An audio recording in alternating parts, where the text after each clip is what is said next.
board will now come to order. Madam Clerk, please call the roll. Alderwoman Tyus, Alderwoman Middlebrook, Alderman Bosley, Alderman Moore, Alderwoman Hubbard, Alderwoman Gracia, Alderman Kotar, Alderwoman Rice, Alderman Gunther, Alderman Vollmer, Alderwoman Martin, Alderman Ornowitz, Alderwoman Murphy, Alderwoman Howard, Alderwoman Green, Alderman Oldenburg, Alderman Roddy, Alderman Todd, Alderwoman Davis, Alderwoman Spencer, Alderman Muhammad, Alderman Boyd, Alderman Vaccaro, Alderman Narayan, Alderman Cohn, Alderwoman Clark Hubbard, Alderwoman Boyd, Alderwoman Navarro, President Reed, Here. Alderwoman Tyus, Alderman Bosley, Alderman Moore, Alderwoman Gracia, Alderwoman Martin, Alderman Oldenburg, Alderman Roddy, Alderwoman Davis, Alderwoman Spencer, Alderman Muhammad, Alderman Boyd, Alderman Cohn, Alderwoman Boyd. 19 present. A quorum being present, would not be Christmas without the St. Louis Christmas Carols Association and the RK Voices. We will be led today in prayer by its music director, Rachel Mora Marco. Its music director, Rachel Mora Marco. So please join me in welcoming her for the opening prayer today.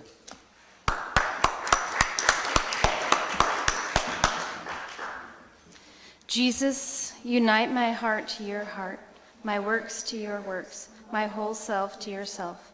And may Jesus be the way we walk, the truth we follow, and the life we lead. Amen.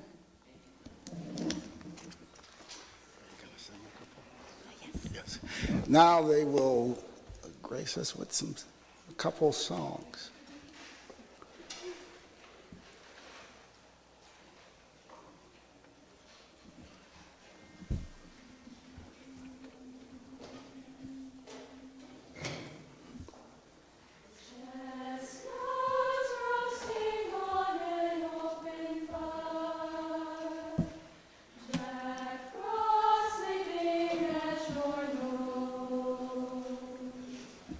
Yuletide care.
wish you a Merry Christmas. We wish you a Merry Christmas. We wish you a Merry Christmas and a Happy New Year. Good tidings we bring to you and your King. Good tidings for Christmas and a Happy New Year. We wish you a Merry Christmas. We wish you a Merry Christmas. We wish you a Merry Christmas and a Happy New Year. Happy New Year.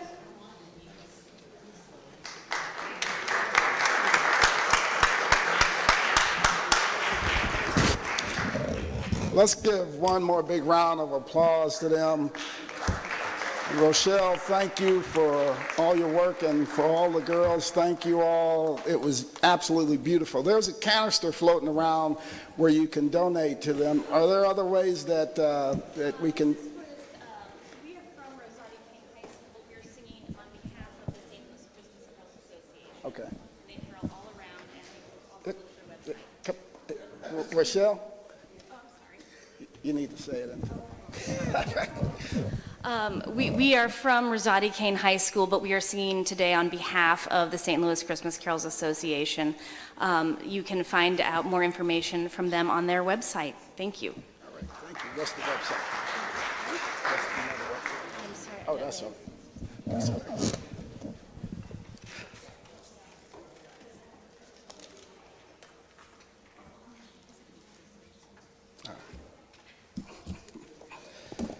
With that, we will return to our regular order of business. And before we begin, I'll ask everyone, please join me in a moment of silence.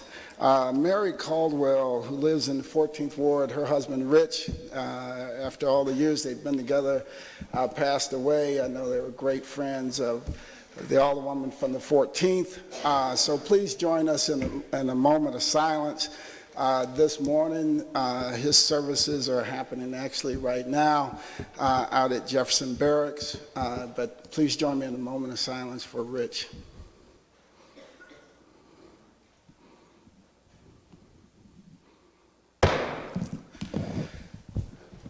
With that, we're going to take up our courtesy resolutions calendar. Alderman from the 10th, you're recognized on motion for our courtesy resolutions calendar. I move that we adopt the courtesy resolutions calendar. Moved by the Alderman from the 10th, seconded by the Alderman from the 16th. Alderman from the 21st, you'd like to approach the dais.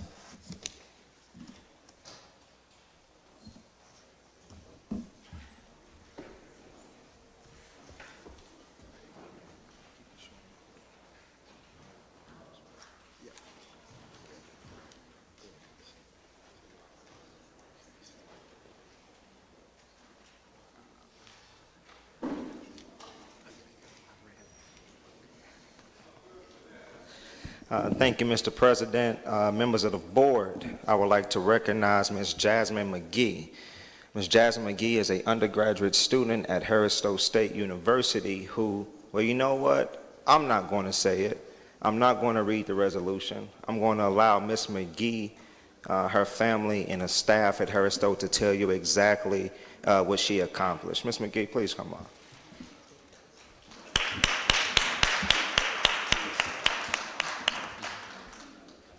Oh, Dr. Assel, Madam Dean, you as well.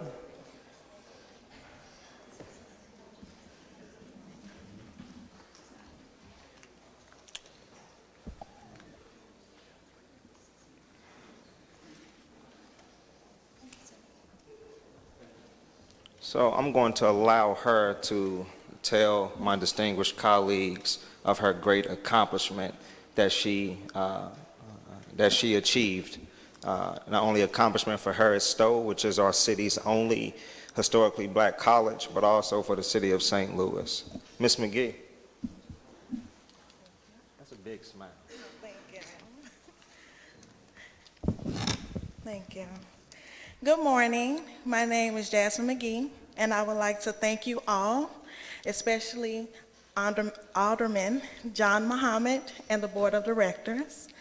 I am very happy and appreciative to to be selected as the recipient of this scholarship and also of this event here.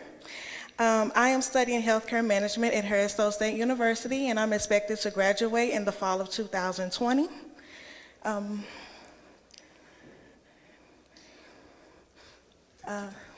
Thank you.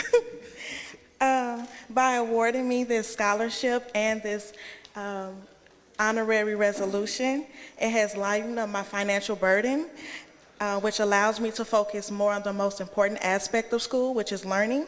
I hope that one day I'm able to award other students with their achievements and help them achieve their goals just as you all have helped me achieve mine.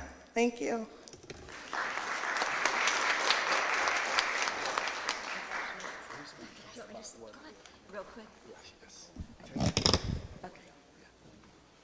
Good morning, everyone. I'm Dr. Eisel, Joyce Eisel, and I am the proud head of healthcare management at Harris Stowe State University, and so I am her chair, Jasmine's chair, and we're all so proud of her. You can't imagine.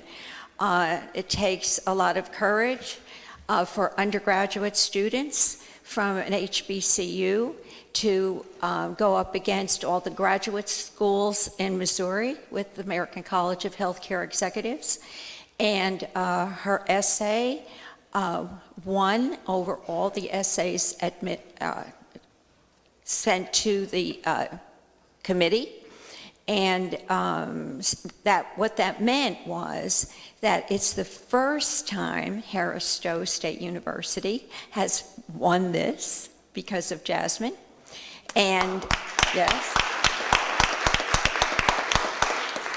and you can applaud again, but also it's the first time an undergraduate student has won. So we're very proud of her, and and she is active in the university. She's a member of the Healthcare Management Club. She's an excellent student, and what more can I say? We're just so proud of her. Thank you so much. Good morning. My name is Farah Zachary. I'm the Dean of Anheuser-Busch School of Business at Harris Stowe State University. And we have a saying at Harris Stowe, there is indeed a great day to be a Hornet.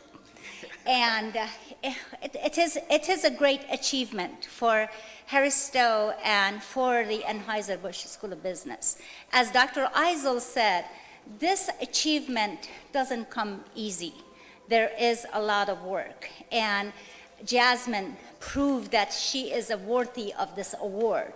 And she not only just put herself and her resume in a great shape, she just did a great honor to Harris Stowe and her students at the School of Business. So thank you very much for allowing us to acknowledge her here, and we are so honored to be here. Thank you.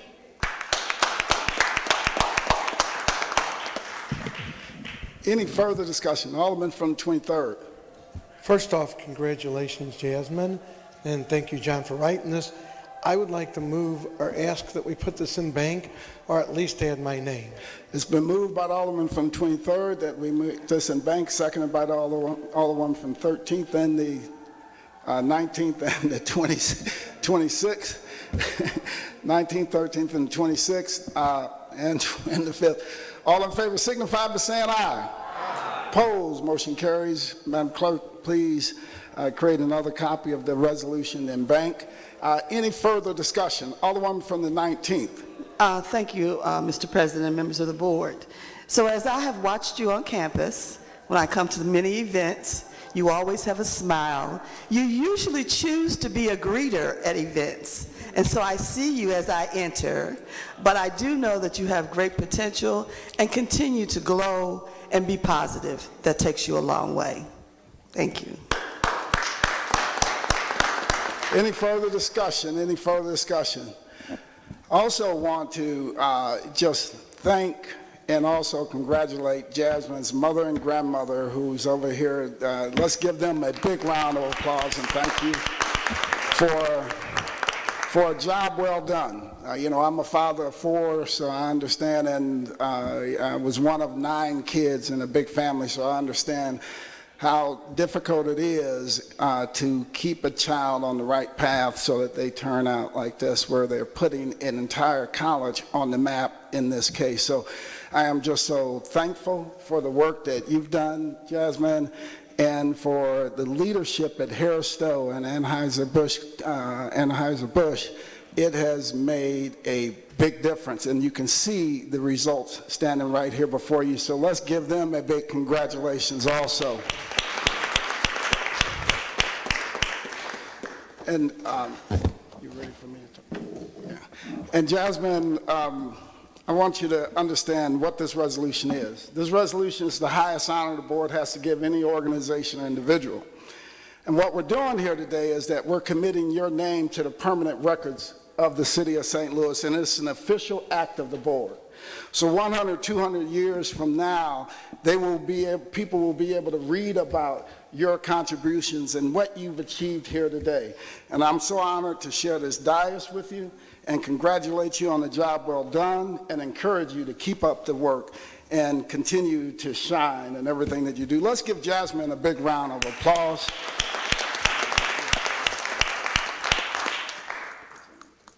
Absolutely. Again, Ms. McGee, we at the Board of Aldermen applaud you for all of your accomplishments, and I hope my colleagues understand exactly what she achieved. She participated in a statewide contest where every college and university in the state of Missouri had the opportunity to participate and compete in, and I believe she beat out roughly 200 students throughout the state of Missouri who attends colleges or universities, writing an essay of who she admires and why.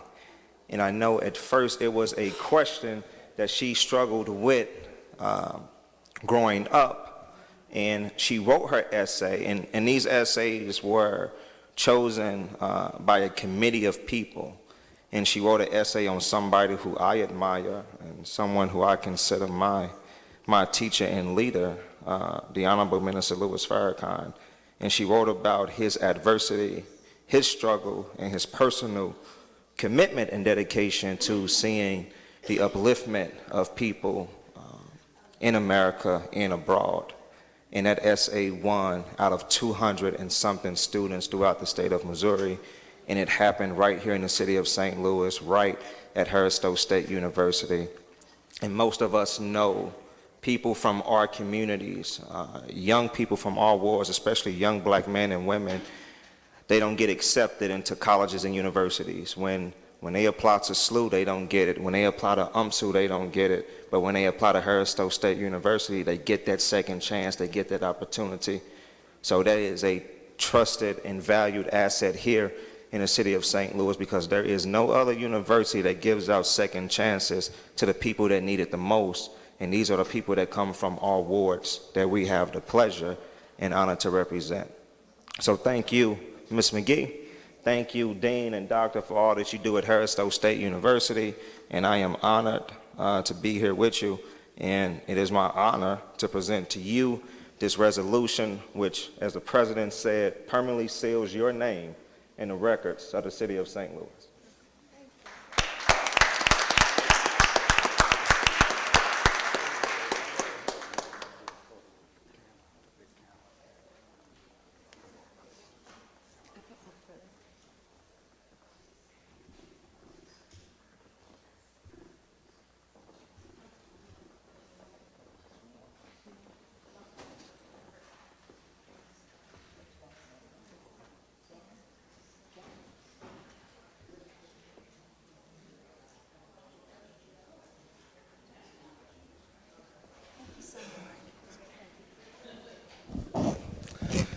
Let's give Jasmine, her parents and family and friends another big round of applause on a great accomplishment. Young people are doing great things in the city. It's been moved and seconded that we adopt our courtesy resolutions calendar. All in favor signify by saying aye. Opposed, motion carries. With that, we'll return to our regular order of business, and before we continue, it's also my understanding that Jim Buford has passed away.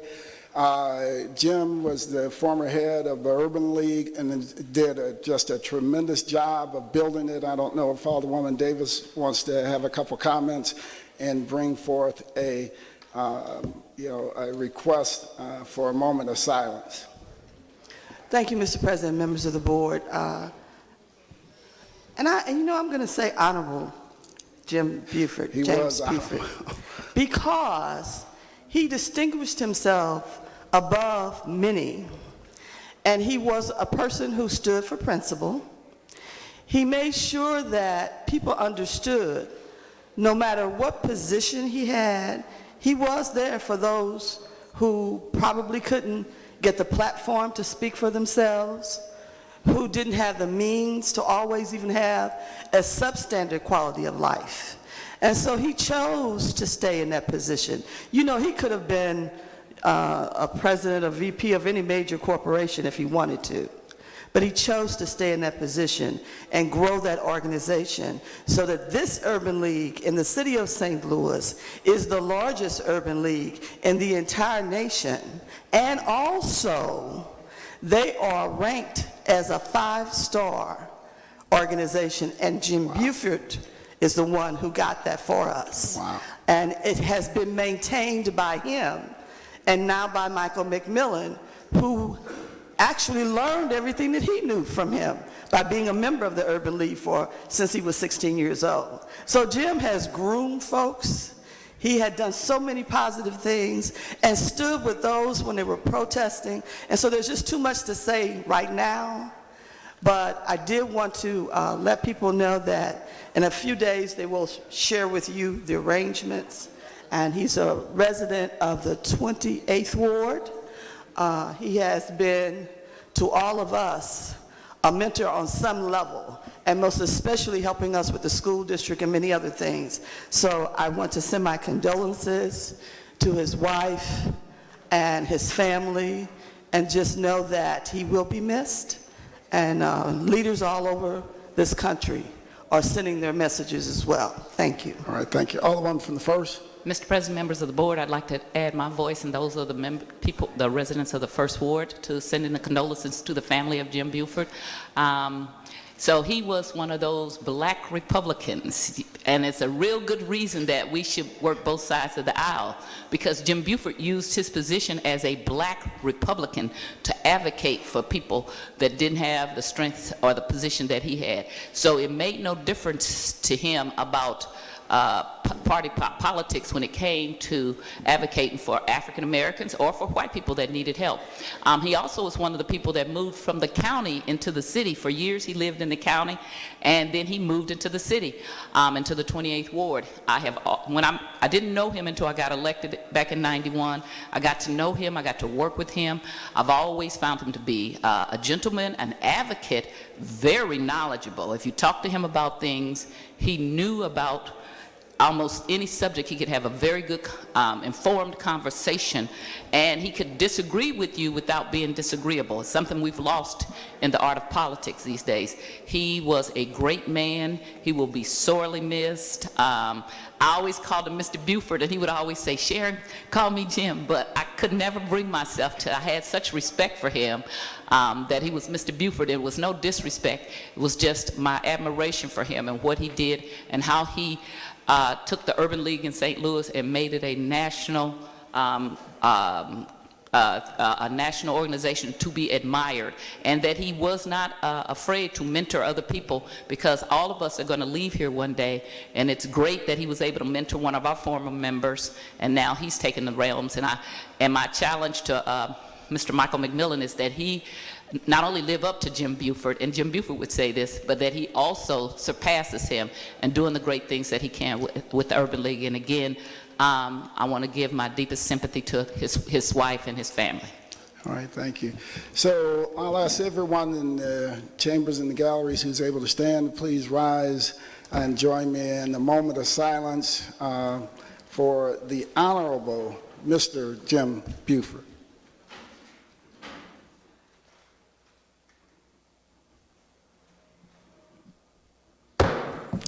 Thank you. Introduction of honored guests. Any introduction of honored guests? Any introduction of honored guests? Alderman from the 9th. Thank you, Mr. President. I'd like to recognize Mr. Greg Christian, 9th Ward, and the Sheriff's Department up there in the gallery, as well as Mr. Ted Powers with Anheuser-Busch, also in the gallery. Any further introductions? Any further introductions? Alderman from the 12th. Thank you, Mr. President, members of the board. I would like to introduce Lou Hamilton, I see up in the gallery, and members from Local 36 and 110, the Labor's Union and Sheet Metal Workers Union. I'd like to have them as my honored guests today. Any further introductions? Any further introductions? Alderman from the 10th like to wrap us up. Thank you, Mr. President. We're gathered here December 6th, which is St. Nicholas Day, where you wake up in the morning and look for candy in your shoes, which happens every day if you have children or grandchildren laying around. So, but on a serious note, I know we've done this a couple of times today, but today and currently they're having the mass for former Chief of Police of St. Louis County, Jerry Lee. Jerry Lee served the St. Louis area for 39 years. It might be mentioned that while he was Chief of Police for St. Louis County, he was always a resident of St. Louis City. Jerry was a wonderful man, and if I could pray upon us one more time for a moment of silence for his memory. Thank you, sir. I ask everyone in the chambers and the galleries to please join us in a moment of silence for Jerry Lee, who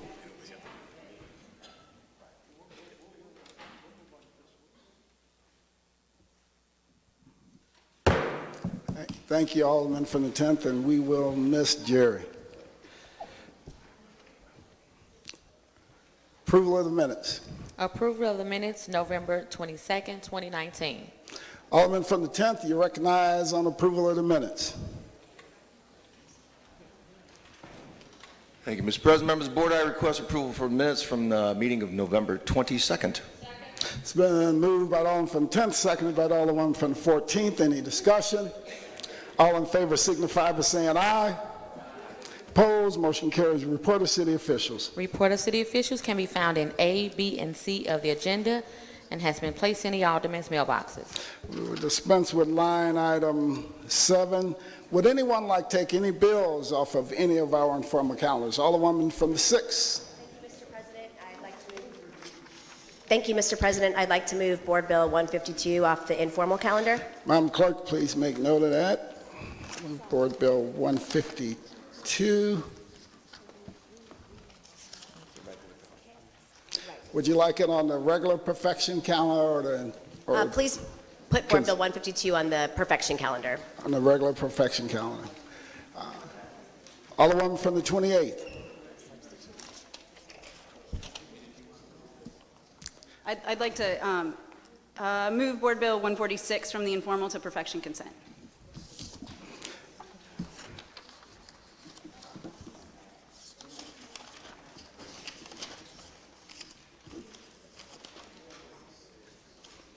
$146? Yes, Mr. President. Madam Clerk, please make note of that. Move Board Bill 146 from the informal calendar to the regular perfection calendar. Would she want consent? Would you like the consent calendar? Perfection consent or the regular? I'm asking to move it to the regular perfection calendar. Yeah, that's what I thought. The regular perfection calendar. Board Bill 146. Would anyone like to move any further bills off of any of our informal calendars? Would anyone like to move any further bills from any of our informal calendars? Dispense with line items 8 through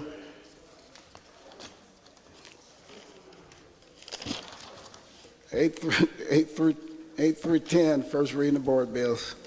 Board Bill 174, sponsored by Alderman Muhammad, an ordinance establishing a racial equity oversight committee under the authority of the St. Louis Board of Aldermen to incorporate racial equity into all branches of government into the city of St. Louis. Board Bill 175, sponsored by Alderwoman Green and the following alderpersons: Vaccaro, Spencer, and Gracia, Todd, Rice, Navarro, Narayan, and Gunther. An ordinance submitting to the qualified voters of the City of St. Louis a proposal to amend the charter of the City of St. Louis to require that no public utility as herein may be sold, leased, conveyed, give, or otherwise disposed of either in whole or in part or its management or in business operations taken control of or controlled either in whole or in part by another party pursuant to an agreement with the city unless such agreement has been approved by majority of the Board of Aldermen by resolution and then by majority of qualified voters of the City of St. Louis voting hereon at a citywide election and containing a severability clause and an emergency clause. Board Bill 176, sponsored by Alderwoman Davis, an ordinance recommended by the Board of Estimate and Apportionment, authorizing and directing the Director of Airports and the Comptroller of the City of St. Louis to enter into and execute on behalf of the city Third Amendment to Fuel System Lease and Use Agreement AL 442 to the City to St. Louis Lambert International Airport Fuel System containing a severability clause and an emergency clause. Board Bill 177, sponsored by Alderwoman Clark Hubbard, an ordinance approving a blighting study and a redevelopment plan for 5311 through 6123 and 5302 through 6122 Dr. Martin Luther King Drive redevelopment area. Board Bill 178, sponsored by Alderman Roddy, an ordinance determining that the tax increment financing plans listed in Exhibit A are making satisfactory progress under the proposed time schedule for completion of projects therein. Board Bill 179, sponsored by Alderwoman Davis, an ordinance establishing a four-way stop site at the intersection of North Garrison Avenue and Locust Street, regulating all traffic traveling northbound and southbound on North Garrison Avenue at Locust Street, and regulating all traffic traveling eastbound and westbound on Locust Street at North Garrison Avenue, and containing an emergency clause. Board Bill 180, sponsored by Alderwoman Davis, an ordinance prohibiting the issuance of any 3 a.m. closing permits for any non-3 a.m. licensed premises within the boundaries of the 19th Ward Liquor Control District as established herein for a period of 3 years from the effective date hereof, containing exceptions and allowing during the moratorium period for the renewal of a transfer of existing licenses under certain circumstances and containing an emergency clause.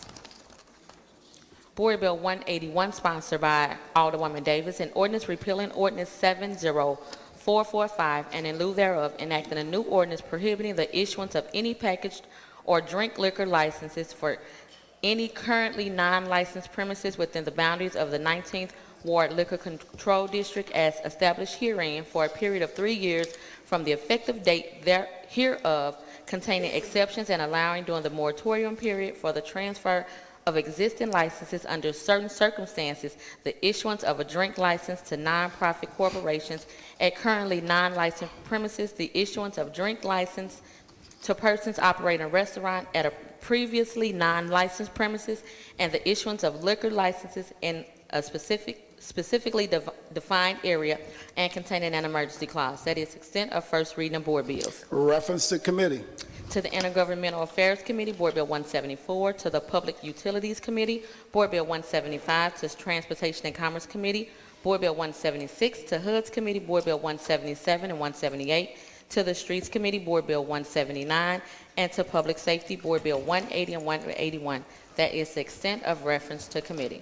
Second reading. The following board bills were reported out of the Streets Committee with a due pass recommendation. Board Bill 132, sponsored by Alderwoman Hubbard, pursuant to Ordinance 68937, an ordinance authorizing the honorary street name Carly Kloss Way, which shall begin at the intersection of Washington Avenue and North 16th Street and run east on Washington Avenue at the intersection of Washington Avenue and North 15th Street. Board Bill 136, sponsored by Alderman Boyd, an ordinance recommended by the Board of Public Service of the City of St. Louis, establishing the multiple public works and improvement projects within the City of St. Louis. Board Bill 137, sponsored by Alderwoman Middlebrook, an ordinance recommended by the Board of Public Service to vacate public service rights for the vehicle, equestrian, and pedestrian travel on Frederick Street and in conformity with Section 14 of Article 21 of the Charter and imposing certain conditions on such vacation. Board Bill 139, sponsored by Alderman Gunther, an ordinance recommended by the Board of Public Service to conditionally vacate above surface, surface, and subsurface rights for vehicle, equestrian, and pedestrian travel in the easternmost 5-foot of Missouri Avenue from Cherokee Street as bounded by Cherokee, Missouri, Potomac, and Jefferson in conformity with Section 14 of Article 21 of the Charter and imposing certain conditions on such vacation. Board Bill 153, sponsored by Alderwoman Clark Hubbard, pursuant to Ordinance 68937, an ordinance authorizing the honorary street name Malik and Deborah Ahmad Way, which shall begin at the intersection of Semple Avenue and Page Boulevard and northeast on Page Boulevard to the intersection of Arlington Avenue and Page Boulevard. The following board bills were reported out of Public Safety with the due pass recommendation. Board Bill 89, Committee Sub, sponsored by Alderman Boyd, an ordinance adopting the 2018 International Swimming Pool and Spa Code with amendments and containing a penalty clause, severability clause, savings clause, and an emergency clause. Board Bill 172, sponsored by Alderman Boyd, Alderman Muhammad, Alderman Vaccaro, Alderwoman Hubbard, and Alderwoman Clark Hubbard. An ordinance relating to the unlawful possession of a handgun by a minor to be added to the revised code of the City of St. Louis as Charter 15.130.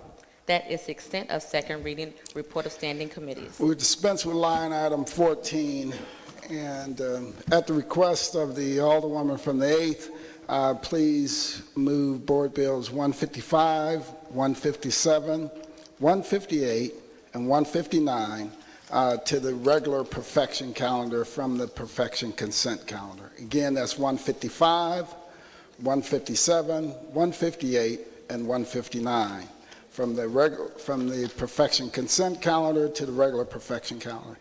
At the request of the Alderwoman from the 1st, please move Board Bills 168, 169, and 170 from the perfection consent calendar to the regular perfection calendar.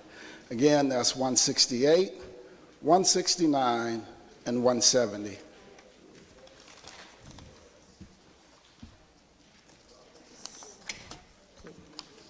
So noted. You need me to repeat them, Madam Clerk, or you? Yes, sir, if you don't mind. Okay. I know there's a lot of them. All right, I'm just going to go 155, okay. 157, 158, and 159. And then 168, 169, and 170. Okay. And then we also have 152 and 146, which we took off the informal calendar. So noted, thank you. All right. Perfection consent. Board Bill 131, sponsored by Alderman Gunther, an ordinance recommended by the Planning Commission on October 8th, 2019 to change the zoning of property as indicated on district map in City Block 761 from K Unrestricted District to J Industrial District at 423 Lynch Street so as to include the described parcel of land in City Block 761 and contain an emergency clause. Board Bill 133, sponsored by Alderman Narayan, an ordinance recommended by the Planning Commission on October 8, 2019 to change the zoning of property as indicated by district map from A, single family dwelling district to the C, multiple family dwelling district in City Block 4625.04 so as to include the described parcel of land in City Block 4625.04 and containing an emergency clause. Board Bill 160, sponsored by Alderman Roddy, an ordinance amending ordinance number 70599, approving and authorizing the execution of a redevelopment agreement between the City of St. Louis, Missouri, and Vertical Realty Advisors, LLC, authorizing other related actions in connection with such agreement and containing a severability clause. Board Bill 151, 151 Committee Sub, sponsored by Alderman Moore, an ordinance authorizing amendment number 4 to the amended and restated lease between the City of St. Louis, EPV2 Dignity House, LLC, originally authorized by Ordinance 64565, which was adopted by the Board of Aldermen of the City of St. Louis and approved September 28, 1998, and subsequently amended pursuant to Ordinance 64913, 68941 for property and improvements commonly known as Homer G. Phillips Dignity House located at Whittier and Kennelly Streets and containing an emergency clause. Emergency and containing a severability clause. That is the extent of perfection consent calendar. Alderman from the 10th, you recognize on the motion for the perfection consent calendar. Thank you, Mr. President, members of the board. I move that we approve adopt the perfection consent calendar. It's been moved by the Alderman from the 10th, seconded by the Alderman from the 6th. Any discussion? All in favor signify by saying aye. Opposed? Motion carries. Alderman from the 6th. Thank you, Mr. President. Having voted on the prevailing side, I'd like to make a motion to reconsider Board Bill 140 as amended. Committee substitute, I'd like to make a motion to reconsider Board Bill 140 committee substitute. which is on the third reading calendar. It's been moved by the Alderman from the 6th, seconded by the Alderman from the 12th. Any discussion? Madam Clerk, please call the roll. Alderwoman Tyus. Alderwoman Middlebrook. Alderman Bosley. Alderman Moore. Alderwoman Hubbard. Alderwoman Ingracia. Alderman Kotar. Alderwoman Rice. Alderman Gunther. Alderman Vollmer. Alderwoman Martin. Alderman Ornowitz. Alderwoman Murphy. Alderwoman Howard. Alderwoman Green. Alderman Oldenburg. Alderman Roddy. Alderman Todd. Alderwoman Davis. Alderwoman Spencer. Alderman Muhammad. Alderman Boyd. Alderman Vaccaro. Alderman Narayan. Alderman Cohn. Alderwoman Clark Hubbard. Alderwoman Boyd. Alderwoman Navarro. President Reed. Aye. Alderman Bosley. Alderman Moore. Alderwoman Hubbard.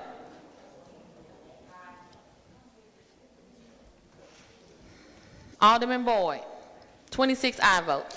By vote, staying the motion of the Alderwoman from the 6th and reconsidered Board Bill 140 committee substitute. Madam Clerk, please move Board Bill 140 committee substitute from the third reading consent calendar to the regular perfection calendar. So noted. Board bills for perfection. Board Bill 152, sponsored by Alderwoman Ingracia and the following alderpersons: Gunther, Coder, Cohn, Middlebrook, Green, Rice, Davis, Todd, Murphy, Tyus, and Ornowitz.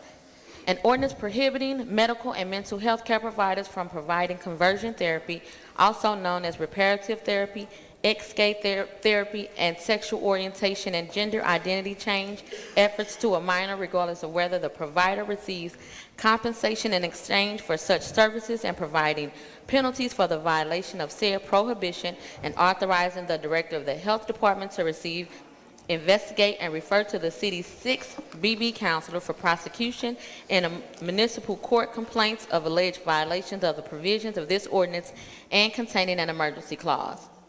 Alderman from the 6th, you recognize on the perfection of Board Bill 152. Thank you, Mr. President. I move to perfect Board Bill 152. Moved by the Alderman from the 6th, seconded by the Alderman from the 20th. Any discussion? Now I can do it. Thank you, Mr. President. I'd like to make a motion to introduce Board Bill 152 floor substitute. It's been moved by the Alderman from the 6th that we introduce suspension of the rules. Not suspension, you just want to introduce the floor substitute, right? That's right. Just introduce floor substitute, and is it on everyone's desk? There's a copy on everyone's desk, yes. It's been moved by the Alderman from the 6th that we introduce floor substitute for Board Bill 152, which should be on everyone's desk. Entertain a second on that motion. Seconded by the Alderman from the 9th. Any discussion? All in favor signify by saying aye. Opposed? Motion carries. Alderman from the 6th, you recognize. Thank you, Mr. President. The floor substitute that is on everyone's desk simply tightens the language on the board bill. If my colleagues are not familiar with this board bill, this would be a ban on minors receiving conversion therapy within the city of St. Louis. Conversion therapy is a range of discredited practices that are very dangerous that attempt to change individuals' sexual orientation or sexual gender identity. And it has been discredited by almost every major medical organization and psychological association.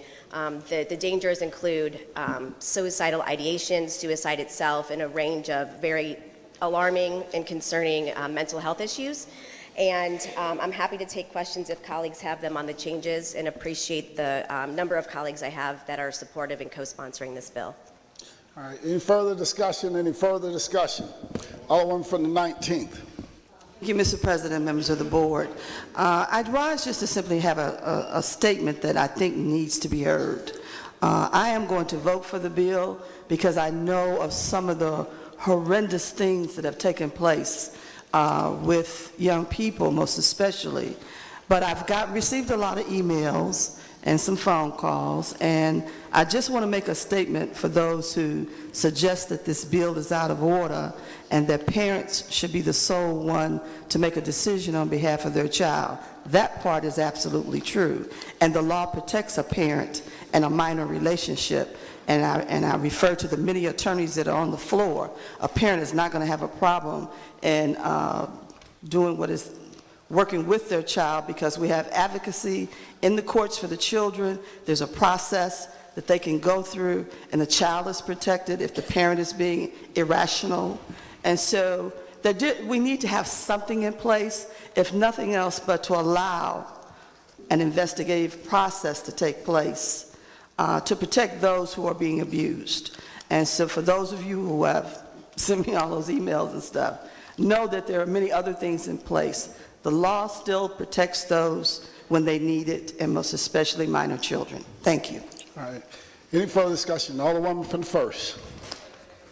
Mr. President, members of the board, if the Alderwoman from the 6th would yield. Alderwoman from the 6th will yield to the Alderwoman from the 1st. I will. Alderwoman from the 1st, please proceed. Thank you, Mr. President. And first of all, thank you for giving us a new copy that those of us who are over 29 can read, because that first copy that you gave us for the floor substitute was a bit challenging.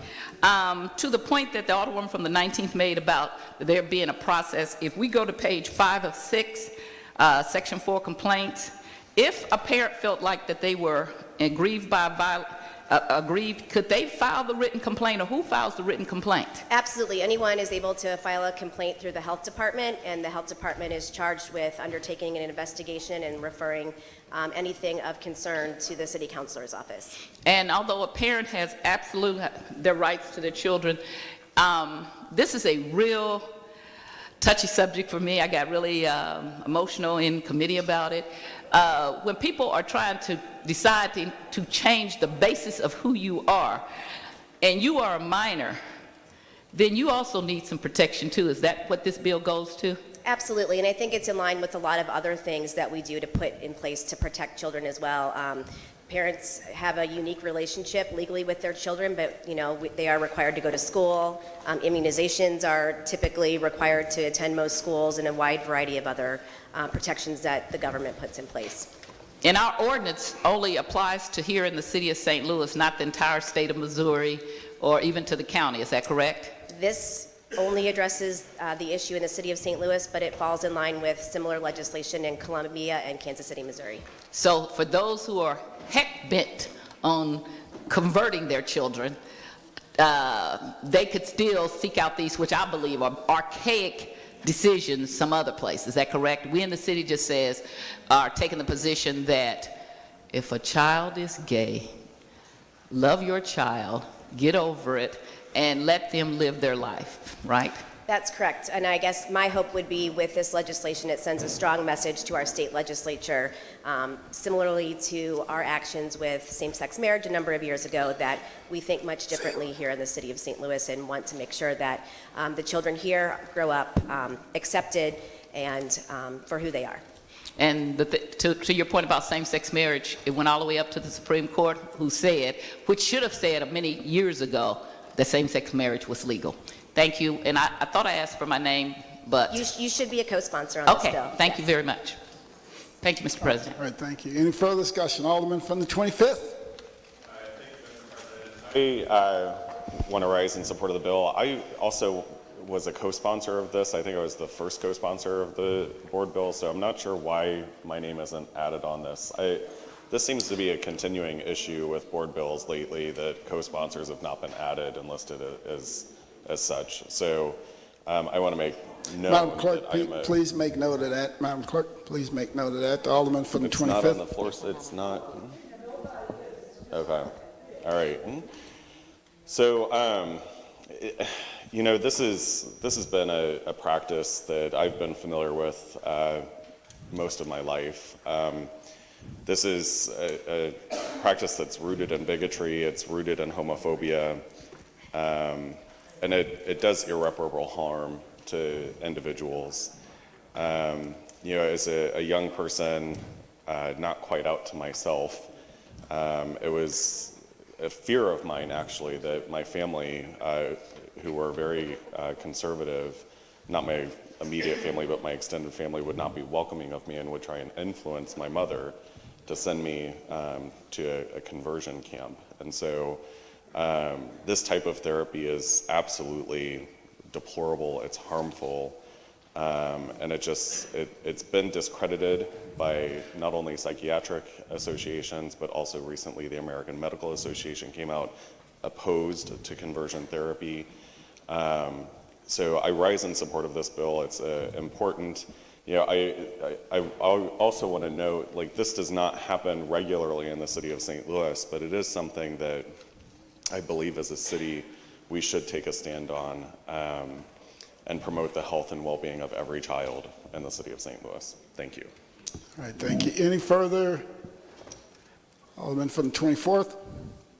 Thank you, Mr. President. I rise in support of this bill. I just want to echo the sentiments of my colleagues. I think that a lot of what we do down here is to make sure that we're protecting the citizenry at large of the city of St. Louis, and there's kind of an overarching theme when you're looking at legislation or the legal process, that kids are just different, and you have to look through a different lens with kids, because they are not in a position to protect themselves from some of the ills of society. So both their parents and the state need to make sure that children are protected to the best of our ability to do so. And I think that the science on conversion therapy is bad. There's no medical reason for it. As the alderman from the 25th noted, this very much has its roots in bigotry and homophobia, and I hope that my colleagues here will join this bill.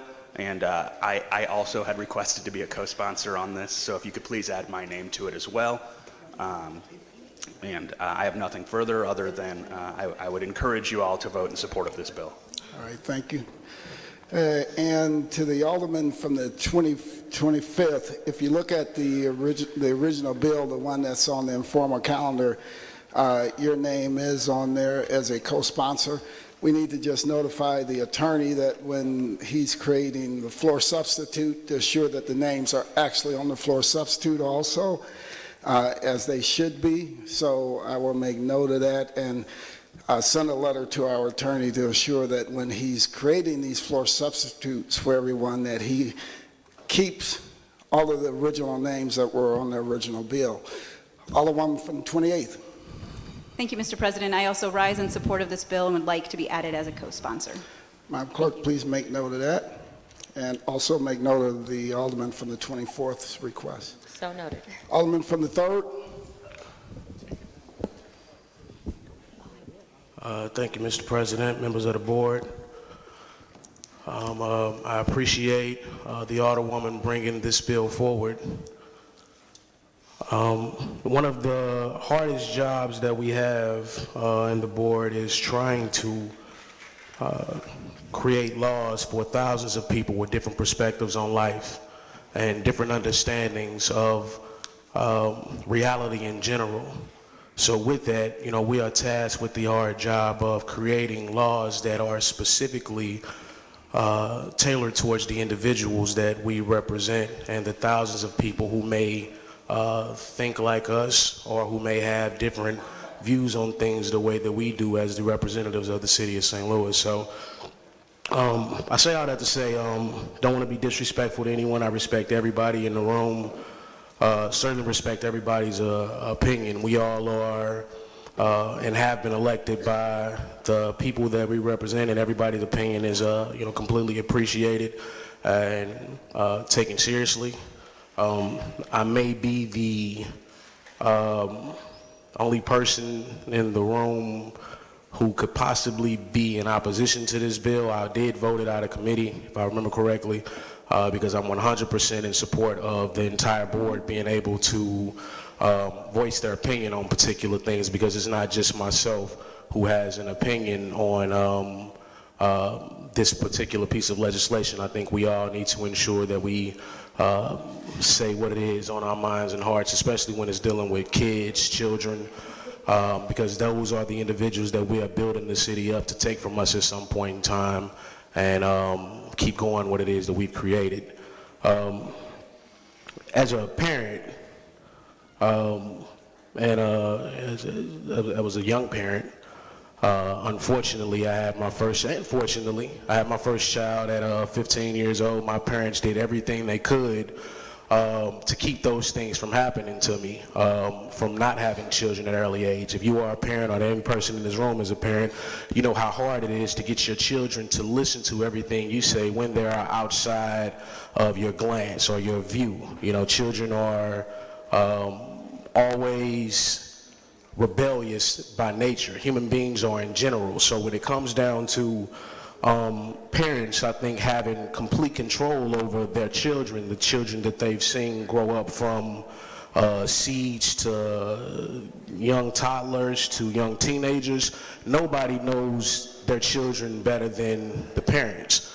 A lot of times children have a different perspective on that because they talk to friends, they talk to other individuals that are outside of the home that they tell things to that they never tell to their parents, they never tell to their immediate family members because of the comfortability levels. But still in all, children do not know best. There's a reason why we have minors. There's a reason why we have young adults. There's a reason why we have adults. There's a reason why under 17 years old, you can either be tried as an adult or not tried as an adult, because the state still sees you as someone who may be incapable of being able to process information in a way that could have led you to making different choices in life. So with that, the biggest problems I believe, and just my personal perception and perspective that exist in this country right now, is the state and the government is trying to take over the way that you raise your children. Nobody can tell you how it is and what it is you are going through in your household to adequately be able to diagnose your children and treat them the way that you want to. Every child in the city of St. Louis is different. So if my child is sitting at my home in my neighborhood where nothing around him is drug dealers and gang members and people who sling guns and play dice, I have to expect one day to come home and find maybe some drugs, guns, and dice in his room. It's as simple as that. So it's up to me to ensure that the behaviors that he is presenting that is not like what it is I'm teaching him are redirected. I take that energy and I say, hey, this is not right. So it's up to me to diagnose that. I say to myself, I don't take him to a doctor. I don't take him to this or that. I say either I'm going to whoop your butt, or I'm going to put you on punishment, or I'm going to make you sit up against a wall and hold some books, or, or I'm going to take away all your games, or I'm going to take away all your toys, right? You have psychologists, you have therapists, you have individuals that have studied this for years on human psychology, child psychology, and what it is that makes children do what it is that we need them to do. Now, from my perspective, there is absolutely no way that is completely set in stone that I've shown over and over and over again that this is the correct way or not correct way to raise a child. And that's just realistically speaking. If there were, we wouldn't have children that are all across the city running amok right now, killing each other, shooting, selling drugs, and doing everything else. Parents have lost control of their ability to train their children up the way that they see fit. If I make a mistake on me training up my seed, these are my seeds. Nobody in this room can tell me what I can do with my seed. I can put it in who I want to as long as they are consensual. I can raise it the way I want to. That's my seed. The problem that we have is the government has no ability to get in every single person's household. They have no ability to find out what every single child is going through. They have no ability to find out what mentally is going on with all these children because the parents don't have the ability to have Medicaid and medical insurance to be able to do everything that they need to do that they think is possible to ensure that the child has adequate resources to be able to get them to a more healthy space mentally. So when it comes down to us talking about things that are going on with the children and us talking about giving them therapy, there is nobody in this room, and I believe to myself, there's no one person in this room that would deny a parent trying to send their kid to therapy if they walked in here and knocked everybody's light over off their desk. Point of order. Would you please, everyone please hold it down while the alderman is testifying. Please proceed, Alderman. So once again, man, when I spanked my daughter, I had individuals who were bothered by it. I come from a black household. I come from a community where children are hard-headed. I did a lot of things growing up. I stole money out of my mama's purse. I got a whooping for that. I have never touched another purse in my life because I remember the spanking that came with me stealing $20 and going to Herbert Hoover and balling out, right? So you have other parents that will say, hey, don't hit your kid. That's not the right way to do it. We got all these therapists and psychologists that have said this is the wrong way to train your children up. Who the hell are these psychologists and therapists that are trying to tell me what is best for my child, in my environment, in my household, in this day and time? This is not the 1990s. This isn't 2010s. It's 2019. Children are totally different. The world is totally different. And I think we need to start looking at what it is that has conspired from the 1980s to where it is right now to give us some perspectives on what it is we need to be doing for the future. We are losing control of our children. We are losing control of being able to govern them the way that we want. We're losing control of being able to train them up the way that we want, to being able to resolve any issues that we deem necessary as parents to help our children off in life towards the best path that we can give them or direct them towards. I don't think anybody in this room would disagree with giving an angry child therapy, right? Reason being is because, angry kids need somebody to talk to. I would think, I know some gay children also, they are angry also because they have things that are going on inside of them that they don't completely understand. So with that, they can come off aggressive. So I don't think anybody would be angry at giving, a gay child or a straight child therapy, regardless of what it is, as far as when it comes down to anger, being able to control your anger. So when we talk about a different type of therapy that your parent thinks that you need to go through, that we want to regulate and not give them the ability to be able to take their child through what they think their child needs to go through. See, right now we live in a day and age where you have sexual fluidity issues all over the TV. Every child is trying to figure out, just from watching TV, whether they are gay or straight, whether they like women or men. When I was growing up, I didn't see cartoon characters who may have been gay or straight. Those things are impressionable. We know kids are impressionable. If a kid sees somebody selling dope all day, then they're going to want to sell dope. If they grow up around somebody who's acting a particular way that's wearing suits, then they might want to wear suits. If they wear boots, they want to wear boots. If you see somebody who is gay, then that's something that might end up making you want to be that way also, which is not a problem. Everybody's sexuality is their own, but when it comes down to realistically, are we regulating parents because parents have been doing things the wrong way realistically? Are we regulating parents because children have grown up and said, I didn't like that, and I think every single child like me would not like that also? I think we need to ensure that we are still giving the parents the ability to make these hard choices because the government don't give a hell about these kids. The government don't care. The government will send you in the system. They send you to DFS. They do everything necessary to ensure that you are put in state hands, but don't do what's necessary to ensure you have the resources as a parent that you need to don't end up back in that same place. You got parents right now that are homeless with their children in foster care, and DFS knows about it, but nobody's busting their butt to ensure that the parent gets out of being homeless. And they can say all day that we helped them with this resource, or we gave them that phone number. Everybody is not tech savvy. Everybody does not have the same amount of mental capacity as the next person. So I think we need to look at situations as they exist. When we talk about changing the complete way that a parent governs his household, we need to look at that as a situation as itself. So, I stand up once again in not complete opposition, because I can never know how it feels to be a young man that was sent to conversion therapy. I know what it feels like to be preyed on by individuals who are homophobic and who have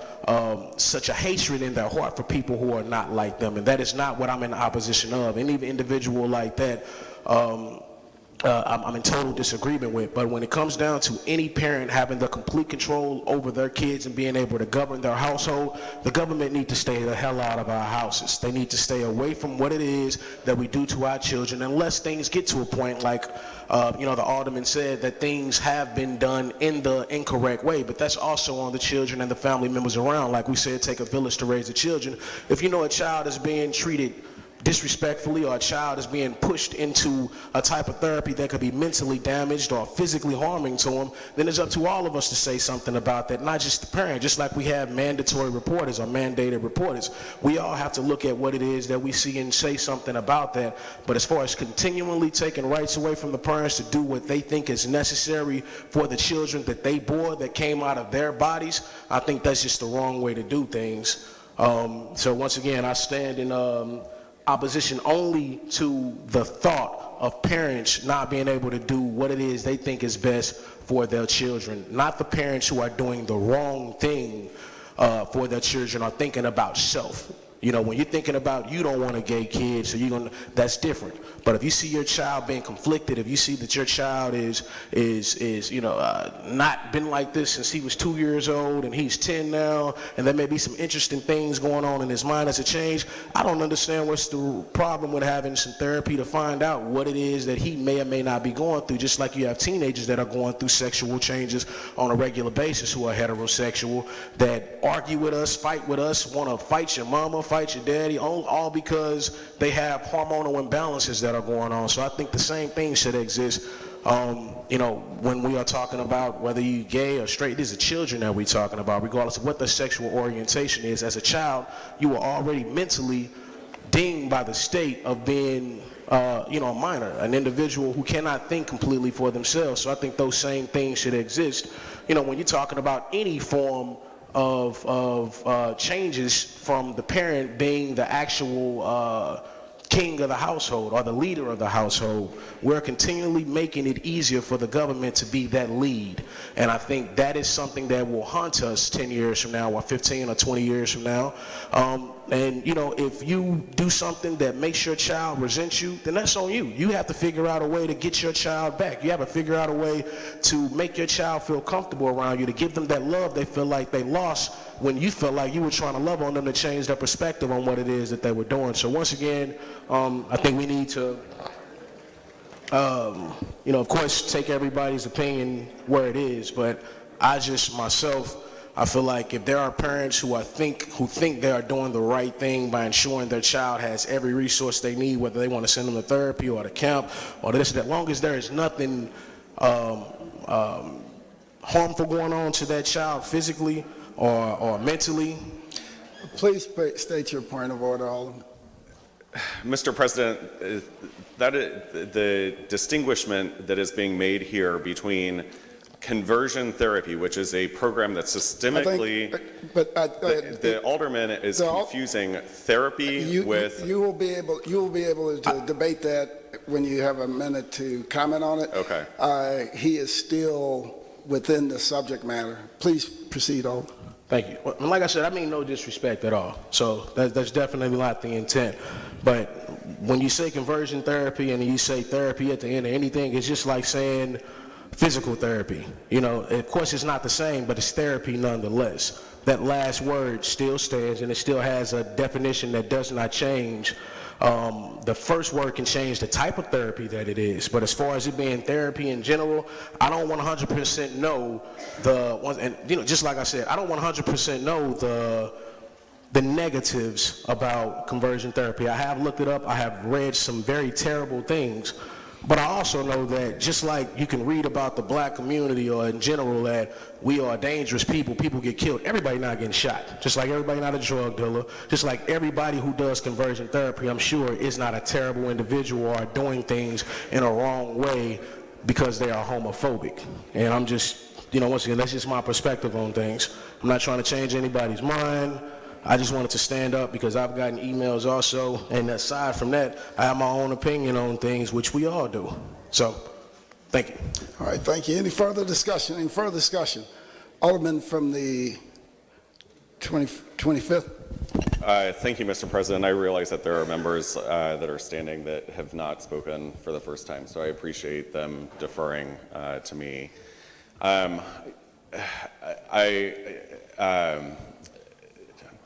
That's a lot to unload, Alderman from the 3rd Ward. This is specifically addressing therapy that has been disproven and debunked by the American Psychiatric Association. It's not therapy. It is literally a systemic method to change one's way of thinking about themselves and who they are. It's brainwashing, is what it is. It's been proven as such to be brainwashing. It's a program. It's not therapy. So I want to make that crystal clear to every member on the floor. Just because something has therapy in the title does not mean that it is approved therapy by medical professionals and psychiatrists. It has been confirmed that it does irreparable damage to individuals who participate in this program. It causes people to commit suicide. It causes young people to live lives that aren't true to themselves. It is a horrible program. It is not therapy. Not one single medical association, psychiatric association supports this program. It is not therapy, and simply because it's called therapy does not make it right.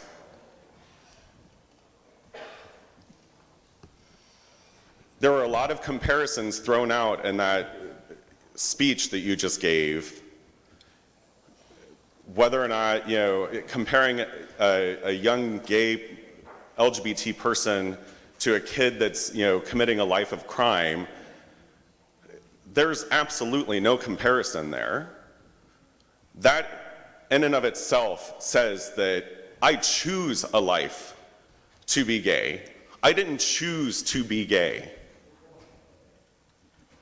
I struggled my entire life to come to terms with my own identity and my own self, with all of society telling me that it was wrong, that it's not okay, with the fear of being rejected by my family and being homeless on the streets, and with the fear of some of my family possibly having the influence on my mother to send me to one of these conversion therapy camps. It's not therapy. It's a program. And it's a program that's supported by homophobia. And it's a program that actually was started by people who thought that they had been converted, who later came back out of the closet. Multiple organizations that support this type of program have had leaders that ultimately came back out and have apologized profusely for their work in this therapy. It is absolutely harmful to young people. It is not something that we should condone. And I have to make the distinction, this is not taking away a parent's right to raise their child, but it is saying that we do not support programs that will do irreparable harm and damage to our young people. Thank you. All right, thank you. Any further discussion? Any further discussion? Alderwoman from First. Mr. President, members of the board, I understand so much of what the Alderman from the 3rd is saying because I grew up in Decatur, Illinois, with a very strong parent structure. And to this day, my mother's 84 years old, and I'm 63. And when she tells me to do something, I follow my parents' guidance. And so I do believe in having strong parents. But as I moved away from Decatur, where I was not pro-choice and where I was probably anti-gay, and I came to Missouri, and I went to school, and I got educated. I learned a lot of things about different things. And one of the things I learned about, let's just take this away from gay or black or whatever, over in Australia, they had a program where they took the Aboriginal children, took them away from their parents, and programmed them so that they can fit into society, okay? And I do know that we did that with Native Americans, and we often do that with African Americans, which is why people, when they get somebody black, they just want to put a black person there who white people feel comfortable with, and then they don't understand why it doesn't work. Oh, well, we got diversity. No, you don't. You picked a black person who fit your white identity, and that was okay for you. So, but I told a story in committee that when I grew up, my cousin, who was exactly my same age, was gay. And we all knew it, but he was not comfortable in coming out. And so he hid being gay. But my family knew he was, but it's hard to bring somebody out unless they are willing to come out themselves, okay? So we did not address that issue with him. He ran away to California, and he did not come back home till he had AIDS, and he died. And I always felt so sad and responsible that we didn't give him a safe place to land, that we didn't let him know that he was loved for whoever he was. And in the black community, there's a big pushback about comparing black and gay. They're not the same. And no, they're not. They're different agendas. I mean, they're different people that have been discriminated against differently. You can be openly or closeted gay. It's kind of hard to be closeted black, except for very few people. There are very few people who can do it, but mostly you don't hear the term openly black. So they're not the same. But they do address some of the same issues. And that's why when I hear people saying they're not the same, I agree they're not. Later in my life, I have one of my younger cousins who goes to church, believes in the Lord, tried to fake his way through, and in life he came out. And he cried and said he prayed and tried not to be gay. And my family encompassed him, and we hugged him, and we loved him, and he's thriving at being who he is. I said this in committee. What I heard, the people who contacted me or was at the committee hearing were all these people, several of them who said they had been through the conversion themselves and that they were no longer gay, as though that was something wrong with it. I hear people saying there's all this gay stuff on TV. Because it's always been this gay stuff on TV, because it's always been gay people, okay? They just are being more open with it now. I think that's great. For many years, they would not put a black and white couple on TV. Oh, I can remember back, I watched all my children for many, many years. And I'm going to just tell the story of they put Jesse and a white girl together, then they put them apart because people didn't want to see that. Just because you don't want to see it does not mean it does not exist. Gender fluidity, that exists. Get over it. These are your family members. I said this again. Get over what makes you comfortable or uncomfortable. There are different levels of things that make me uncomfortable. How I deal with that and get over it is I face it. I assert that, oh, well, maybe I'm uncomfortable with this. So how do I deal with this? It doesn't make that person be wrong. It just means that I have some growing up to do or some changing to do. You don't get to decide, I'm just going to change the person. Now, yes, that's your child. And how I really had to come to terms with that you don't always have a right over your child was dealing with abortion. Because I always said, how can a child be given abortion without the parents' notification? And then as I got to be more enlightened, I found out a lot of the kids who need these abortions, their parents are the ones who have raped them or hurt them. And so they cannot go to a safe place with their parents because their parents are the ones that's the problem. So you have to have someplace else. And I was lucky to work at juvenile for several years, so you have to have another way to address these things, okay? A parent is not always right. There are a lot of parents who believe in spanking, but there are some parents who believe in beating. And they get mad, and it's not for discipline. They're angry, and they're beating the children. Now, I still believe in spanking. I know a lot of people don't believe in that. I never got beat, but I did get spanked, okay? And I think I'm okay, but I do understand that people are getting away from that, and I can appreciate that too. But I don't think a parent has every right to do anything that they want with their child. I do think that they have a lot of rights, and this still does not prevent a parent from seeking. If they want to go to the county, if they want to go to other places, if that's what they want to do, it says we here in the city of St. Louis do not think that's a good practice. And that in looking at the long-term effect, and also just looking at the things that the alderman from the 25th Ward said about, is this a good practice? Is this really therapy?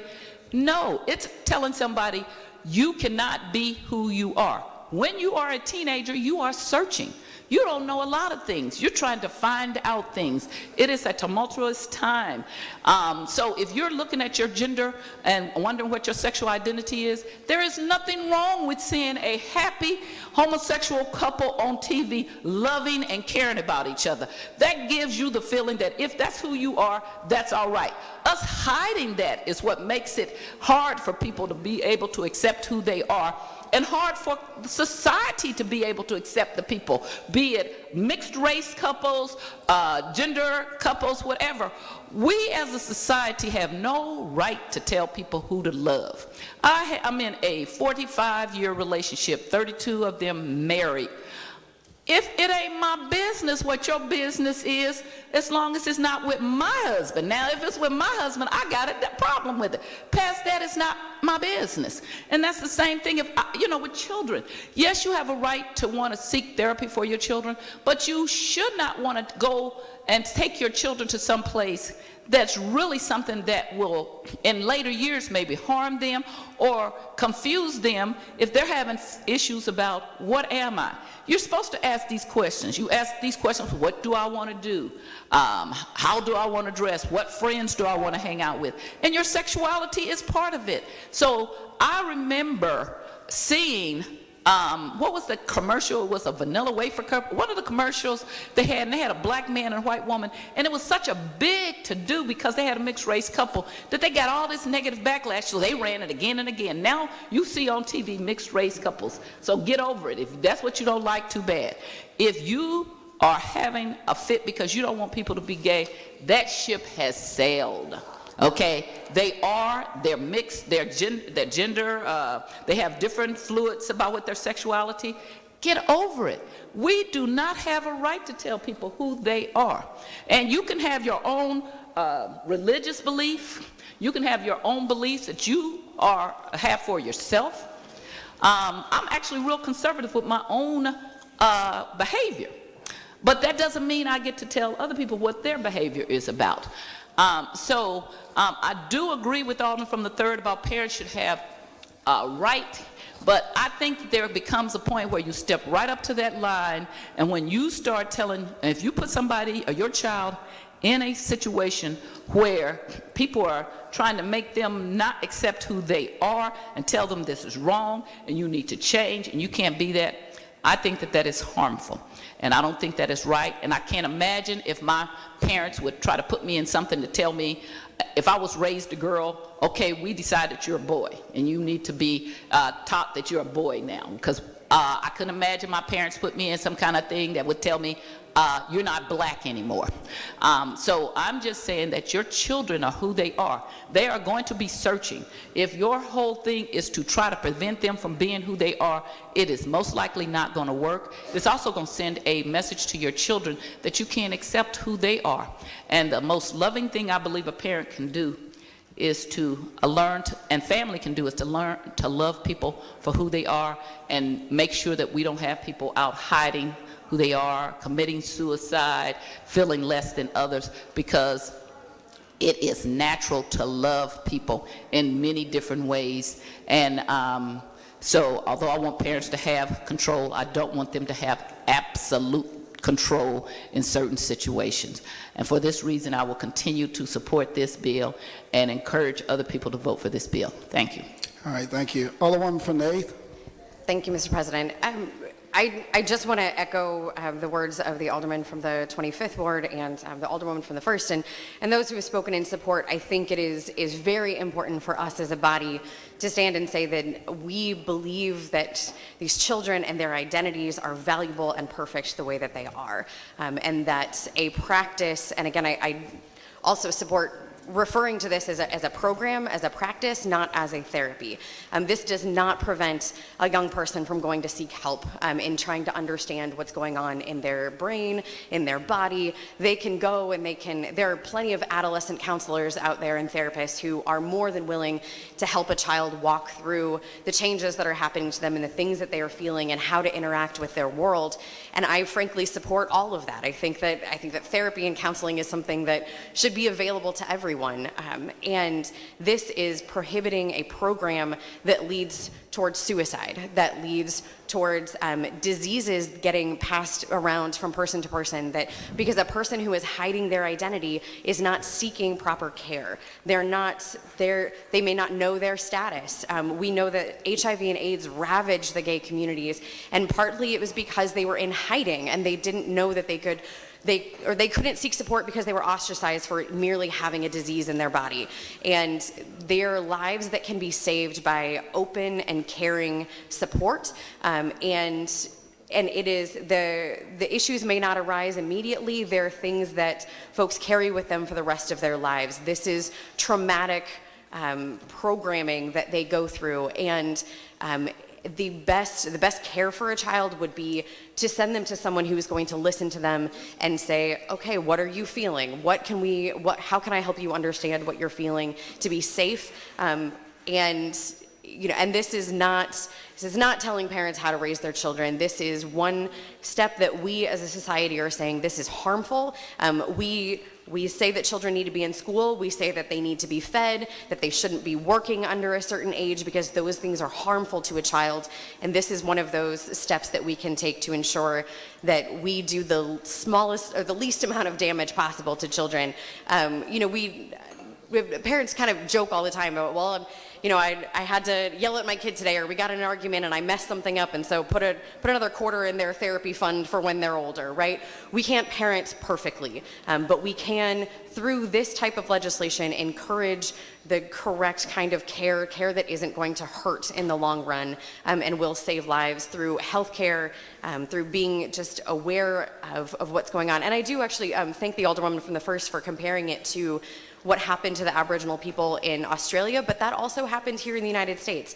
Our Native Americans were sent to camps where they were reprogrammed to be white as well. And the slaves that were brought over from Africa were not encouraged to continue their cultural practices.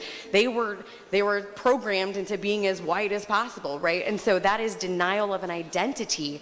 And I think that we need to understand where we've gone wrong in the past, and this is a way to set things right going forward. So there is a lot of work, there's a lot of reparations that need to be done on all of those fronts as well, but this is one piece that we can guarantee that children in the city of St. Louis will not be reprogrammed into something that they are not in their identity. So I respect that you have questions about the practice, and there was a ton of resources given at our committee hearing. Would be happy to make those available to you about the statistics and about the American Pediatric Association, the Psychiatric Association, all of those that stand in support of banning this type of program. So thank you. Thank you.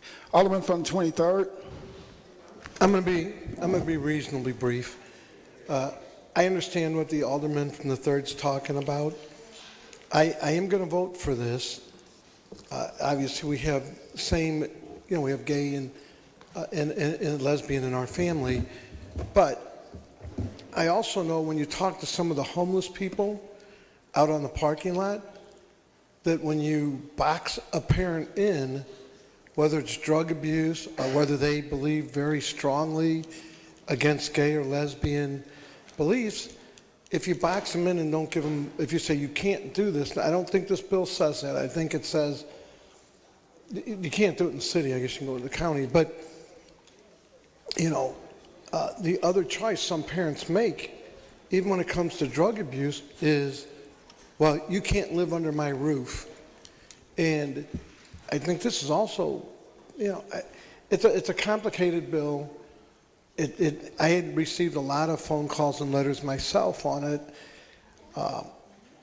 and I have a very religious background, but I don't know that this prevents a parent. If it prevented a parent from doing what they believe is right, I think I would probably not vote yes on this.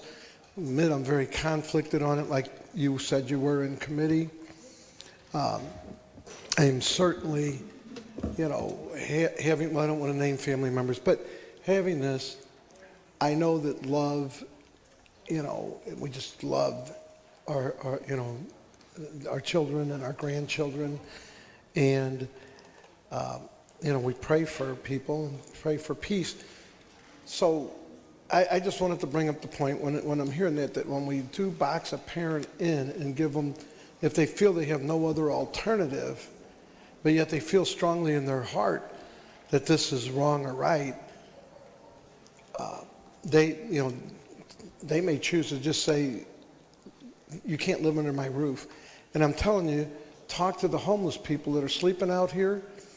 A lot of them, their families have rejected them because of drugs. Some of them because of gay, lesbian stuff, that they feel that you can't live under my roof, that you're not going to be recognized by me or my family. And to those people, I would ask that you always love your children. If you're religious, you believe love one another. So I'm not voting against. I'm going to vote for it because I don't think it boxes someone in. And I understand where you're at on this because I can tell you, every one of my kids did something really stupid, and I'll tell you, the first two actually, they both got knocked pretty good.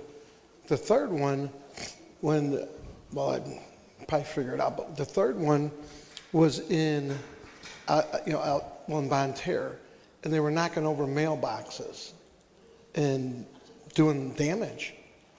And they thought it was funny because there was nothing they could do because it was a group of them. And I told my son, you're going to have to be responsible. One of the other parents said, we're not responsible for nothing unless somebody could prove something. And I believe that kid later in life stole the car and actually had other problems. But what was funny was, at the police station, I told my son, if you think it's funny, wait till we get home. They arrested me. They took me up. I told them at that point, I'm not taking them home with me. You can raise them. They're like, we have no juvenile facility here. This was out in Bonne Terre at Terre de Lac. I said, I don't care if you have one. When you chose to tell me how I'm going to parent my kids, it just wasn't going to happen. So eventually we worked it out, and they figured I wasn't an axe murderer and I wasn't going to kill him. But certainly he was going to be disciplined, and that was my choice. But I did want to bring that up.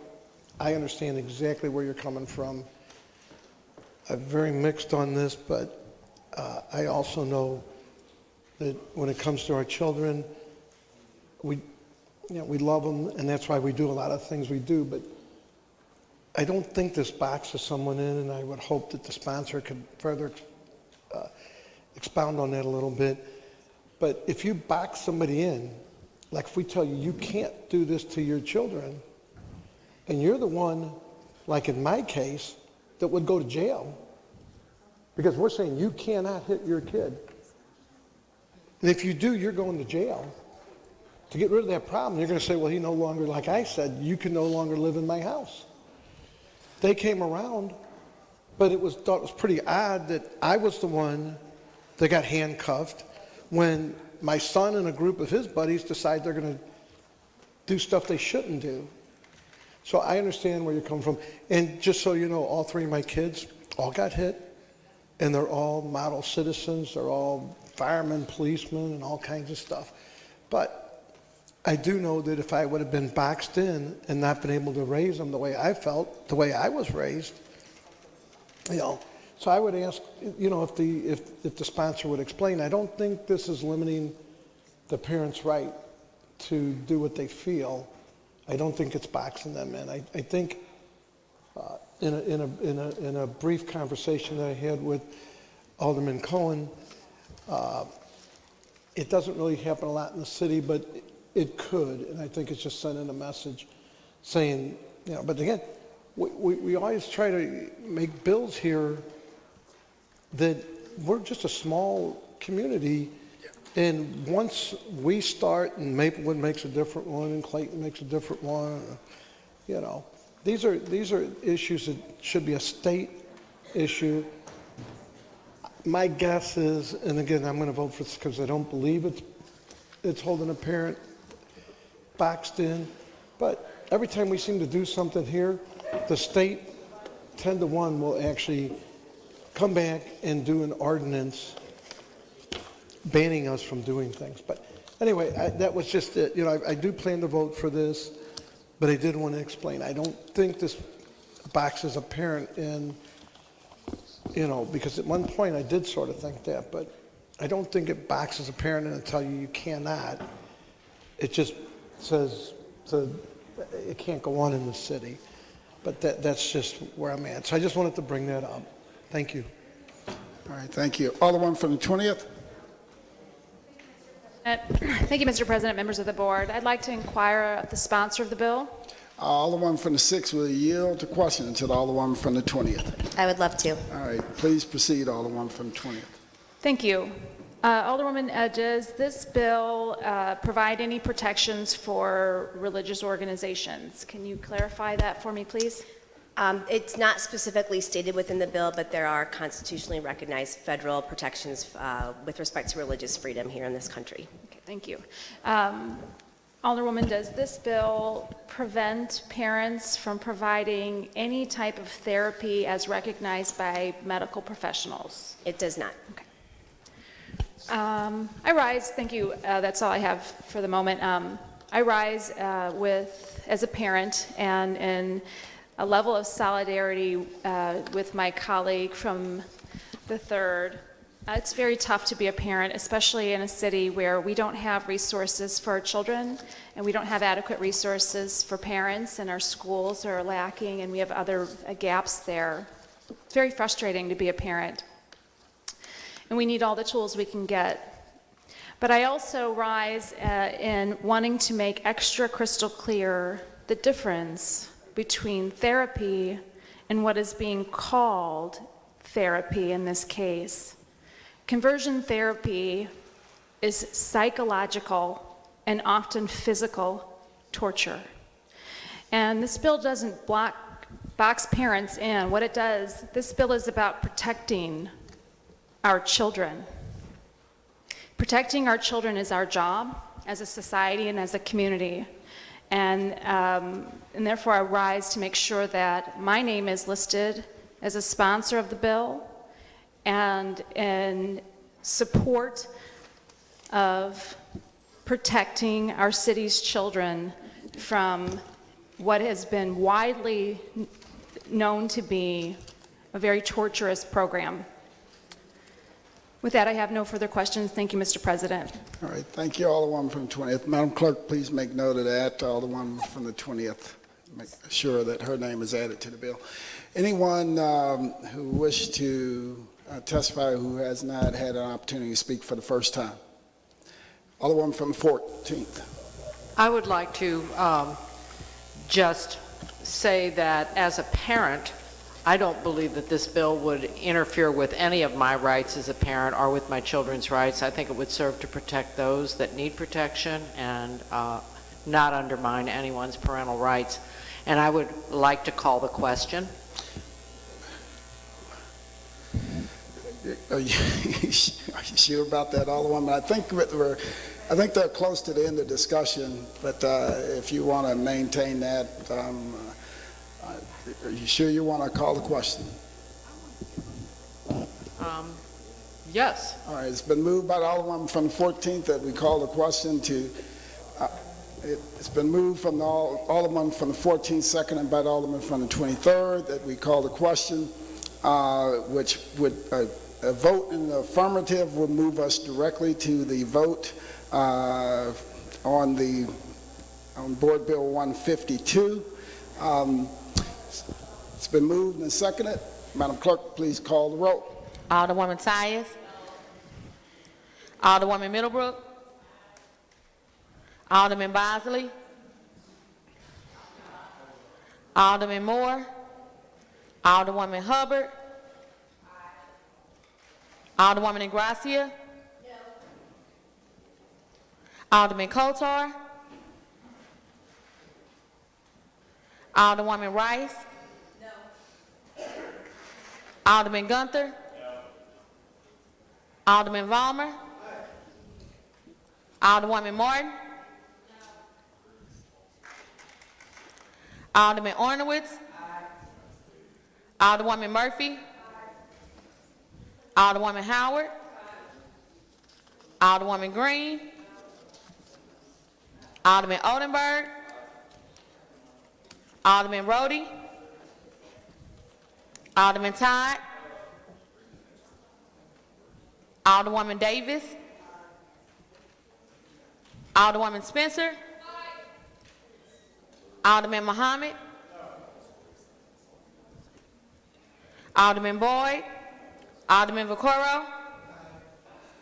Alderman Narayan.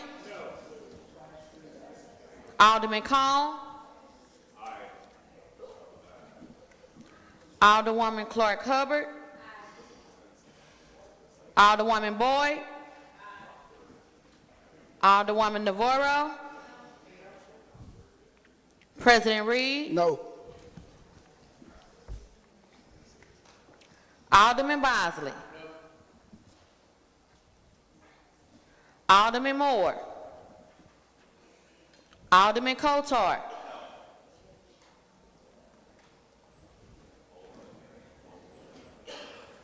Alderman Roddy. Alderman Boyd.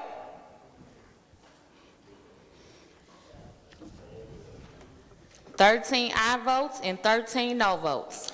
By a vote, you fail to sustain the motion. Alderman from the 14th, Alderman from the 24th.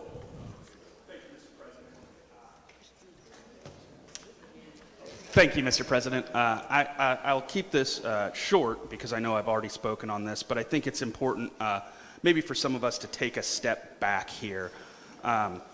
Just like I don't remember the day that I chose to be a straight man, and I know that my friends and family members who I've spoken to about this subject, they don't recall the day that they chose to be gay or bisexual or transgender. And I believe that a therapy, if my parents had placed me in a therapy as a child to convert me to be a gay man, I think it would be equally as effective as if I had a gay child and put them into a therapy to convert them to be straight. I don't see anything that would change kind of the core of your being. What it would do is it would alienate me in an incredible way from my friends and family members. I want to address just a couple of things that the alderman from the 23rd said. I think it's incredibly different to have a child who's a member of the LGBTQ community than it is to have a child who maybe got into a little bit of trouble. I'm having an issue kind of equating the two. I don't think that bad acts out of a child are equivalent to having a child who is gay. And to my colleague from the 3rd, I respect my colleague from the 3rd a lot, and we have a lot of fun conversations. But I think something to think about is, when this doesn't stop anyone from doing anything once they're 18. This is simply about protecting children. The day that a child turns 18, if they want to go through this therapy and give it a shot and see if that's going to be effective on changing their sexuality, they'd be welcome to. There is a line in between raising your child and abusing your child. You cannot beat your child. You can't engage in things like female genital mutilation in this country. There are lines, and we're talking about where this line is to protect our children. And I think that this is appropriate. This is the science on this shows that all this does is put children in a worse position than if they would have never gone through this therapy before. And I would encourage anyone who's on the fence here to go ahead and just remember that your sexuality is the core of your being, and you're not going to change it because someone tells you that it's bad or wrong or immoral. The science bears that that's just not the way this works. Thank you. All right, thank you. Any further discussion? Any further discussion? Any further discussion? Alderman from the 23rd. I just want to set the record straight with the alderman from the 24th ward, who apparently wasn't listening to everything I said. I didn't say compare this to anything. What I said was simply, I don't believe this blocks a parent from doing what they feel. I said that if I thought the bill blocked a parent and you give them no alternative, that's how we end up with homeless people. I wasn't comparing it to anything. Please don't misquote me. All right, Alderwoman from the 6th, you're recognized. Thank you, Mr. President.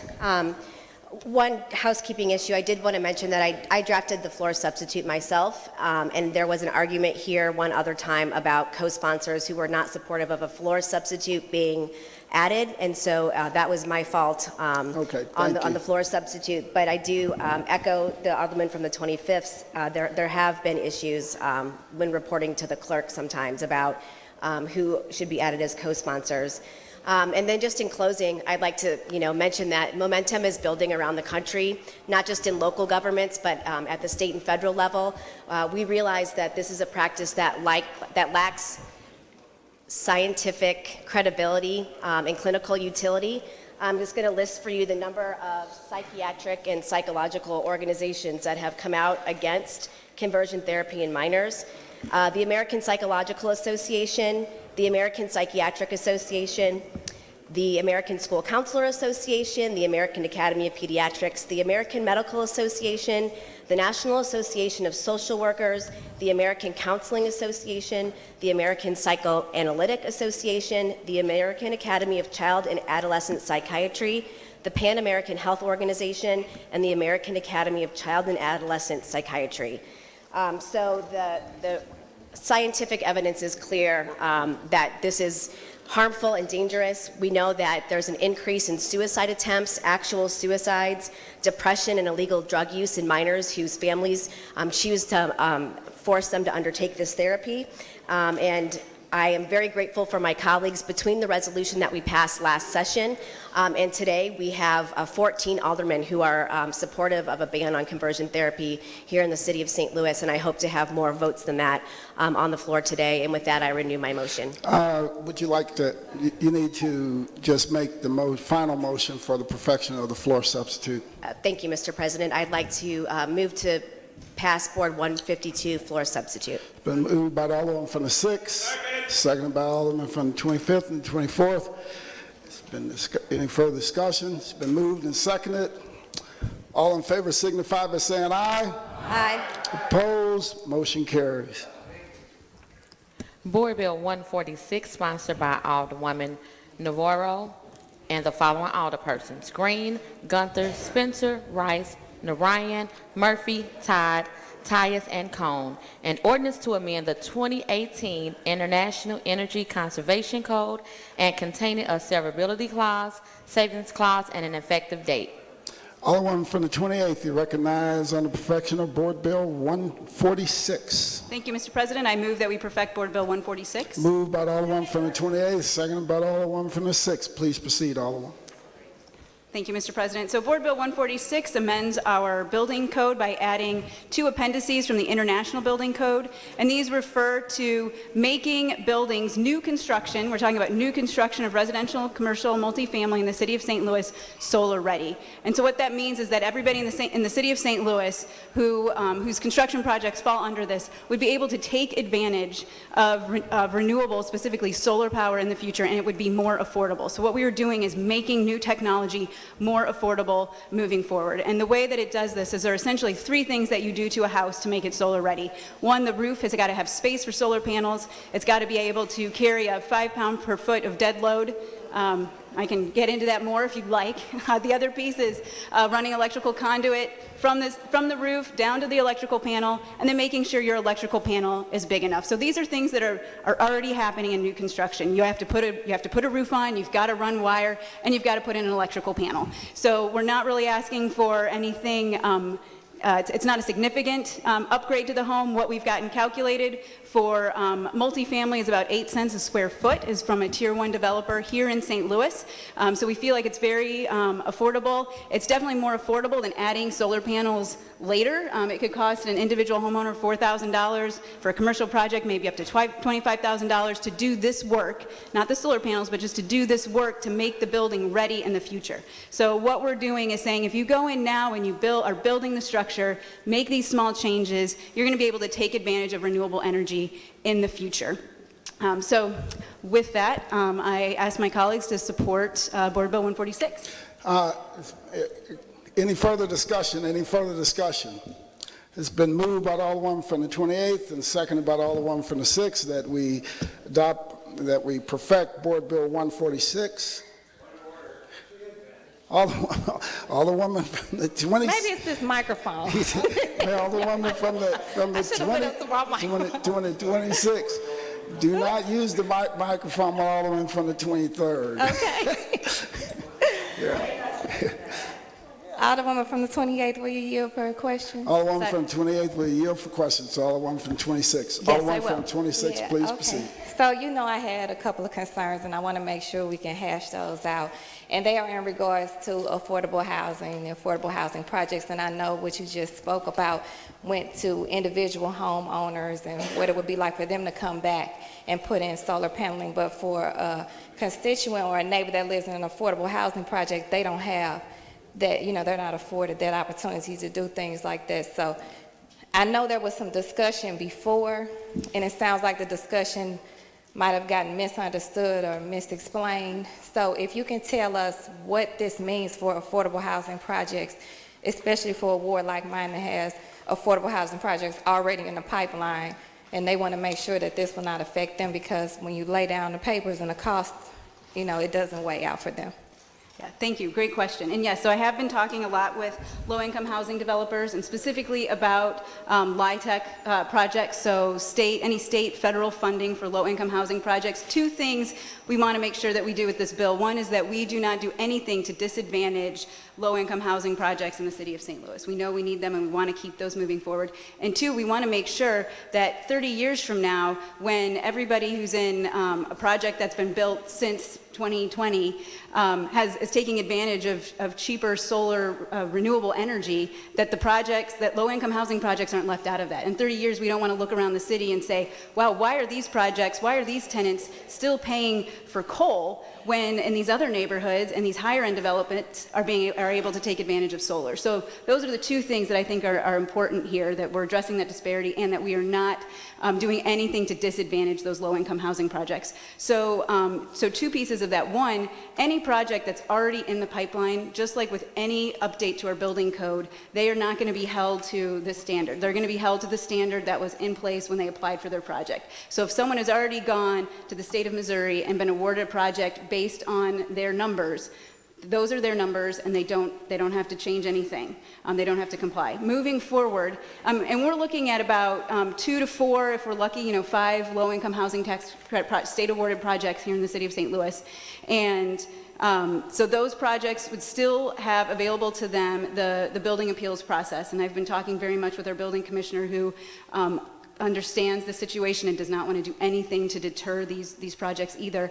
And so that process would still be available. All it would take is for a developer, if they can't get it down to that 8 cents a square foot, which we've seen repeated by several in the industry, that is about what they think the additional cost would be to make these improvements. If somebody can't get it down low enough to be eligible for those projects, they can still go through the building appeals process. It would be a friendly appeals process, just saying, hey, look, these are our numbers, this is what we're trying to do. And they would be able to move forward. That waiver would be available to them. Okay, so a friendly appeals process.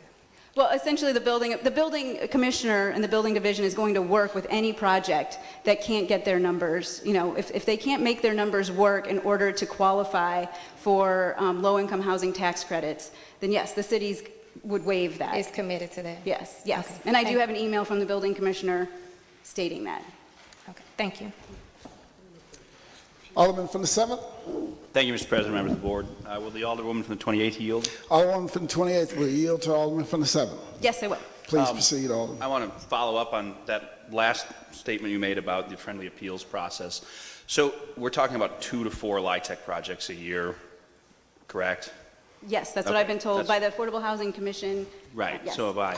So I guess, could you walk me through how this is going to work? My understanding is MHDC, which approves LIHTC programs, is very concerned about cost per unit. And this will definitely drive up the cost per unit cost of construction, will it not?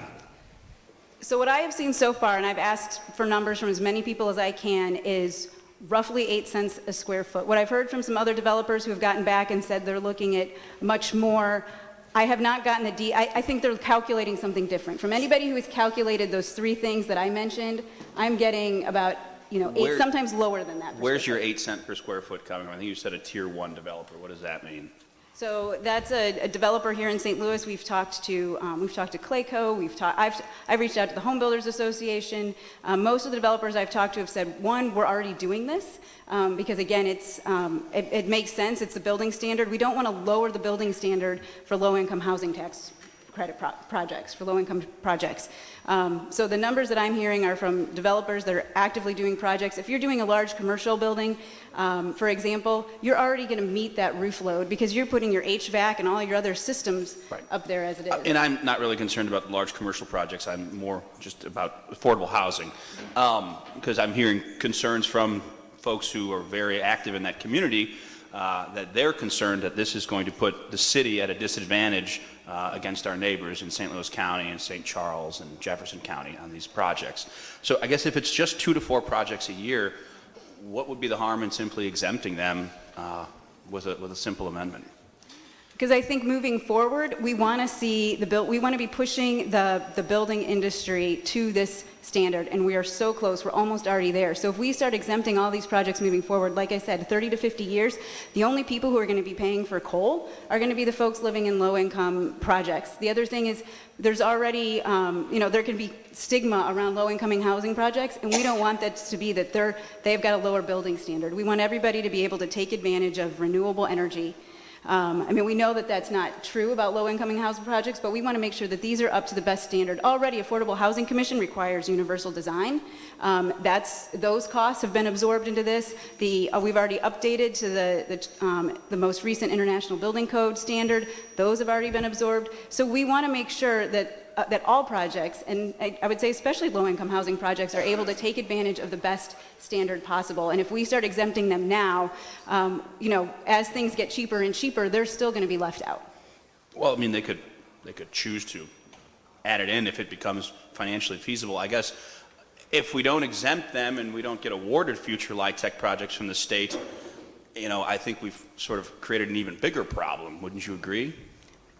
I agree, and I think that we have a process in place. Right now, if someone applies for a project and they're awarded by the state and they come to the building division and say, look, we can't put this into our project, the building commissioner has said that those projects, going through the appeals process, those are perfectly good grounds to be granted an appeal. And so I want to talk about that process because I think that's where there's maybe some confusion. So if I'm developer seeking LIHTC credits, I've got to have my project designed.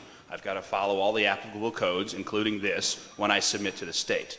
So now my project cost per unit is higher than the projects I'm competing with elsewhere in the state, right? Well, I think in that process, what you can do is go to the building division and say. But that happens after. But That's down the road. I can't go to the Board of Building Appeals until I have a building permit that gets denied. And I'm not applying for a building permit while I'm applying to MHDC for a future project that's going to happen 2 years down the road. So my understanding in talking through with the building commissioner about this project, that they can put forth their project to the standards that they believe is going to get them an award with the state. And then when they come to the building division, so they would be able to put forth their application to the best of their ability. And if they don't think that they're going to be awarded this, they've got the building division saying, we've got this appeals process, and if you get your project and this doesn't fit into it as you applied for it, then you'd be granted the exemption. So I guess if we're going to have a friendly appeals process, why don't we just go ahead and codify it? So for the reason so anything that's already in right now, they are not going to have to go back. Their applications are I'm not talking impacted. about projects in the pipeline, Alderwoman. I'm Okay. talking about future projects. So- I understand we can't change the rules for a project that's already in the process. I'm talking about down the road. Right. So the same thing I said before is I think if we exempt this now, as this becomes more affordable, we don't want to be exempting low-income housing projects. We don't want to cut them off from the availability of this technology into the future. Okay. I'm not going to vote against this over this issue because I think pushing green standards is important, and I do appreciate your work on this and like solar energy. But I would ask and request that you continue talking with the folks from not MHDC, but the advocates for affordable housing, many of whom are familiar to people in this chambers. I think they have some serious concerns with this process and with this friendly appeals process, and I think it's probably a pretty simple fix. And there's still time, we could do it next week or the week after. But I'll vote for perfection today, but I would just ask of my colleague from the 28th that you continue discussions with our affordable housing community so we can get this right. Thank you. All right. Any further discussion? Alderman for the 19th? But I just got to help you out a little bit, okay? We've been doing this already. I did a project 5 years ago. And what happens is we get the assistance on these projects from the federal level. And right now there's a huge comprehensive initiative moving forward along with our energy companies. Ameren is very involved. And most of this is coming from the federal assistance because we really want to deal with this in a more comprehensive way. We also have larger suppliers who are in this state and all over the United States who are pushing to make sure that we include solar energy in our building process, and even to the point where they want to educate our residents, because those people who don't understand it and who are afraid of it, I don't know where that came from, but they got people afraid of solar panels. But that is being done as well. And so that's coming from a federal level too. And most people, even when we talk to them about how you would have the opportunity to store your solar in the battery so that when we don't have when we have long periods where we don't have sunlight or whatever, you can just hook it up to your battery and you still have the energy saving efficiency and all of that. So know that the local level probably doesn't have enough assistance capabilities, and what we have to do is to tie into the larger picture. Okay? Thank you. All right. Any further discussion? Alderman from the 1st. Board, I'd also like to rise in support of the Alderwoman from the 28th board bill, and I asked that my name was put on it. A lot of times people think that because you have low-income housing that it should not be built up to the same standards. It absolutely should. Many years ago when I first got elected, my husband and I had been doing development for a lot of years, and we did historic tax credits. And when we tried to teach people about historic tax credits, they said, how can those buildings, those old buildings, what can be done? How can you, that can't be done. And we actually had a church tear down a school where they had $1 million in historic tax credits because they would not listen. The same thing happens when you bring something new. When you're doing low income, you can also do low income tax credits. You can look for other things that will offset the solar cost. As the Alderwoman from the 19th said, there are federal programs. There's Ameren UE. You can look at, if you're doing low income, you could put handy accessible. All kind of things that there are different tax credits that can offset that.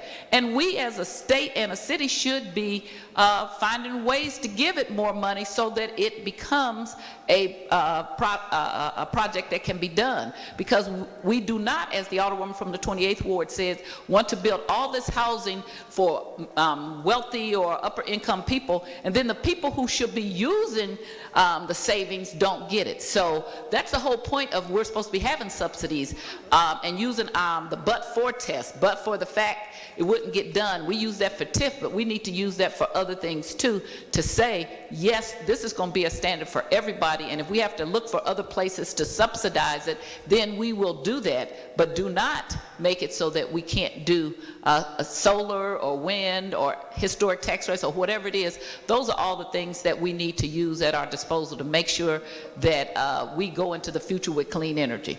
And I want to thank the Alderwoman from the 28th Ward for sponsoring this bill. All right, thank you. Any Alderman from the 23rd?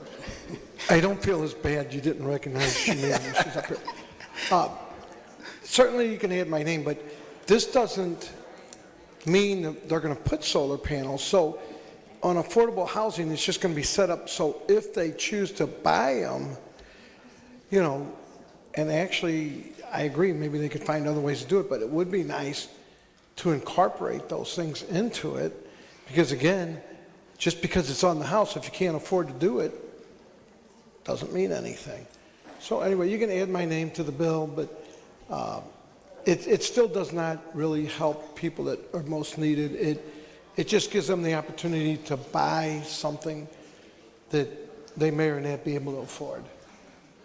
All right, Alderwoman from the 6th. President, I also rise in support of this bill and commend the Alderwoman from the 28th Ward for working on it. In light of the comments from the Alderman from the 7th, I would also encourage the Alderwoman, I'm happy to help to work with the developers of low-income housing tax credit projects here in the city of St. Louis. We've been able to use that platform to stack deals to make sure that we're not pushing people out of 6th Ward neighborhoods as the market and housing affordability becomes problematic. So again, I'm voting for perfection, and I'm happy to help with conversations with the light tech developers between now and next week. All right, Alderwoman from 27. I guess, thank you, Mr. President. I guess what I keep hearing is with affordable housing, it comes to us and the developers educating the people that are going to benefit from this project. And I think that's what I'm not hearing, because even though they put it there, they need to be educated and empowered to know what will help them. And I don't know if people heard the Alderwoman from the 19 when she said the battery stores the solar power.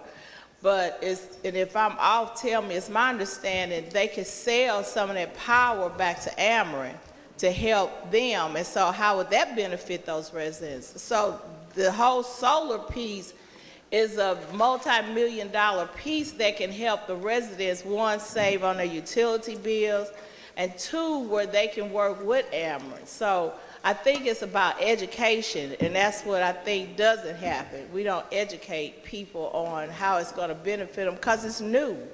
And a lot of people, when things are new, they don't understand it, so they don't want to be a part of it. But I would like my name to be added to that. All right. Alderman from the 23rd. I just want to go back and clarify. So like Alderwoman Boyd was saying, but it doesn't, they don't put the panels on the roof. You have to buy them.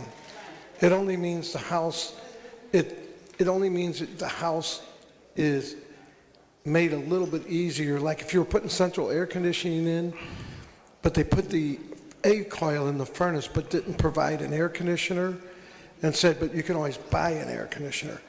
I think the cost is still going to be pretty expensive to put solar panels on a house. So I don't know that people that would be in affordable housing could spend the thousands of dollars extra, even though the house is capable of having this stuff put in. I would assume it's a fairly expensive to to have it put in. So even though the house is set in a way that you could have it, they're not putting it in on affordable housing. They're just saying they're going to make it easier if you ever want to put it in. So just so clarify, this does not include solar panels or any of that on there. All right, thank you. Any further discussion? Any further discussion? Any further discussion? Alderman from 28th, you're recognized to close.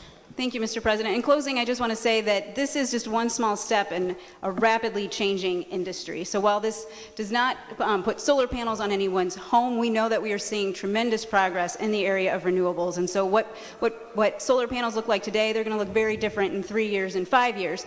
And so what we are doing is preserving a future in this arena.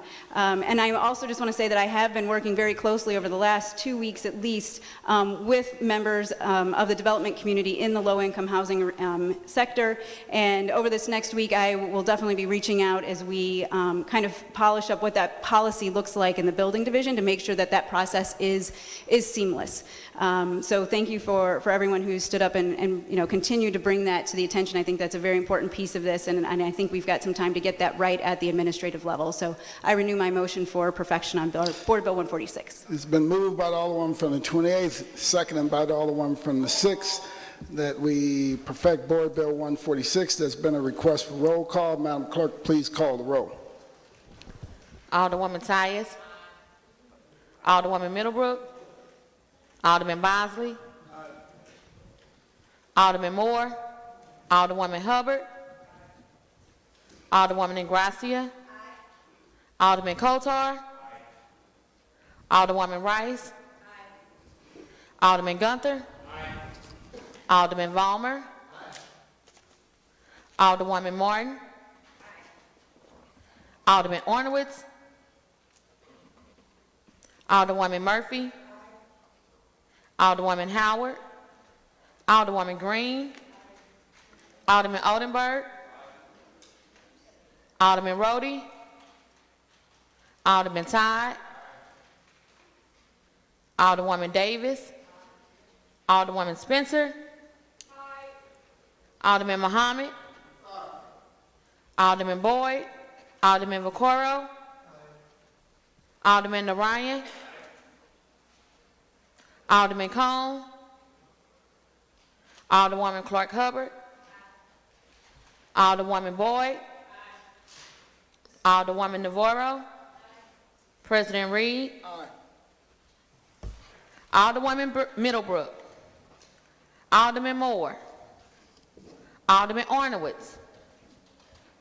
Alderwoman Howard. Alderman Roddy. Alderman Boyd. Alderman Cohn. 22 aye votes. By your vote, you've perfected the Board Bill 146. Madam Clerk. Board Bill 155, sponsored by Alderman Gunther, an ordinance recommended by the Board of Estimate and Apportionment authorizing the City of St. Louis, Missouri to issue its taxable industrial development revenue bonds in one or more series in the total principal amount of not to exceed $100 million for the purpose of providing funds to pay the cost of acquiring, constructing, improving, and equipping an industrial development project in the city, approving a plan for such project, authorizing and directing the mayor and the comptroller to execute certain documents related thereto, and authorizing and directing the taking of other actions and approval of and execution of other documents or as necessary or desirable to carry out and comply with the intent hereof. Alderman from the 9th, you recognize on the perfection of Board Bill 155. Thank you, Mr. President. I move that we perfect Board Bill 155. Moved by the Alderman from the 9th, entertaining second on the motion. Seconded by the Alderman from the 27th. Please proceed, Alderman. Thank you, Mr. President. Board Bill 155 allows the city to issue taxable industrial redevelopment revenue bonds with the hopes of drawing a new manufacturing business to the city of St. Louis. Anheuser-Busch has been a big part of our community and a big part of our city for over 160 years. This is the first time in a long time that I can think of that we're actually looking to bring a new company, a subsidiary, into the city to be kind of working with the sustainability initiatives set forth by Anheuser-Busch.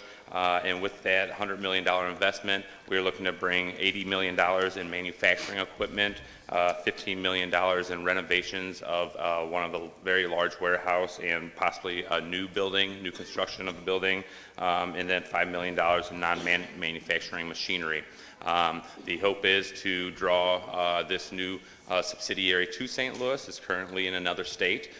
This will also is currently the new project is being floated amongst different states and different Anheuser-Busch locations, so we are hoping to be able to draw them here. I would like to answer any questions that any of my colleagues may have regarding Board Bill 155. Any discussion? Any discussion? Alderman from the 8th? Thank you, Mr. President, and thank you to the Alderman for the first for sharing her microphone today. Alderman from the 9th Ward, would you yield for questions? Yes.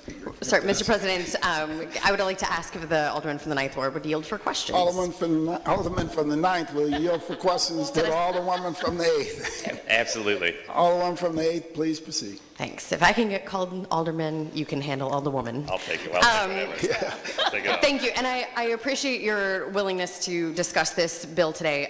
This is another significant tax credit or tax program for the city of St. Louis. So can you walk me through one more time how this was presented to you and what you were able to negotiate out of Anheuser-Busch for this? So it was presented, SLDC, St. Louis Economic Development Partnership, are always looking to expand manufacturing in the city of St. Louis. There's also some state incentives that have been available because of the bringing new manufacturing jobs into the city. So I was approached with the possibility of competing for a new business, competing for $100 million in investment in the facility. And so the SLDC and the Economic Development Partnership originally brought the proposal. We had discussions over it. We ran through, myself, Jonathan Ferry, and some of the people from SLDC ran through a number of different scenarios of what I would find comfortable. And originally there was, we were looking at, they originally were looking at 100% incentives, longer than 5 years, and we whittled things down to be, so right now what it is 5 years, 75% abatement on the personal property, so that's the new equipment that they'll be buying, and then the other part of it is because they are going to be rehabbing a now vacant building and building a new construction for this research and development in kind of the bioscience sort of field, lots of laboratories and stuff like that. So to be able to bring those jobs in, we offered 50 years, or 5 years, 50% abatement on for the new construction and the $15 million in the real property. So it essentially worked out to be around 5% incentive of the entire project, down from 20%. So.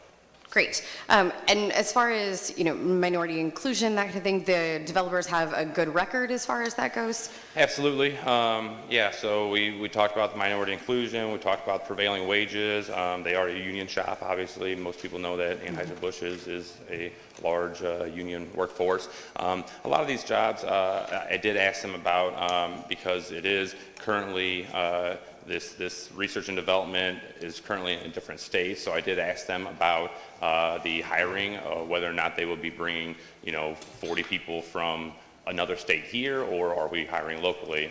They assure me that right now that they're in the early stages, there's only a handful of people doing the research and development. When they actually create the manufacturing company, they will be hiring locally. So we're looking at about 40 new jobs to the St. Louis area. And of those 40 jobs also, the thing that they were that was exciting was these are $120,000 jobs starting off. So they're high-paying biotech, research and development, and manufacturing positions. So. Okay. Sorry, it's warm in here. My brain just blinked for a second. And the last question I have, so we're, if this is a bid for a project, we're competing against several other cities for this project to come here. Is this deal that you've worked out competitive with these other cities? Is this something that, I mean, we have a long-running history with Anheuser-Busch, and hopefully they understand, that we're a community that values them as a business. And is this something they're obviously willing to accept this? Do you think that this can be a successful project? We are hoping that this is a competitive offer. However, SLDC and the Economic Development Partnership were very clear that we don't know what the other places are offering. So right now the project is in Colorado, but there's breweries in Florida, breweries in Texas. There's the other breweries will be providing kind of bids as well, or trying to draw this to St. Louis. So, so we do not know if this is, comparable with other cities, or if we're on the low end of things. But when we looked at, when we were looking at the numbers and the what this was going to be bringing, not only for new manufacturing jobs, but also being able to build up a warehouse that is vacant, that isn't this, or well, it's a building that is just being used as warehousing, so it's not a productive building. So we looked at what we thought was a competitive sort of proposal, and I know that after it went through the Board of E&A, then it went back into the comptroller's office. Our comptroller asked to have a personal sit down to discuss the numbers, and from what I was told, the proposal walked out of there with flying recommendations and approval by our comptroller as well. So I think it's a very well put together proposal, and hopefully it is competitive. Okay, sorry, one more question I thought of. As far as energy efficiency LEED standards, we're building a new building. Have they committed to the highest quality as far as energy efficiency goes? So the entire project is, as I mentioned, is part of their global sustainability initiative. There was reports, I think just 2 weeks ago, how Anheuser-Busch has become the first zero emissions, or started running their zero emissions fleets. They are transitioning to all of their trucks and all their warehousing being zero emissions. What this project is doing is using some of the products that are essentially the spent grains that come out of the brewing process, and reusing those by doing different things to turn those into other products. So it is 100% part of their sustainability initiative. So because they're doing this for sustainability, I would believe that they're going to be putting a new building in that will most likely and probably will meet all LEED requirements. And so yes, it is definitely going to be a sustainable project. All right. Well, thank you. And I just want to thank my colleagues for allowing us to discuss this today. When we're bringing these projects of this magnitude before the city, I think that it's important that we have these conversations about it. So thank you for yielding to questions. Absolutely. All right. Any further discussion? Alderman from the 23rd. Alderman of the 9th, yield for... Alderman from the 9th will yield the question to the Alderman from the 23rd. I will. Alderman from the 23rd, please proceed. Tell me if I'm wrong. Didn't you tell me once... Could be wrong a lot, but... I didn't say that, by the way. Weren't you the one that said you are so much against corporate welfare? Except in this case, I guess? I believe the Alderman from the 23rd can stand up and say what, absolutely, we're all against corporate welfare that want to push back and say, hey, there's certain things that multi-billion-dollar national or worldwide companies. Sometimes you look at them and they're. Well, you don't want to offer anything, but when it comes to and you know this, that when it comes to actually being able to compete with other cities, other states, this is something that is very competitive. So, since I've been here, I've only had 2 tax abatement projects. Mm-hmm. One since you've been here, and on that one, which was a very derelict house in our neighborhood, and a bad property, you voted against it, and explained to me that this is not meant for my neighborhood, this is not meant for big corporations with a lot of money, yet you stand up here. You know, I'm just bringing up a point. I don't want to debate it. The meeting's going to go really long. Yeah. But you're the one that told me that my neighborhood doesn't deserve any kind of breaks, and you're the one that told me you're against carpet welfare, except you're up here saying you're for carpet welfare. And you're welcome to answer. I'll stand right here if you want. Was that a question there? So, there's a statement question built in. Are you for carpet welfare? That's the question. I think, we're in the position to where manufacturing jobs have fled our city for years. When we're in the position of being able to look at bringing new revenue to our city, new jobs to our city, being able to rebuild certain areas, I think that, we absolutely have to look at, how we are going to be helping to bring good, high-paying manufacturing jobs to the city. So you're for carpet welfare when it pertains to you, because I know when Roddy was bringing that up on an area that's growing and very fast, you were opposed to all that. I'm confused. No, I don't think you are confused. I think that the Alderman from the 17th, and who I don't think he's not here right now, but we've had a number of discussions over the last 3 years and we actually had a discussion last night again that the Alderman from the 17th made the point of, do you take 50% of something, or you take 100% of nothing? And so when we're in the position down here where I feel that this project itself and why I'm standing up here supporting this bill is because there was a proposal brought, and we looked at the numbers, we worked with SLDC, we went through a number of different scenarios to be able to negotiate, to be able to get it down to something that we thought was a fair proposal, and so that's where we're at. So I think the difference where you might be confused here is that and again, I had this conversation last night. We have very talented people at SLDC, Jonathan Ferry right now, that can really look at different scenarios and make the best proposal versus just taking what is offered to us and saying go with it. This was many meetings of negotiations to find something that we thought was fair and we thought was competitive and we thought would be bringing new $100 million worth of investment into our city. So in a whole big roundabout way, you are for carpet welfare. It was a simple question, yes or no, but apparently you answered yes in a very long way. Well, you were making a statement, not a question. So no, it was a question. Are you for carpet welfare? And you answered yes in a very long way. Yeah. I'm for negotiating a good deal for the city, and I think this was a well-negotiated deal for the city. So keep that in mind when I have something in my ward come up. When you say, gee, you know what, your ward's too rich, you shouldn't do it. I'm not the first, yeah, go ahead. All right, any further discussion, Alderman from the 1st, I believe the Alderman from the 21st has been up a lot longer. Alderman from the 21st? Out of courtesy and respect, I will yield to the Alderman from the 1st. Thank you, Alderman from the 21st. Alderwoman from the 1st. Like this courtesy and respect thing. Mr. President, members of the board, if the Alderman from the 9th would yield. Alderman from the 9th will yield to the Alderman from the 1st. Alderman from the 1st, please proceed. Thank you. Alderman, now, I am also a person that I do not like TIFs. In fact, I fought my own TIF in my own ward, just to tell you that. So, and we didn't do TIF, okay, because it wasn't needed. I might be bringing one if I get my hardware store. So when you're saying you're against things like that, you're not saying you're against everything, okay? You're saying that if we don't need to use certain benefits or certain development incentives, then let's not do that, right?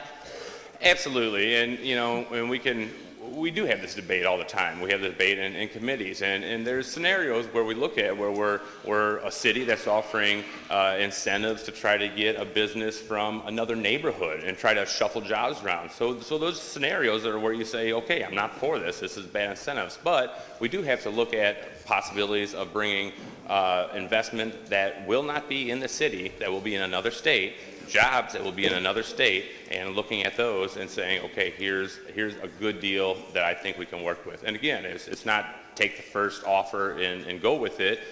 This was many meetings of negotiations and whittling down to what I was comfortable with and what the project thought would be a competitive offer and what our financial analysis at SLDC thought was an extremely good offer. So yes, I agree. I'm not.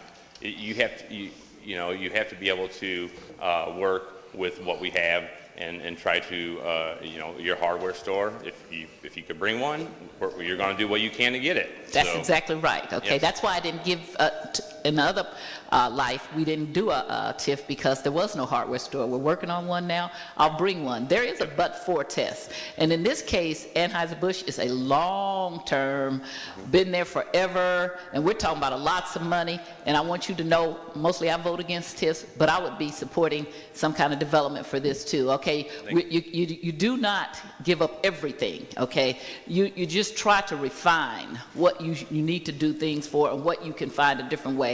I don't think you bring a lot of development incentives our way, okay? Yeah. Right, so once in a while you're just gonna have to take that bite and for to keep something like an Anheuser-Busch, I wanna say I will be supporting it and I usually vote against it. And I do understand the difference between you're saying not doing a lot of everything in places that don't need it and doing a little bit of things. I will say to the Alderman from the 23rd, perhaps he didn't understand that you don't do that very much. And so maybe I'm not asking for him to yield or anything, but I want to say he probably maybe didn't, he's new, maybe he didn't understand that mostly you don't do development. And so now you've taught him a good lesson, Alderman.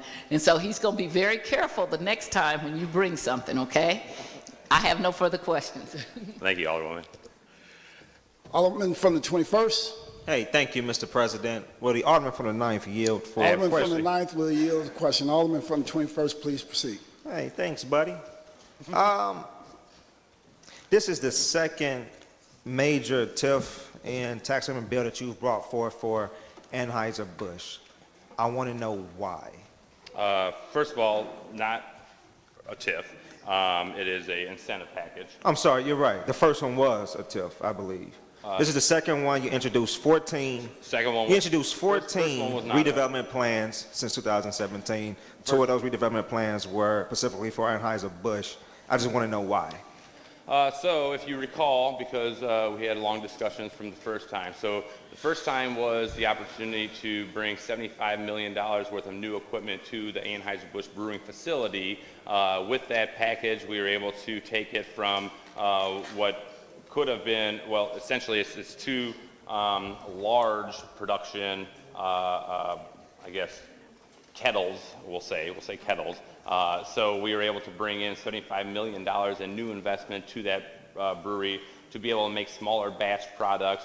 And then through that, we were able to put in there the clawback clauses to retain 700 union brewery jobs.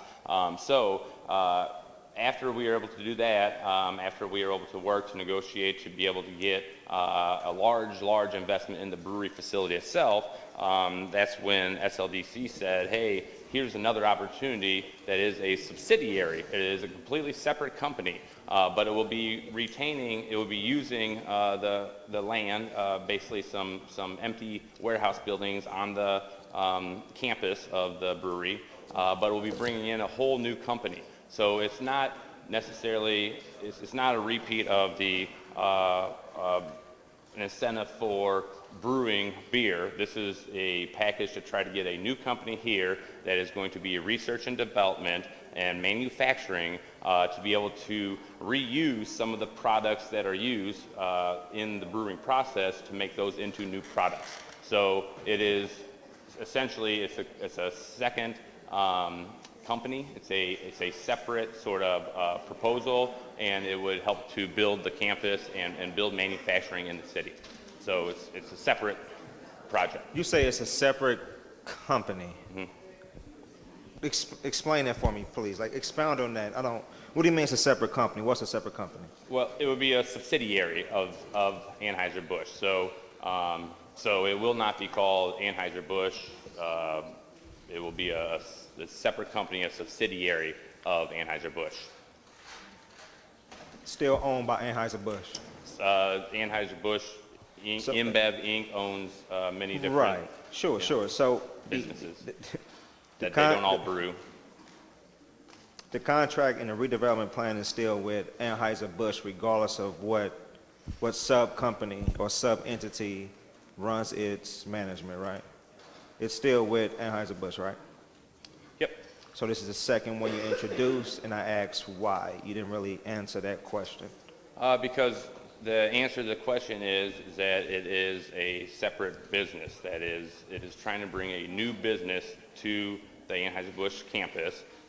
It is still owned by the company, and the big company, the big parent company, but that big parent company has many different subsidiaries. We are trying to bring one of them here. So it is a separate business, it's not brewing, it is Would Anheuser-Busch and Bev, would it bring this separate company to St. Louis without this redevelopment plan? Well, that's You didn't ask that question? Well, that's the same question as that was brought up earlier of do we know if we're competitive with the other locations? We don't know. We don't know if this will be, it's most likely, it's in Colorado right now. That's where this company started. They are looking to, the research and development that they've done in Colorado has produced good results to where they want to fully get a company up and running with $100 million, $80 million of that in manufacturing equipment to start being able to use the research that they've done to really start producing products, start manufacturing. So we don't know if they would come here, or we don't know if this incentive package is competitive with Texas, Florida, Colorado. No, it's the hope. It's putting a proposal together in the hopes that it draws $100 million investment, 40 new manufacturing and research and development jobs, builds on the biotech industry that is so great in the city of St. Louis right now. This builds on the sustainability initiatives that the global AB is pushing towards. So there's a lot of good stuff in St. Louis that I feel that this is a good proposal. I'm optimistic that we are going to get it, but no, we don't know if they would locate here without it. So you still didn't answer the question, but I think I kind of get it. So optimistically, you feel that Anheuser-Busch would still bring this development to St. Louis with or without this redevelopment plan? I don't think they would. Or you listed all of the great attributes that the city of St. Louis has to offer for the reason for them to bring it to the city, right? Yeah, and as we were negotiating as to what was a comfortable package to put together, those attributes of the city of St. Louis were the things that I was arguing. I said, we've got great infrastructure here. We've got the river here. We're centrally located. Why would they want to take their spent grain, their products here, and ship them somewhere else to be able to manufacture this when we could do it right here? But saying that, those are the things that I argued as to why I thought what they're originally asking, we kind of kept cutting. What were they originally asking? Oh, just like, I mean, you're well versed when people come in for any project. A lot of times you'll come in and you'll say, I want 100% at 20 years or 25 years. I want 100% at 15 years. So yeah, I mean, that's what, when we first started talking to them, it was a combination of sales, personal property, and real estate. And we talked them into this proposal, which, like I said, is about 5% of the total investment. So I think 5% of the total investment was a good incentive to offer.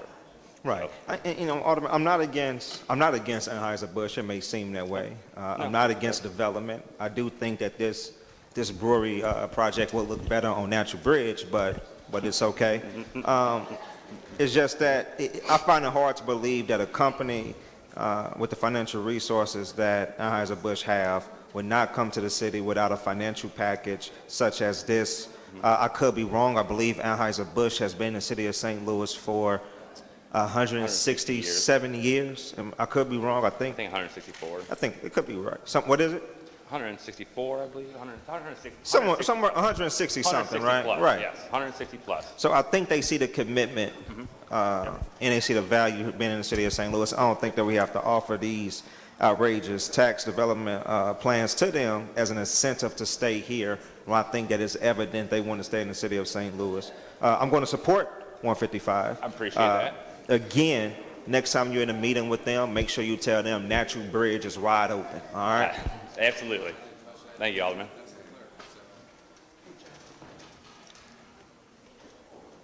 Alderman from the 20th.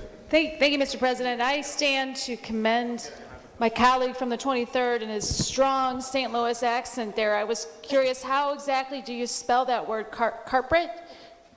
Carpet. I love it. Carpet. My thick St. Louis accent only comes out after a few Bud Heavies. Thank you, Mr. President.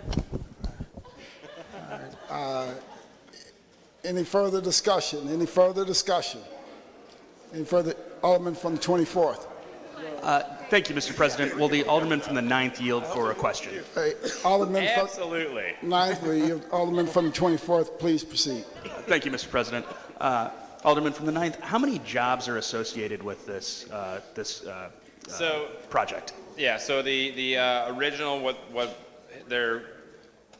we imagine is going to come to it when they start out would be 20 positions in the research and development, essentially lab jobs, 20 in the actual manufacturing part of it. But because this is a brand new company, a brand new thing that they're looking to grow, it has upward potential from there. So those aren't final numbers then? That's just what they're hoping to start with.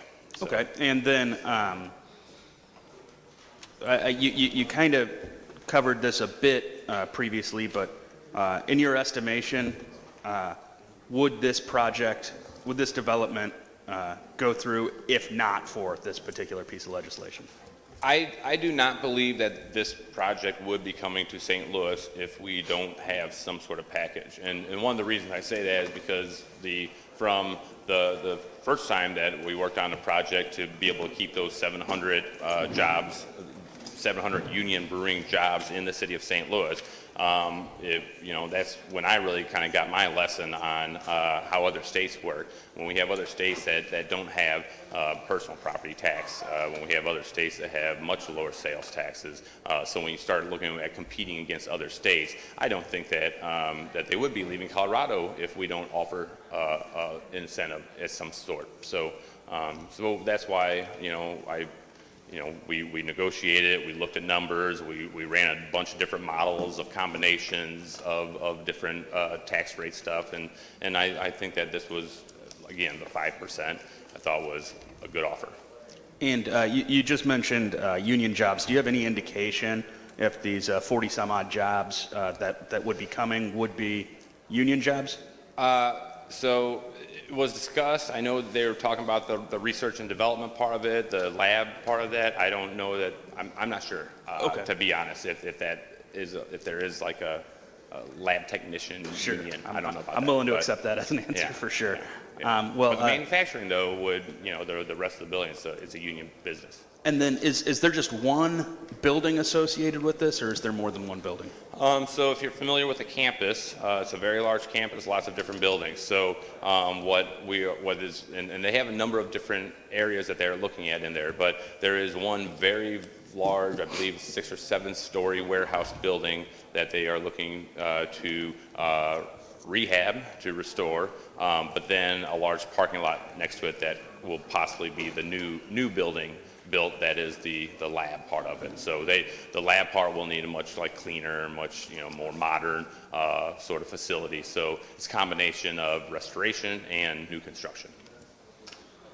Well, thank you. You've certainly done your homework on this, and I'm pretty picky about as the alderman from the 23rd pointed out, the corporate welfare aspect of it. But it seems very much like you've done your homework on this, and I believe I will be supporting this. Thank you. Thank you, Alderman. Any further discussion? Any further discussion? Any further discussion? Alderman from the 9th, you recognize the close on the perfection of Board Bill 155. Yes, thank you, Mr. President. In closing, I believe that, that was brought up, that that we have the responsibility to look at projects that are brought to us and look at how this is going to benefit the city and get to a point to where the benefits outweigh what we are giving up.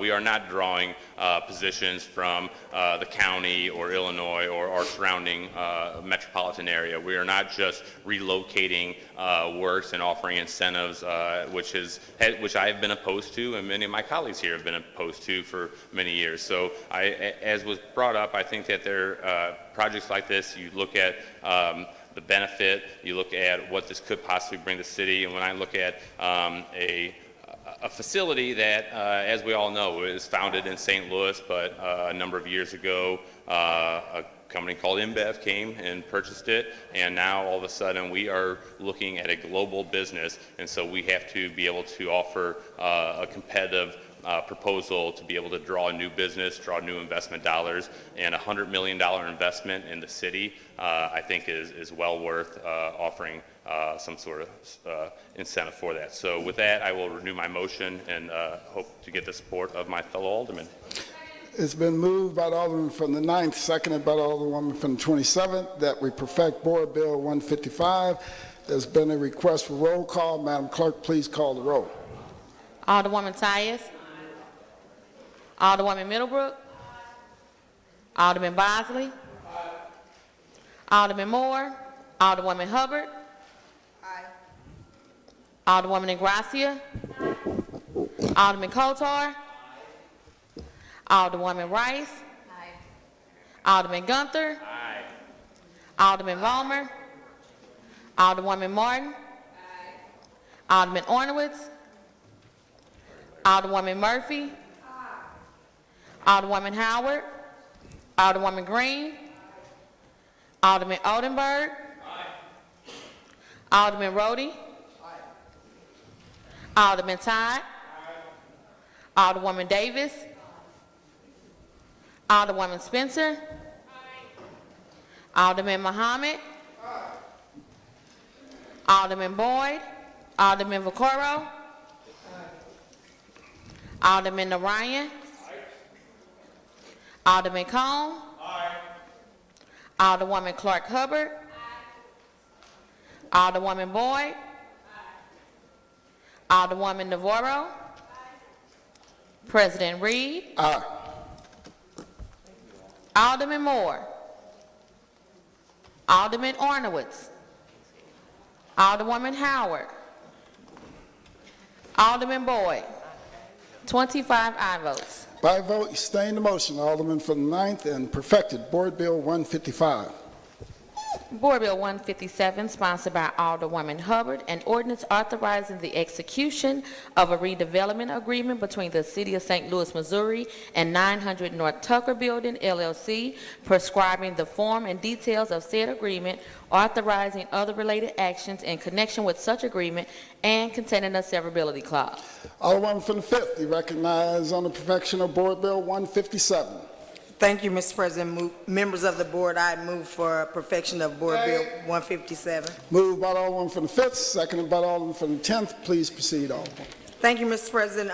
Basically what Board Bill 157 does is it authorizes the redevelopment agreement with the developer in order to implement the project and enable developer to carry out the redevelopment plan.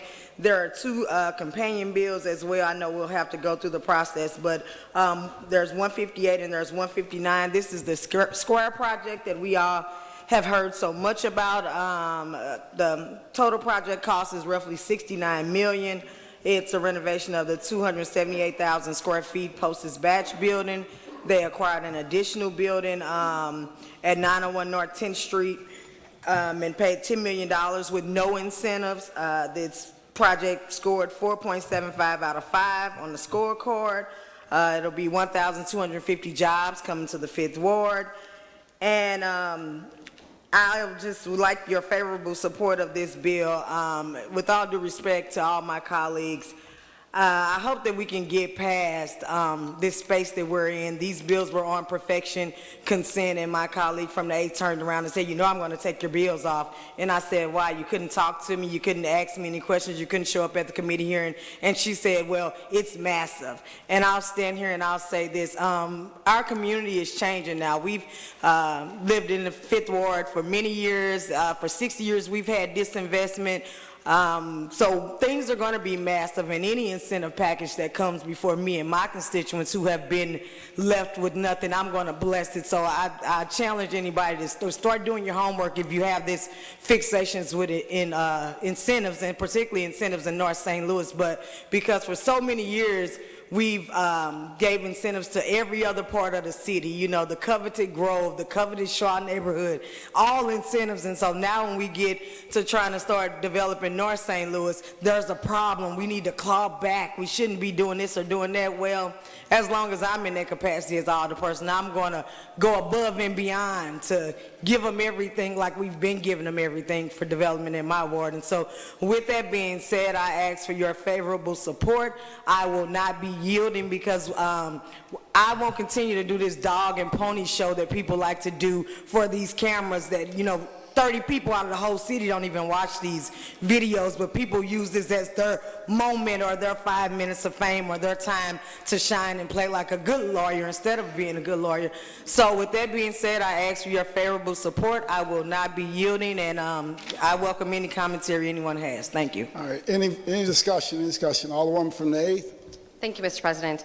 I did move to pull these off of the perfection consent calendar, and I let the Alderwoman from the 5th know that I was going to be doing that. This set of bills, 157, 158, and 159, are a massive deal for the city, the same way I pulled Alderman Gunther's 155 on Anheuser-Busch, because I think that the city deserves to have the full discussion of the board as we go forward on these types of bills. This particular project, it's a square. This is moving into the old St. Louis Post-Dispatch building that was occupied and operational within the last 6 months. The Post-Dispatch moved out as they were downsizing space. It wasn't because the space was not technologically sufficient for them to run a newspaper out of. And so I do commend Square for looking at the hometown here of Jim McKelvey, of expanding their operations here. I think that bringing in these jobs is absolutely transformational for the city. I think that this part of Tucker is ripe for more development. However, I don't think that we need to be giving this type of incentive away. I think that we, as the NGA is opening, as Cortex is moving and is continuing to expand and continuing to succeed, I think that we need to be careful about how we're giving away incentives, our tax dollars. And I would like to note that the TIF Commission, the only no vote came from the SLPS representative on the TIF Commission on these projects. So the Square project is, like the Alderwoman said, about $62 million. They're relying on about $28.2 million in equity that Jim McKelvey personally is upfronting. This is cash. They are not taking out a loan. They're asking for about $20.6 million in state and federal historic tax credits, about $4 million in Missouri Brownfield, and this would be another $11 million from the city itself. That is a lot of tax incentive. That is a lot of tax benefit to be bringing in a company that is wildly successful, that is doing a great job, that has the resources to put some of theirs in. In fact, they're already doing construction on this building, showing that they are going to move forward on this project. And it doesn't look like they're going to be pulling out mid-construction. So if they've already begun the project, and a TIF is supposed to be a but-for test, that but for these incentives, this project would not move forward, why are we not negotiating a better deal? Why are we saying that, sure, you asked for 11.8 and SLDC tried to negotiate and they said no. They said, this is what we're coming for. St. Louis is an incredibly ripe opportunity, and part of that is because of the massive disinvestment on the north side. And I wasn't down here, and I would have questioned any of the TIFs that were happening on the south side or in the central corridor. I think that is something that my constituents said when I was getting elected that they wanted more oversight into. We needed to discuss these things. We needed to roll back how we're doing this. Corporate incentives and of this magnitude, they don't always benefit where we're going. And if SLPS was enough to say no on the TIF Commission, I think we should listen to it. So do I want Square to come? Yes, I do. Do I think that it's a great use of a historic building? Absolutely. Do I think that Square has the money to put some of this in on their own and not, take out a loan, do what every other business does and not just ask for state credits on this and local credits when we need those tax dollars too? We are a city that is on the verge of something incredible. When you're talking all of the national geospatial technology, the way that all of our incubators are moving up, we are trying to train up young folks into these tech jobs. We could be a hub because of how cheap it is to live here. People are moving from Silicon Valley, they're coming in, and we can muscle up and say, hey, we're worth it. We're worth you paying your taxes to be here. And I think that we should. So I do have some questions for the Alderwoman, but she said she is not yielding for questions. So my questions were going to be about where are we at on prevailing wage, about green construction, potential clawbacks, how do we actually call this blight when it was previously occupied less than 6 months ago and operational, and why couldn't we negotiate down further? So I wish that I would have been able to be available for the HUDZ committee meeting, but I am not on the HUDZ committee, and part of the reason we have committees is so that there are smaller discussions and they are brought in front of us. So I would like to ask my colleagues to not to put these bills on our regular perfection calendar going forward so that we can have a robust discussion, because that is what our body is here for. We are a legislative, deliberative body, and there is a reason that we have this available to us today, is to ask questions and to be able to discuss what these bills are. So I will be voting no today. I understand if you all are voting yes, but I will be voting no because I think that we could have done better on this project. Alderman from the 19th. Thank you, Mr. President, members of the board. I'm going to make a suggestion, because if we're going to play this scenario at every one of our sessions, then maybe we ought to do some things differently here. Maybe we ought to look at changing how we actually run committees, the processes that we go through in approving the bills to come to the full board, eliminating all of the analysis that are done by SLDC,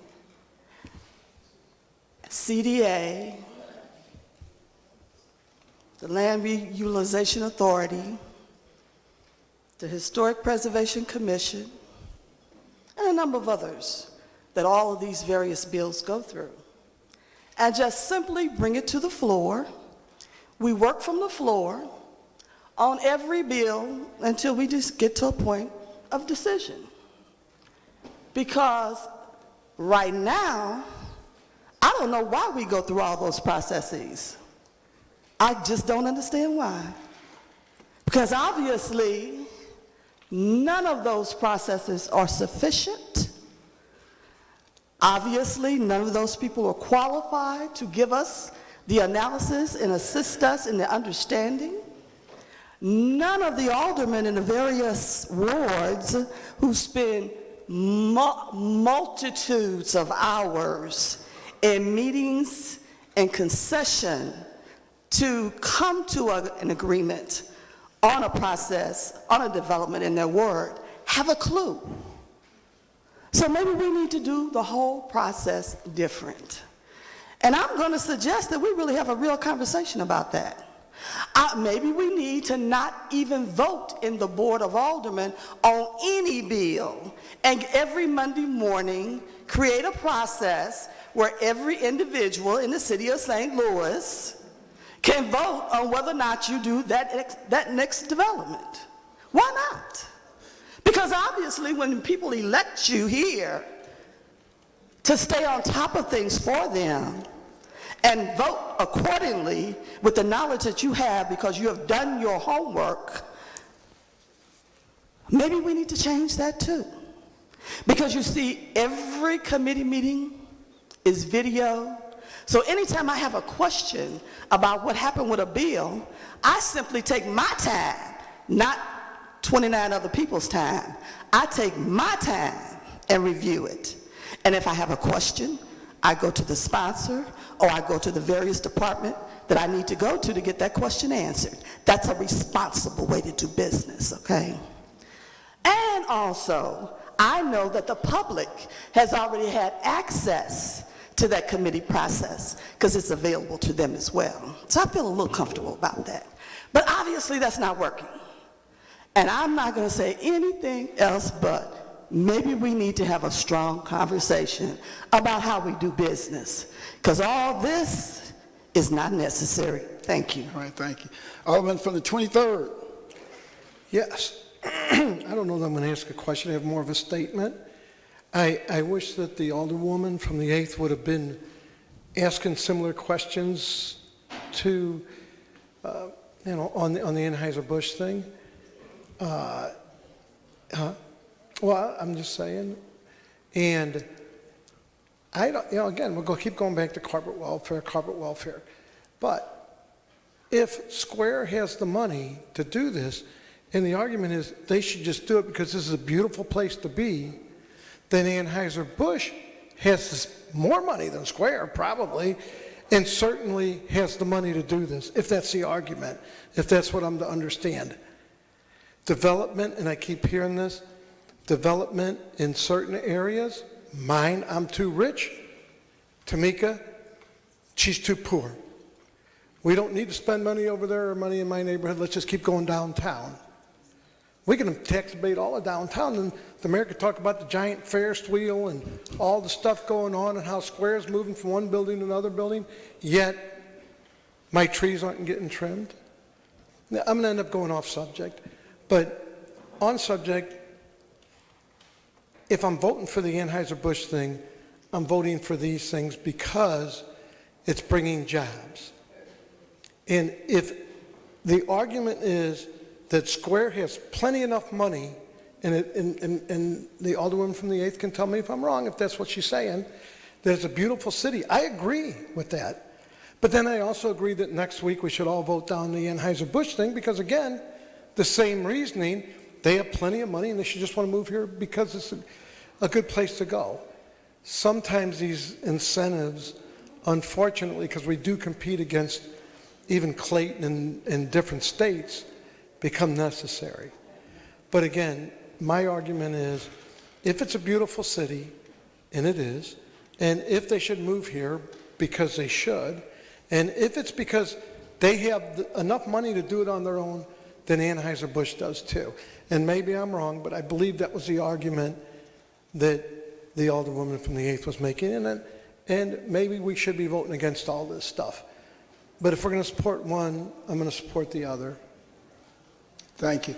Alderwoman from the 6th. Thank you, Mr. President. I guess it's very concerning and troubling to me when I hear colleagues of mine stand up on the floor and say that we are not allowed to ask questions on the floor of the board. I don't know what the rest of your schedules look like, but I cannot attend every single committee hearing. Sometimes I do my best to reach out to colleagues, and because everybody's busy, I don't get a response sometimes for questions I have about board bills. And I think it's really good for the public to be able to hear debate. I think we should spend a lot more time here being professional, but feeling like we have the opportunity to ask each other questions in a respectful manner so that we get all the information we need out. And I also, in my own experience with the St. Louis Development Corporation, almost every single piece of legislation or proposal that they have brought to me recently, either I have not been consulted with before the developer was offered incentive deals, and after I was able to sit down with the developer and our financial analyst and our attorney here at the board, I've been able to negotiate better, more financially responsible deals here for the city of St. Louis. And so I'm not speaking to this particular bill at this point, but I do believe that we have, all of us have the right to be able to ask smart, thoughtful questions. And I think all of us are doing our best to make sure that we are representing our constituents in the city of St. Louis to the best of our ability. Thank you. All right, thank you. Any further discussion? Alderwoman from the 1st. Mr. President, members of the board, so this is a difficult decision for me. I mostly don't vote for TIFs. I am not a big supporter. In fact, I fought against them, and I said before, in my own ward, because of the St. Louis Public Schools. That's one of the bellwethers that I look at. How is it affecting the schools? I have many vacant properties in my community that used to be filled with school children that been closed down and sitting there, and then you have to decide what to do with it. So when we do these TIFs, how I first learned about TIF was my husband used to work for St. Louis Public Schools, and he actually, this was before I got elected, used to come over here and lobby this board against this TIFs. And the school board used to take a lot of time to be against TIFs because it takes their money. We all talk about public schools and how we want them, but then we're very free with all this development. And I found that to be so with my Snooks deal. They pushed a deal that they said had to happen, and it didn't happen after I took my political beating, and we built it without all that stuff that they said had to be there. So I am very careful about, do we really need to give things? I think it's a very different thing when you have had a corporate person like Anheuser-Busch here for many, many years to try to keep them here. I come from a community that is industrial, and I have watched when I grew up, there were 25 different kind of factories, Staley's, Caterpillar, on and on and on. I watched them go away, and I can tell you how devastated it is when you have relied on a job and all of a sudden that job is gone. The squares coming here, can they afford to or not? That is something that SLDC should be doing, but what I do is start to read at what kind of report they put out. So when I look at them saying property is vacant and has been underutilized for years, it was the Post-Dispatch. So if it was the newspaper. So I think that's kind of a Pinocchio moment there, as they trying to walk up to that somehow it's a blighted piece of property when it was in use. Also, I get real anxiety when newspapers get involved in things because some people asked some question about the square and the Post-Dispatch jumped to their defense, but failed to say, oh, but they're buying our building. That's what happens when you get the press up in the middle of things like that. So I want things to happen in North St. Louis. I don't know if 900 Tucker is North St. Louis. I'll call that downtown, but I do recognize that the Alderman from the 5th represents it and wants things to happen into her community. I voted with her for her grocery store, and had I really known what she was doing with the gas station, I'd have been there too, because she really had a good purpose that she told me later. I wish I had known. But if we can, we need not to give everything. If there's another way to do this, we need to be looking at that. And we need to be pushing that further, not just downtown or the edge of downtown, but pushing that further into the parts of North St. Louis. The Alderman from the 21st talked about on Natural Bridge, where Natural Bridge turns into Parnell. West North Florissant. And not just make it a downtown thing. I do not have a problem with the Alderwoman from the 8th asking questions. She should. In fact, I encouraged her to use her voice. We as women down here are often, all over, are often told to be quiet when we use our voice. She got elected just like every one of us, and she has a right, and that is her right, and in fact, it is her duty to bring up these things. They don't always get asked in the most convenient way for when they should be asked. Some of us are not allowed on certain committees. So, since I'm not allowed on certain committees, I use this time to ask questions. Now, I come to all my committee hearings. I don't miss them, and sometimes things overlap, and I try not to even schedule my committee when other people are having it. But you can't be every place, and you tend to prioritize those committees that you are assigned to, which is what you should do. So that means that you may not be on streets, HUDZ, transportation, and all the other things that some people get to be on. So that's why we have perfection. In fact, perfection is used to change, challenge, and to make sure that there were things that maybe got missed in committee. And just to bring this home clearly, as the chair of rules, you should see the board bills we get out of HUD. The most mistakes of all that we have to fix, we actually brought Del Rousset and some of his staff over to go over how many mistakes. Just this past week, we had to hold back a board bill about a SID because it just doesn't have the things that it's supposed to have in it. It doesn't have the correct letters from the registrar. So, and these we had already perfected on the floor of the Board of Aldermen. I much prefer that the questions be asked here on the floor of the Board of Aldermen, and when they come to rules, that if there are problems or things or questions that they be answered, then they come to rules. Then yes, and what we were doing Wednesday, I actually was called in alder people to try to get their board bills straight so that we wouldn't hold anything we didn't unnecessarily need to. So this is exactly the place to challenge. Use your voice. Don't let anybody, Alderwoman from the 8th, tell you your voice is not as equal to anybody's. I use my voice, okay? I encourage you and all the women down here to use your voice. I was encouraged by Alderwoman Geraldine Osborne of the 15th Ward to use my voice. I will even give Dan McGuire, the former alderman of the 28th Ward, one sat right behind me, use my voice. It will make people uncomfortable. That's okay. As we grow into our womanhood, that's all right. We make people uncomfortable. That's about being a bad boss woman, okay? That's what we do. So, and I'm not saying this is not against all you men here, but you've been here for a long time. This is a pro-woman thing right now to say, use your voice. That's what they say about being black. Be quiet. Sharon, you raise too much heck. I sure do, and I will continue. That's how I've learned the rules. That's how I know. You will sometimes be correct, sometimes you won't. But you got elected, and you have a right.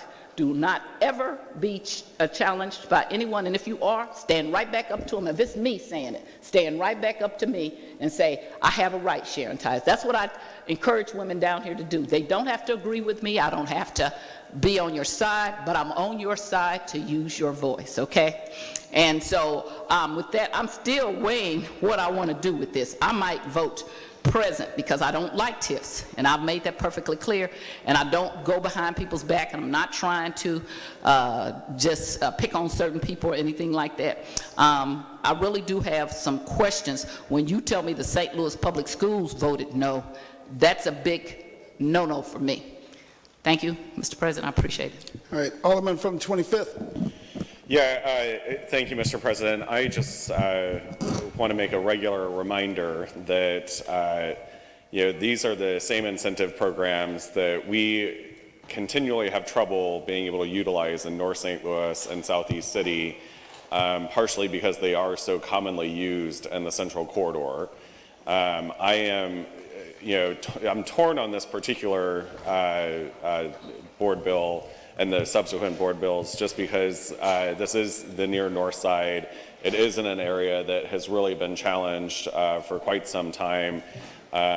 It's starting to see a resurgence when you get like north of the convention center a little bit, but it's still, Tucker looks beautiful with the new improvements that were put in a few years back ago, but you still have a lot of vacant buildings over in that part of the city. And so but I would be absolutely remiss if I did not mention that I've had qualified developers that have been interested in Cleveland High School and have been repeatedly told by SLDC that they can't do this or they can't do that, whether it's TIF overlaying with some other incentive project. And here we are talking about industrial development bonds, TIF funds, and everything else to make this project work, when I've been consistently, shut out by SLDC for major projects in Southeast City. And I know the same is true in North St. Louis as well. I previously chaired the Neighborhood Development Committee, and we had a project in I believe it was either the 4th Ward or the 26th Ward. It was the 26th Ward because it was Alderman Williamson at the time, a former public school, elementary school building that was only recommended for 10 years of tax abatement. The developer wasn't even going to be able to make money off of the project for 15 years, and yet SLDC was suggesting that we only give the developer 10 years of tax abatement. That makes no financial sense whatsoever. So we're shorthanding, parts of the city that are in desperate need of these incentives in order to spur investment and continue to focus on the central corridor. I cannot tell you how devastating that is to communities like my own. So, while I understand that this is, adjacent to downtown, downtown has seen a bit of a resurgence. We still have one of the largest, actually it's the largest office building in the state of Missouri, the old AT&T building that's been sitting vacant for quite a number of years now. There's the old Millennial Hotel, sitting down there. I mean, the list goes on and on. There's still several buildings and blocks, frankly, that still need attention. That being said, we should be evaluating how those projects are getting incentivized, how much incentive they need, whether or not they qualify for, with the but-for clause. But I find it absolutely appalling that here we are having another conversation about another project, in close proximity to the central corridor that has layers of incentives associated with it, when I've had qualified developers that have come forth and asked for the same development incentives for a project that, frankly, would help transform my neighborhood and others around it and raise the quality of life for all of the residents there. The disdain that I have for SLDC right now is just palpable. Thank you. Thank you, Alderman. Alderwoman from the 19th. Thank you, Mr. President, members of the board. So understanding TIFs and the process, it is difficult. When I sat on the TIF commission representing the St. Louis Public Schools, I voted no on a lot of things and now held them up. But it was only in order to get it in the right position. I voted against Cortex, so let's look at Cortex now. I held up Cortex. Joe knows. They had everybody in this state trying to talk to me. I held up Cortex forever. But we needed to have a better understanding. We needed better numbers. And yes, it's okay to have those discussions and make those things happen. But St. Louis Public Schools, you have to understand, every time you bring a new project on board, it benefits our school district in the long run. So you are planning for the future so that the district has the revenue coming in. When you take a piece of property, especially an abandoned lot, and there was nothing there and we were getting no money, but we will be getting some money for the future for the school district, that's important. But what I want you to say in understanding all of that is, you've got to really dig deep and get the understanding. But to just simply target and say, I've got to question everything you do and make it personal, no, I don't like it. And yes, I'm going to say something about it. I normally I never say a word against anybody's projects, because I believe that you have done your job. I believe that the committee has done its job. And so I don't talk about your individual projects. Now, when you get out of order and we start talking off the wall and it doesn't make any sense, then yes, I'll say something. But when I see it personal, I'm going to let you know. I'm the first person to say you should have your voice. I am one who is going to have my voice, whether you want me to have it or not. But you cannot continue with a pattern. When I see a pattern, I'm going to deal with the pattern however I have to. When I see it going personal, I'm going to deal with the personal, whatever I have to. So at the end of the day, if you don't like that, and if you can't handle it, that's what comes with this territory, okay? So if you want to get upset about it personally, so be it. But we are not going to have this pattern unchecked, okay? That's what I'm talking about. I'm not saying anybody can't get up and speak about a bill, but there's a pattern that has been developed, and we're going to have to deal with that effectively. Thank you. All right, thank you. Any further discussion? Alderman from the 21st. Thank you, Mr. President and members of the board. I just want to commend the Alderwoman from the 5th Ward for her work in getting this done. Developing in poverty-stricken communities is not easy. It is a task. We do not have developers knocking down our doors. Portions of the 19th, 27th, 3rd, 2nd, and 5th. It is almost impossible to bring economic development to neighborhoods that are historically marginalized that has seen long strands of disinvestment. So I want to thank you, Alderwoman, for getting this done. I will be voting yes for it, and I also want to vote, and this may be going against the rules, but it's okay. I also want to thank you for your work in getting the NGA done. Without you, that would be impossible. That is going to impact North St. Louis in a tremendous and unbelievable way. And what you're doing now with these series of board bills only adds to the greatness that is going to happen with that development project. Thank you for all that you have doing. Mr. President, this is exactly what tax subsidies are supposed to be used for.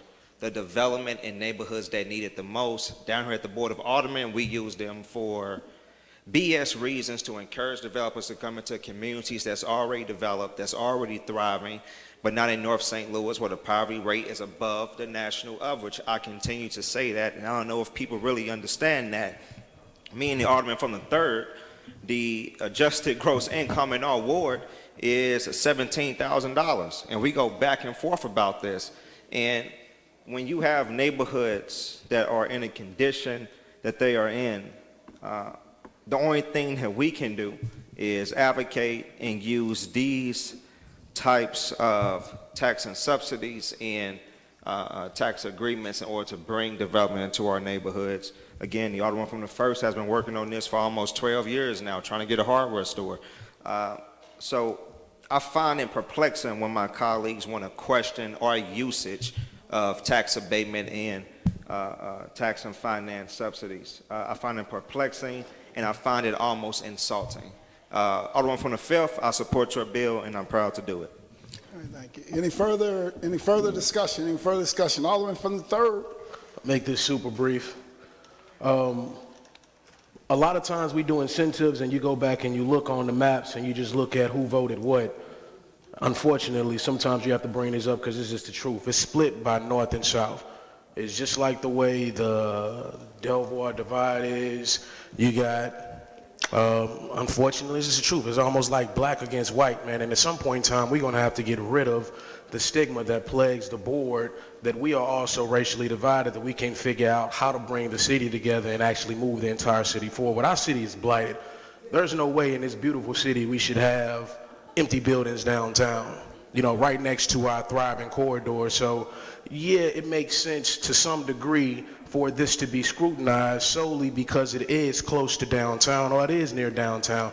But right less than a mile or two from it, you got those less affluent people that are right down the street fighting for the same resources that we've been fighting for 10 to 20 years. So this project is most certainly needed. The jobs are needed. Any incentive, any project in this city is almost needed that is, close to the north side of St. Louis or the west side. I'm not going to go back all the way through that because of all the other persons just did. I just want to simply say, I hope this vote doesn't come down to being something that looks as if it's north against south like it usually is, or black and white. I just hope this is all based on something that the public can see as being differences in what we believe and opinions on the incentives in this city should be used for, and not based on other things that we already have problems with that is recognized by the constituency in the city as far as our divides or our differences that exist that have absolutely nothing to do with the betterment of the city. So just want to point that out. I hope all of our older people here realize that this benefits all of the children we were just talking about and those affluent neighborhoods that we always stand up and talk about we are trying to help. Just stand up and support of the project. And once again, I just hope our colleagues understand that on a regular basis, sometimes it's hard for us to see these things because we are focused on what we're doing at the time, but this is a city of optics. People believe in what they see.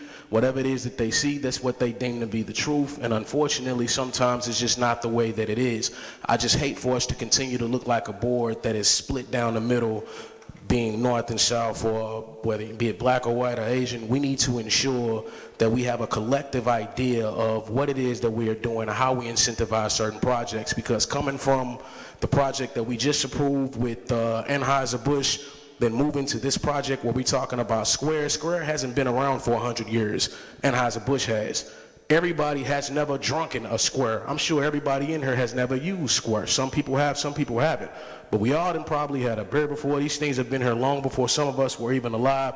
Point that I'm making is we should be giving any new technological businesses within this city the opportunity to make a stake in this city and be here when your grandchildren are able to receive those jobs that we are now trying to incentivize for. So if you all aren't thinking 10 or 15 years ahead, we will fall behind as a city, as we've been here for the last 10 or 15 years. Our population is dwindling. That's not because people are waking up in the morning and saying they want to leave St. Louis. They're waking up and saying they want to leave based on what it is that we do within these corridors right here, within these walls, based on the fact that they don't see changes from 5 years. And they wake up and say, hey, my children cannot grow up here. I don't want them to go through the same thing that we are going through. This city has to change. And any type of, once again, new technological advances or any technological companies that want to be here, we need them here. Right, we're smack down in the middle of the map. We're in the middle of a transition in this world where technology is everything. So you think that we're going to be left behind like we have been for years? We get everything late. We get clothes late. We get games late. We get shoes late. We get just about anything late. We get technology late. A lot of the stuff that we vote on here on the board has been voted on in California and other places 5 to 7 years ago, and it's ridiculous that we continue. Okay, my bad. It's just ridiculous that we continue to not do what we need to do to incentivize every development that needs to come to the city. So once again, I stand in support of Tamika Hubbard. I'm sorry, the Alderwoman of the 5th Ward, and let's get this vote going. Thank you. All right, thank you, thank you. Any further discussion? Alderwoman from the 5th, you recognize the close. Mr. President, I'd just like to renew my motion to ask for your favorable support of Board Bill 157. It's been moved by the Alderman from the 5th and seconded by the Alderman from the 10th that we perfect Board Bill 157. There's been a request for roll call. Madam Clerk, please call the roll. Alderwoman Tyus. Alderwoman Middlebrook. Alderman Bosley. Alderman Moore. Alderwoman Hubbard. Alderwoman Negracia. Alderman Kotar. Alderwoman Rice. Alderman Gunther. Alderman Vollmer. Alderwoman Martin. Alderman Ornowitz. Alderwoman Murphy. Alderwoman Howard. Alderwoman Green. Alderman Oldenburg. Alderman Roddy. Alderman Todd. Alderwoman Davis. Alderwoman Spencer. Alderman Muhammad. Alderman Boyd. Alderman Vaccaro. Alderman Narayan. Alderman Cohn. Alderwoman Clark Hubbard. Alderwoman Boyd. Alderwoman Navarro. President Reed. Aye. Alderwoman Tyus. Alderman Moore. Alderman Gunther. Alderwoman Martin. Alderman Ornowitz. Alderwoman Howard. Alderman Oldenburg. Alderwoman Spencer.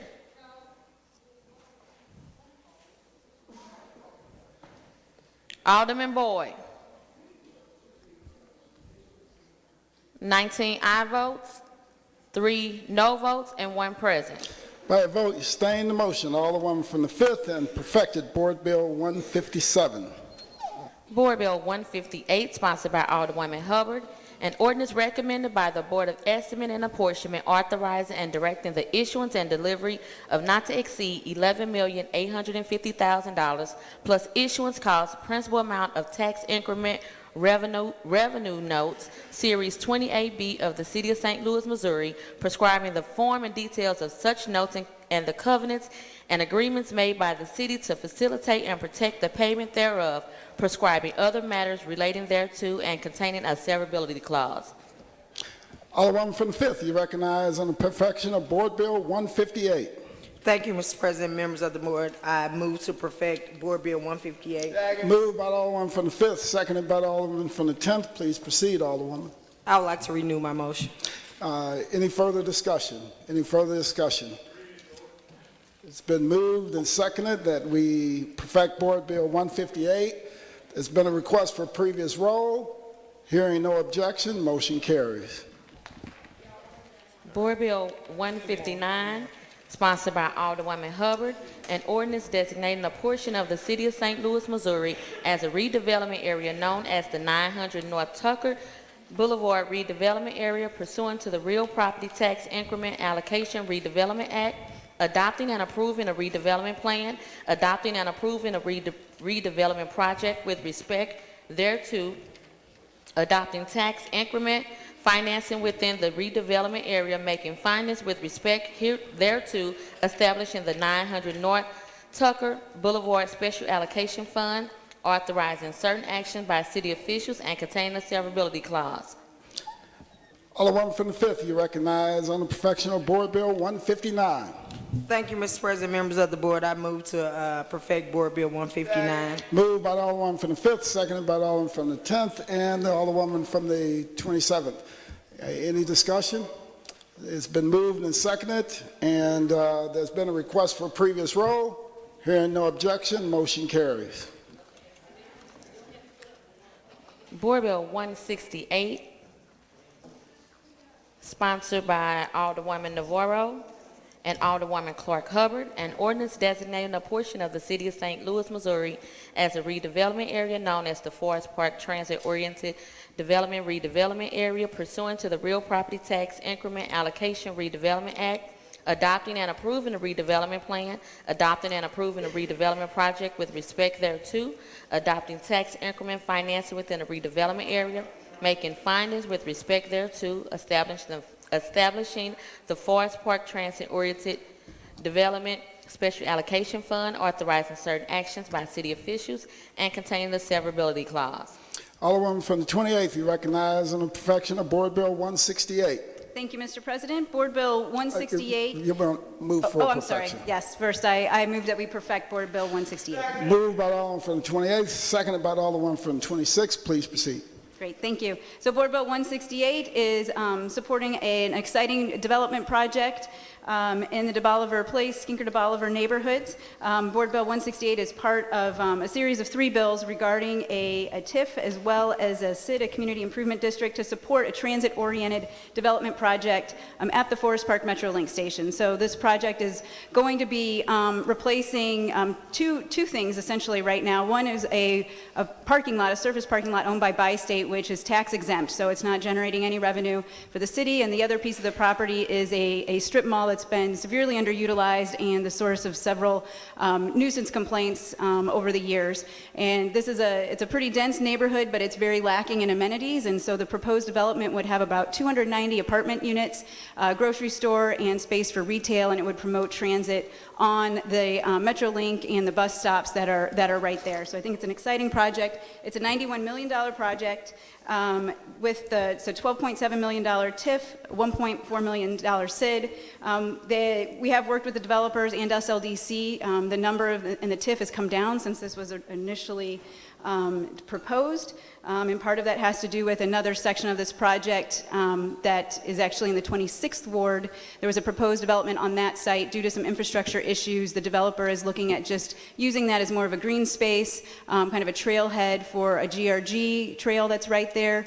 It's also very close to Forest Park, so that's what we're looking at, is making that into into kind of a nice public amenity space as well. So I think this is very exciting for both of these neighborhoods. It's also going to be pushing more development north. The developers, Pearl, has been very engaged with the neighborhood organization over the last year in terms of the design, traffic needs. We're confident this is going to be an improvement in terms of folks who are using the bus and the train, accessibility issues. All of these things are going to be addressed in this project. So I urge my colleagues to support it. Thank you.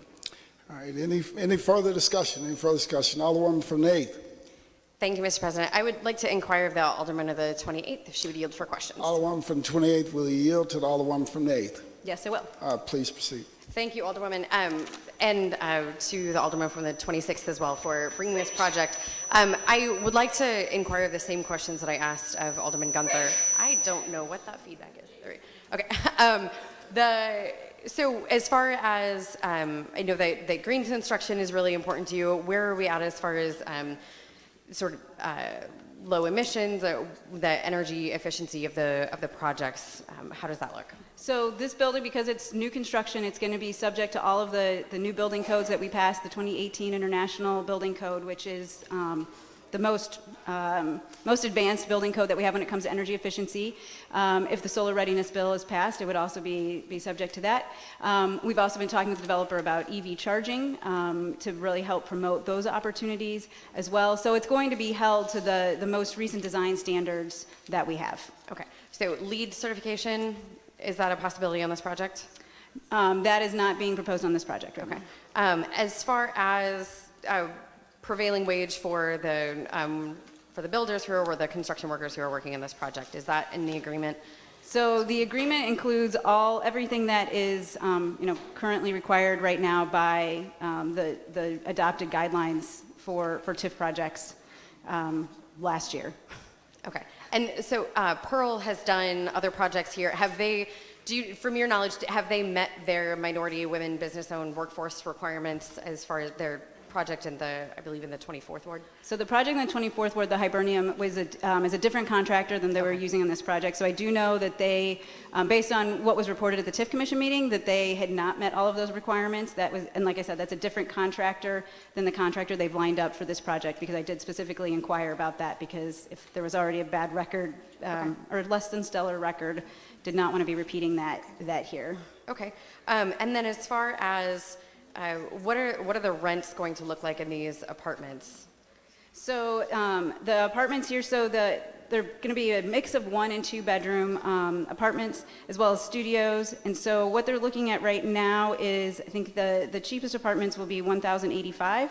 The average is $1,555 for the rents. Okay, so for the 2 bedroom, we're talking about 1,500. That's probably, yeah. It's probably around that. Yes. Here I've got the square footage if you want. Is that about average for the area right now? Is that higher than what rents are going for in that area? So the Skinkert Bolivar neighborhood, let me just pull up this, if I can find the square footage number, we'll give it to you. Well, I will look that up. But the Skinkert Bolivar neighborhood has got quite a range. We did look at census tracts and what's available in the neighborhood. And the neighborhood, again, has been very active and engaged with this particular developer, because they're very much committed to preserving diversity in housing options. So I think it's on probably they're market rate apartments. So you can definitely find things farther to the east, closer to the Central West End, that are going to be higher than these. We've got, the Tribeca and some other things that are market rate. So this is going to be, probably middle, upper range of what's available. But we did, like I said, we looked around at what's available in the neighborhood and feel like there's still a lot of really good options in the Skinkert Bolivar Place neighborhood. But these would be market rate apartments. The fact that they are so close to the Metrolink station means that we're going to be providing housing opportunities for people who don't have to own a car, which I think is very important. And like I said, there will be 2-bedroom apartments. There's part of this development is also on backs up to a single-family street, and so all of those are being designed to kind of blend in more with a single-family neighborhood as well. And was there any affordable housing component of the project that you were able to carry forward? Yeah, there's not an affordable housing component of this project per se. We spent a lot of time discussing it. Part of the nature of this project is that as we've been talking about the design of it and making sure that it fits in with the neighborhood and the amenities that are available, the number of units has actually been reduced quite a bit. As I said, there was actually a whole nother building proposed on the other side of the street where they were planning to put apartment units, and then just because of infrastructure issues there, it's on the Kiss and Ride lot for the Metrolink station. Because of the infrastructure issues there, they're not able to build a building there, and so that was a whole nother lot that they anticipated being able to generate rents and revenue from that they're not able to utilize. So we think that, again, that based on the fact that you can live here without owning a car, and that they do have units that are around $1,000 a unit, that's going to open up some options there. Okay. All right. Thank you so much for answering questions. Any further discussion? Any further discussion? Alderman from the 1st. Mr. President, members of the board, if the Alderman from the 28th would yield. Alderman from 28th will yield to the Alderman from the 1st. Yes, I will. Alderman from the 1st, please proceed. I noticed that Board Bill 168 establishes a Forest Park Transit-Oriented Development Special Allocation Funds. Is that just a TIF? Is that a fancy way to call the TIF, or is that something different? Well, it's a transit-oriented development. So it's a TIF, there's a SID. Let me pull up the description here. There is a TIF in here. We're not trying to get around and that. I heard you say there was a SID, but is there something else? So this is what I want to ask. Does it involve the trolley? Let me get very clear. Okay. This would be in the TDD because that the trolley was set goes up right for there. the trolley, right? Right. So that and everything that's in there, that's already established. This doesn't. So we're not going to be putting any backdoor money in the trolley. That's what I don't want to find out later, that we put some money in for the trolley. Any money going to the trolley is from revenue that was already established by that TDD. Okay. Do you know how many TIFs are in the Skinker to Bolivar neighborhood? Do you have any idea? I don't know off the top of my head. I don't know if you're referring also to more the Loop area. Skinker to Bolivar is mostly residential. Right. So not any since I've been here. And in fact, I think in one part of your neighborhood, you actually closed out a TIF. Maybe it was the library or something like that earlier, was it? Was it? In the Central West End. Right. Yes. Yeah. For the Chase for the Argyle TIF. Yes. Right. Yes. Exactly. That was very successure, and we were able to start turning money back over to the school district years in advance. Right. And you said the strip mall would be that little strip mall right there at, what is that, Waterman or Pershing into Bolivar? Right. Okay, so that's all coming down, and it's like 2 or 3 stories, mixed use. Is that what? It's just 1 story of commercial right now. Right. Yes. Okay. And how tall will this building be? So this one, I believe it's about 5 to 6 stories.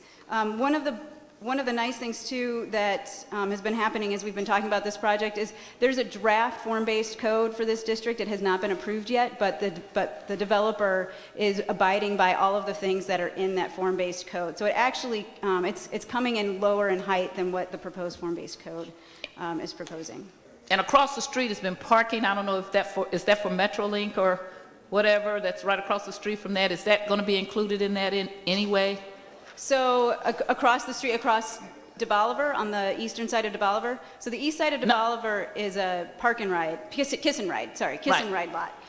So that is what is currently kind of being debated about what's going to happen with that, because there was a proposal for an apartment building, and then when that wasn't feasible, they looked at putting a restaurant, and then it's just not feasible right now to go underground. So they're working with Bi-State, who's going to need access to the trains there, and then also working just with our city planning, parks as well, to figure out, in Great Rivers Greenway, what are some creative things we can do with this space since we're not planning to build any structures on it. And can you just tell me what is the but-for test that it met so that we needed a TIF to do this? Would this not occur if in this neighborhood without the TIF, and if it would not, can you kind of explain to me why not? Because I'm trying to figure out when we finally say this would occur anyway. So this project, I do not believe would occur if this weren't happening, and that's because specifically this project is replacing a Metrolink parking lot. So Bi-State currently owns that lot, and they're required to provide over 100 spaces of free parking to users of transit there. So this development has to replace all of that free parking, and in order to make it work, about half of it's going under, most of it's going to be underground. There is going to be some that's going to be at street level, but most of it's going underground. So if they didn't have to provide all of that free parking and incur all of the expense of putting it underground, I don't think that they would need the incentives. And so that's why I think that we have gotten into a quandary, because every neighborhood can argue that, okay? They'll say, well, this wouldn't have happened. The whole thing for the TIFs, especially when you're talking about taking away money from the schools, MSD, and other entities, is that it was supposed to spur economic growth in neighborhoods where it could not. I think that people have taken that, because you can always argue this would not happen, and this is a prime example of why I don't vote for most TIFs, because in every single neighborhood you can argue that it would not happen if it was not for that. But at the same time, and so when you look at where the TIFs have occurred, they have not occurred to spur economic growth where they're supposed to. People just go where it's easier and they can make the most money. And so for that reason, I will not be supporting this TIF. Not that I'm not against your neighborhood, but I think at some point we are going to have to ask for a map, look at where these TIFs are, ask why, if it was supposed to spur economic growth here, is just spurring economic growth in the central quarter and downtown, and have to admit that we're not using TIFs the right way. Thank you. I appreciate it. Thank you. I would just like to say that the size of the building is, it ranges from 3 stories to 7 stories. Just want to clarify. I have no further questions. All right. Alderman from the 7th. Thank you, Mr. President. Members of the board, will the Alderwoman from the 28th yield for a question? Alderwoman from the 28th will yield. Alderman from the 7th, please proceed. Will this development be solar ready? As long as yeah, absolutely. I think it would be solar ready even if there wasn't pending legislation. But yes. Thank you for that question. All right. Any further discussion? Any further discussion? Any further discussion? Alderwoman from the 28th, you're recognized to close. Thank you. I renew my motion to perfect Board Bill 168. It's been moved by the Alderwoman from the 28th, seconded by the Alderwoman from the 26th, that we perfect Board Bill 168. There's been a request for roll call. Madam Clerk, please call the roll. Alderwoman Tyus. Alderwoman Middlebrook. Alderman Bosley. Alderman Moore. Alderwoman Hubbard. Alderwoman Ingracia. Alderman Kotar. Alderwoman Rice. Alderman Gunther. Alderman Vollmer. Alderwoman Martin. Alderman Ornowitz. Alderwoman Murphy. Alderwoman Howard. Alderwoman Green. Alderman Oldenburg. Alderman Roddy. Alderman Todd. Alderwoman Davis. Alderwoman Spencer. Alderman Muhammad. Alderman Boyd. Alderman Vaccaro. Alderman Narayan. Alderman Cohn. Alderwoman Clark Hubbard. Alderwoman Boyd. Alderwoman Navarro. President Reed.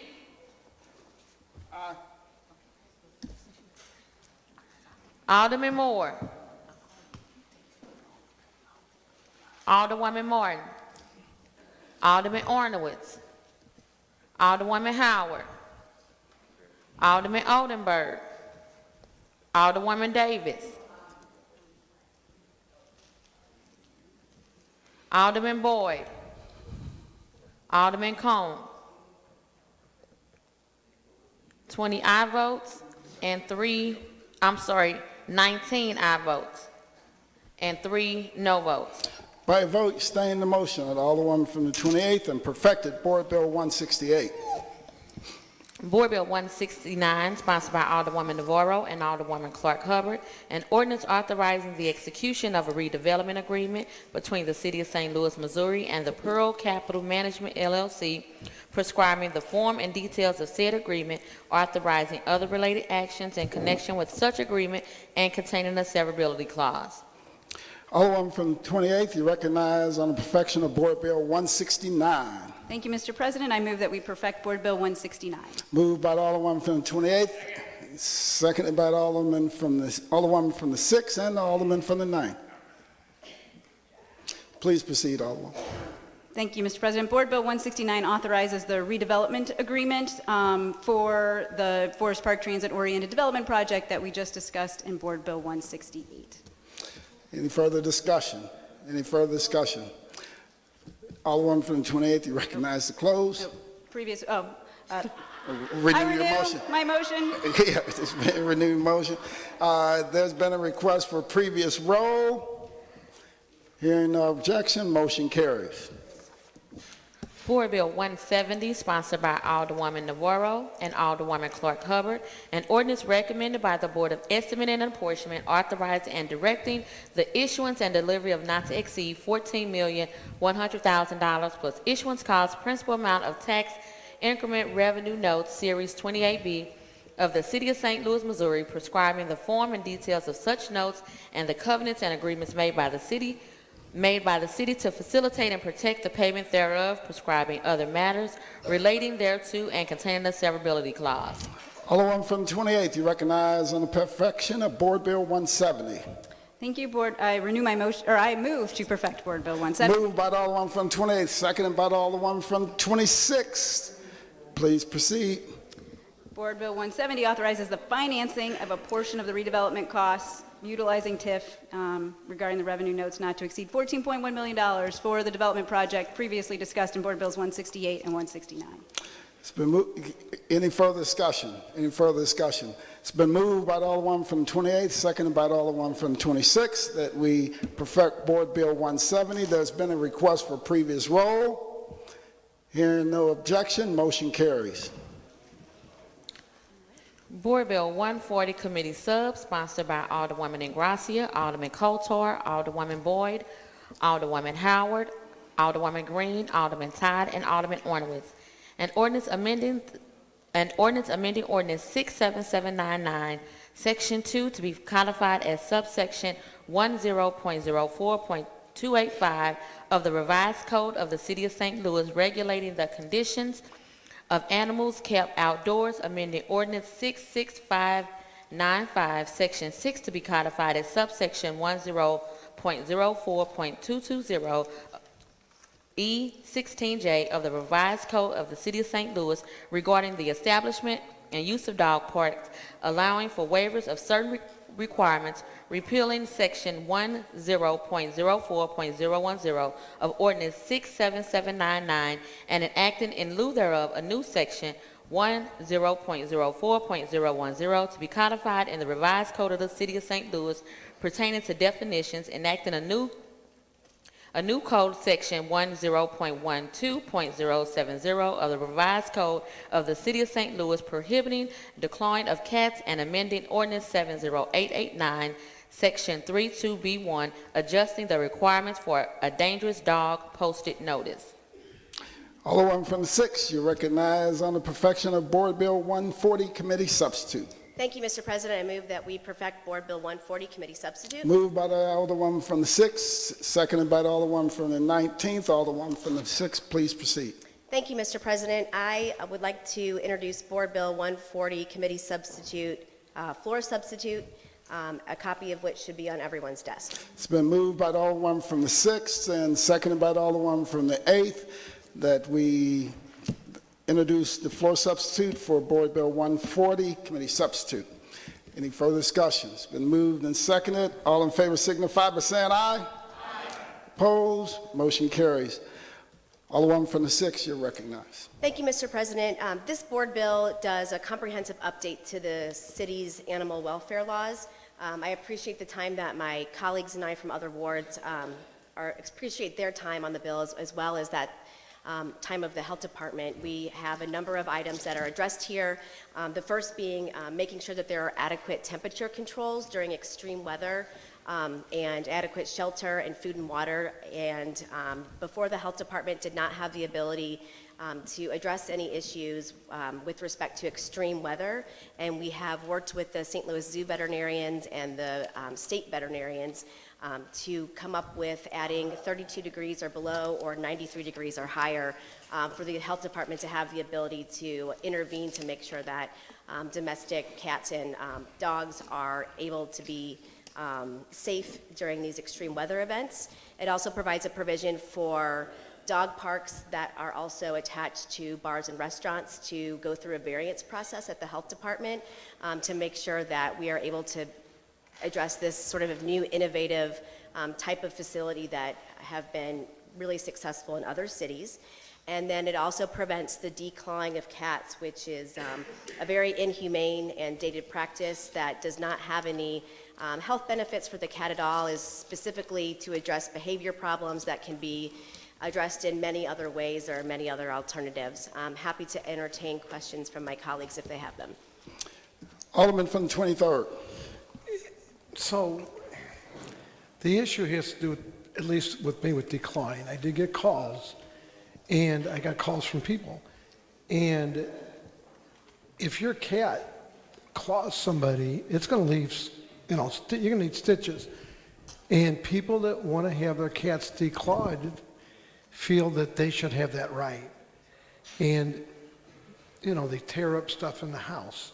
So I can't, the first part of this bill is super fine, I'm good. And I think there need to be temperature regulations, but I can't support the part that says you can't take your cat to have it declawed, because it's a personal choice, whether or not you want to have the cat declawed or not. As far as spayed and neuter, I agree, they should be spayed and neuter, but I don't think they like that either, but, well, I don't. But I can't support the part that takes away someone's option to go to their vet and have something declawed. Alderman, are you asking Alderman from the 6th to yield for questions? Okay, I was making a statement, but yeah, I guess I will. I am asking, are you willing to take out you're going to ask me. Okay. Will the alderman from the 6th yield for a question? Alderman from the 6th will yield. Alderman from the 23rd, please proceed. Are you willing to take out the part about the decline? And again, they could take their cats to the county and have them declawed. And I think you're doing a disservice to vets that are here. So, I mean, that's the only part in this bill that I really stand against. I appreciate the question, and no, I would not like the bill to move forward without the declawing provision, the ban on that, as a part of the bill.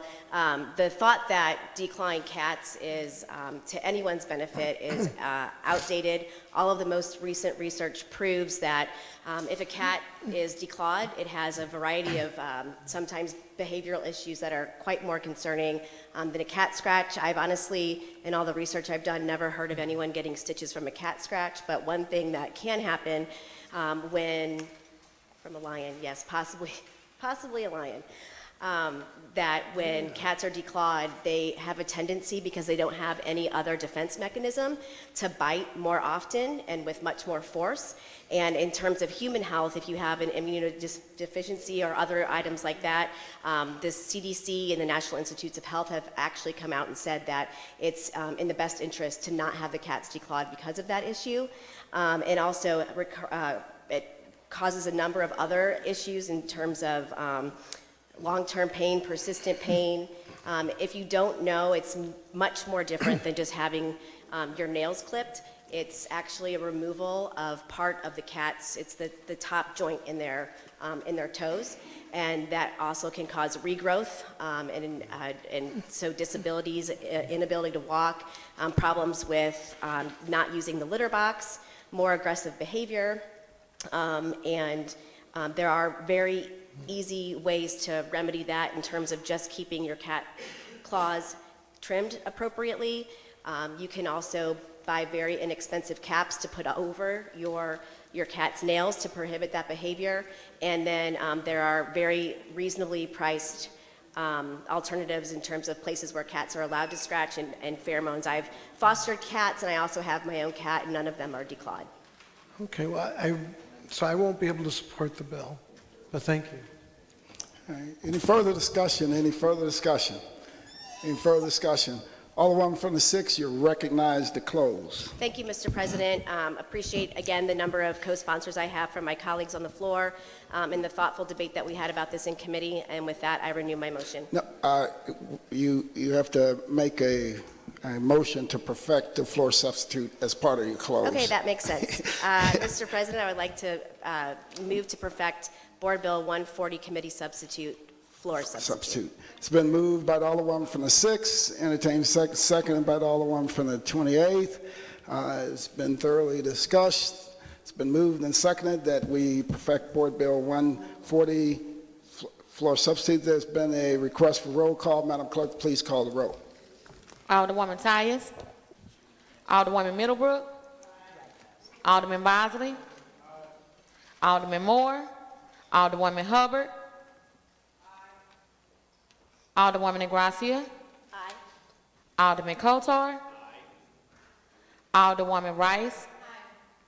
Alderman Gunther. Alderman Vollmer. Alderwoman Martin. Alderman Ornowitz. Alderwoman Murphy. Alderwoman Howard. Alderwoman Green. Alderman Oldenburg. Alderman Roddy.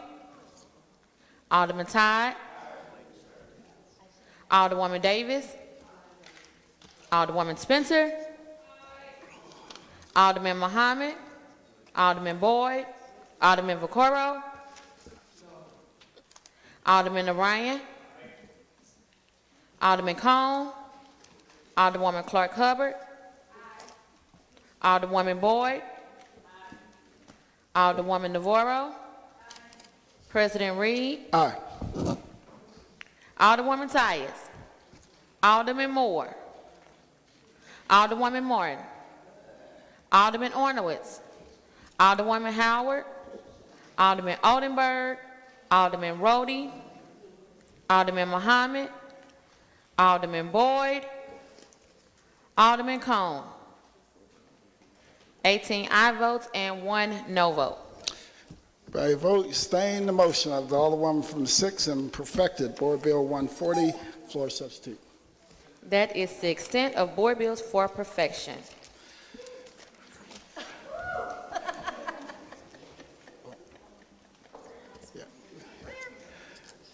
Madam Clerk, at the request of the Alderman from the 24th, please move Board Bill 134 from the third reading consent calendar to the regular third reading calendar. I'm sorry, was that? 134. From the third reading consent to the regular third reading calendar. So noted. Third reading consent. Board Bill 36. Alderman from the 10th, you're recognized on the motion for the third reading consent calendar.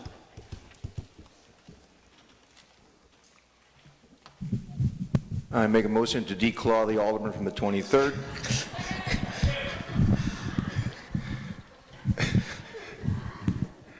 I move that we approve the third reading consent calendar. It's been moved by the Alderman from the 10th, entertained the seconded by the Alderman from the 27th. Any discussion? Madam Clerk, please call the roll. Alderwoman Tyus. Alderwoman Middlebrook. Alderman Bosley. Alderman Moore. Alderwoman Hubbard. Alderwoman Gracia. Alderman Kotar. Alderwoman Rice. Alderman Gunther. Alderman Vollmer. Alderwoman Martin. Alderman Ornowitz. Alderwoman Murphy. Alderwoman Howard. Alderwoman Green. Alderman Oldenburg. Alderman Roddy. Alderman Todd. Alderwoman Davis. Alderwoman Spencer. Alderman Muhammad. Alderman Boyd, Alderman Vaccaro,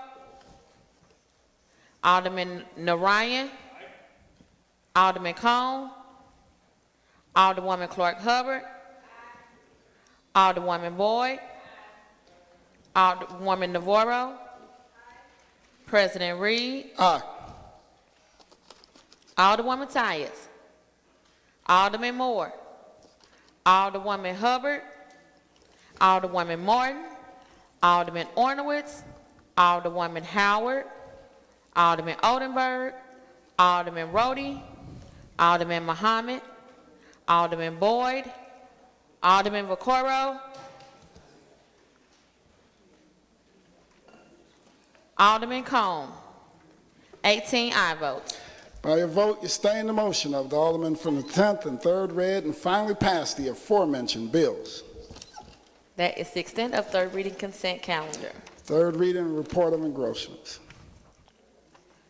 Board Bill 134, sponsored by Alderwoman Spencer and Alderman Todd, an ordinance directing the installation of signs as specified in this ordinance, notifying individuals that the City of St. Louis Parks and Parks facilities or child care facilities under Section 210.201 of the Revised Statutes of Missouri, and that as child care facilities, the possession and carrying of firearms are prohibited under Section 571.107 of the Revised Statutes of Missouri. Alderman from the 20th, you recognize on third reading, final passage of Board Bill 134. Thank you, Mr. President, members of the board.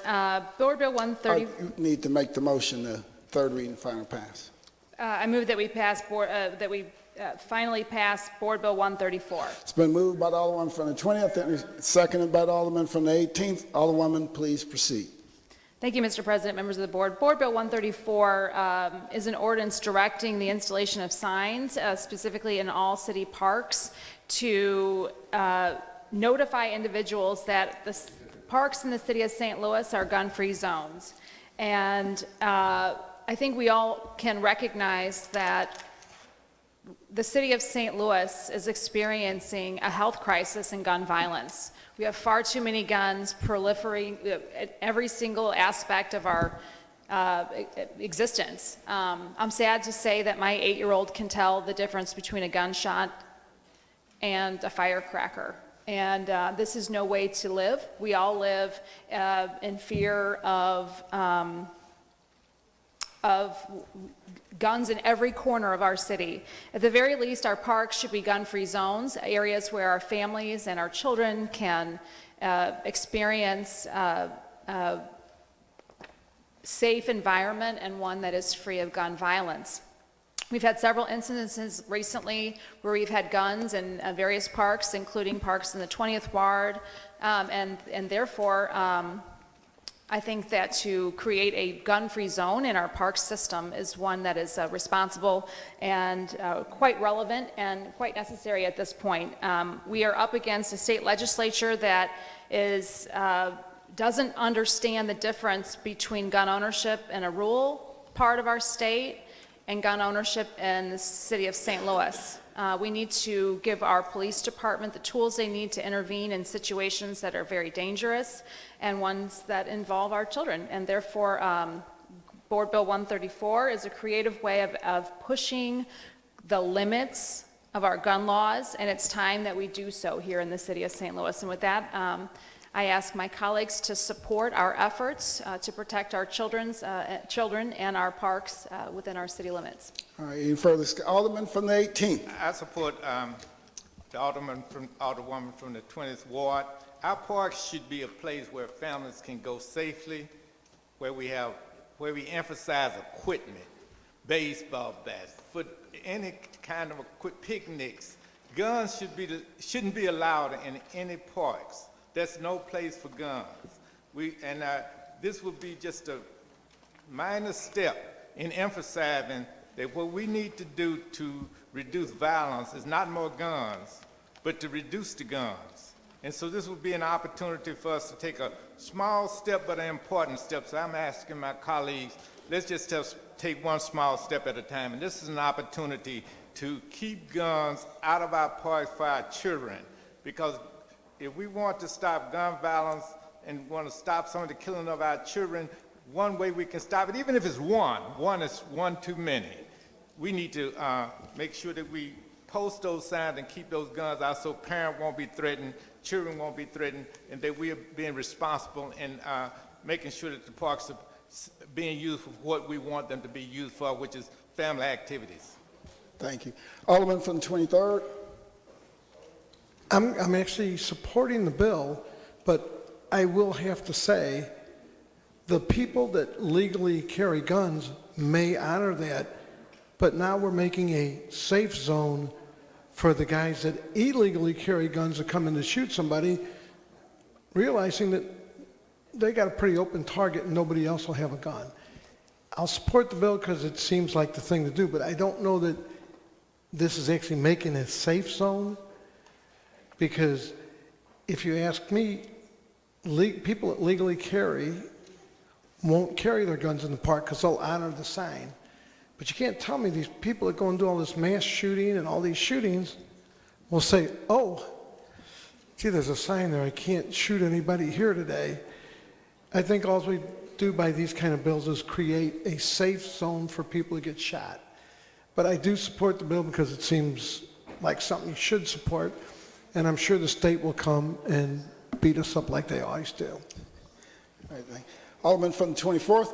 Thank you, Mr. President. I want to be clear that I agree with the underlying idea that people should not be carrying guns in city parks. I think it's a kind of a silly thing, particularly I know that the Alderwoman from the 20th pointed out that people were carrying long guns in the park.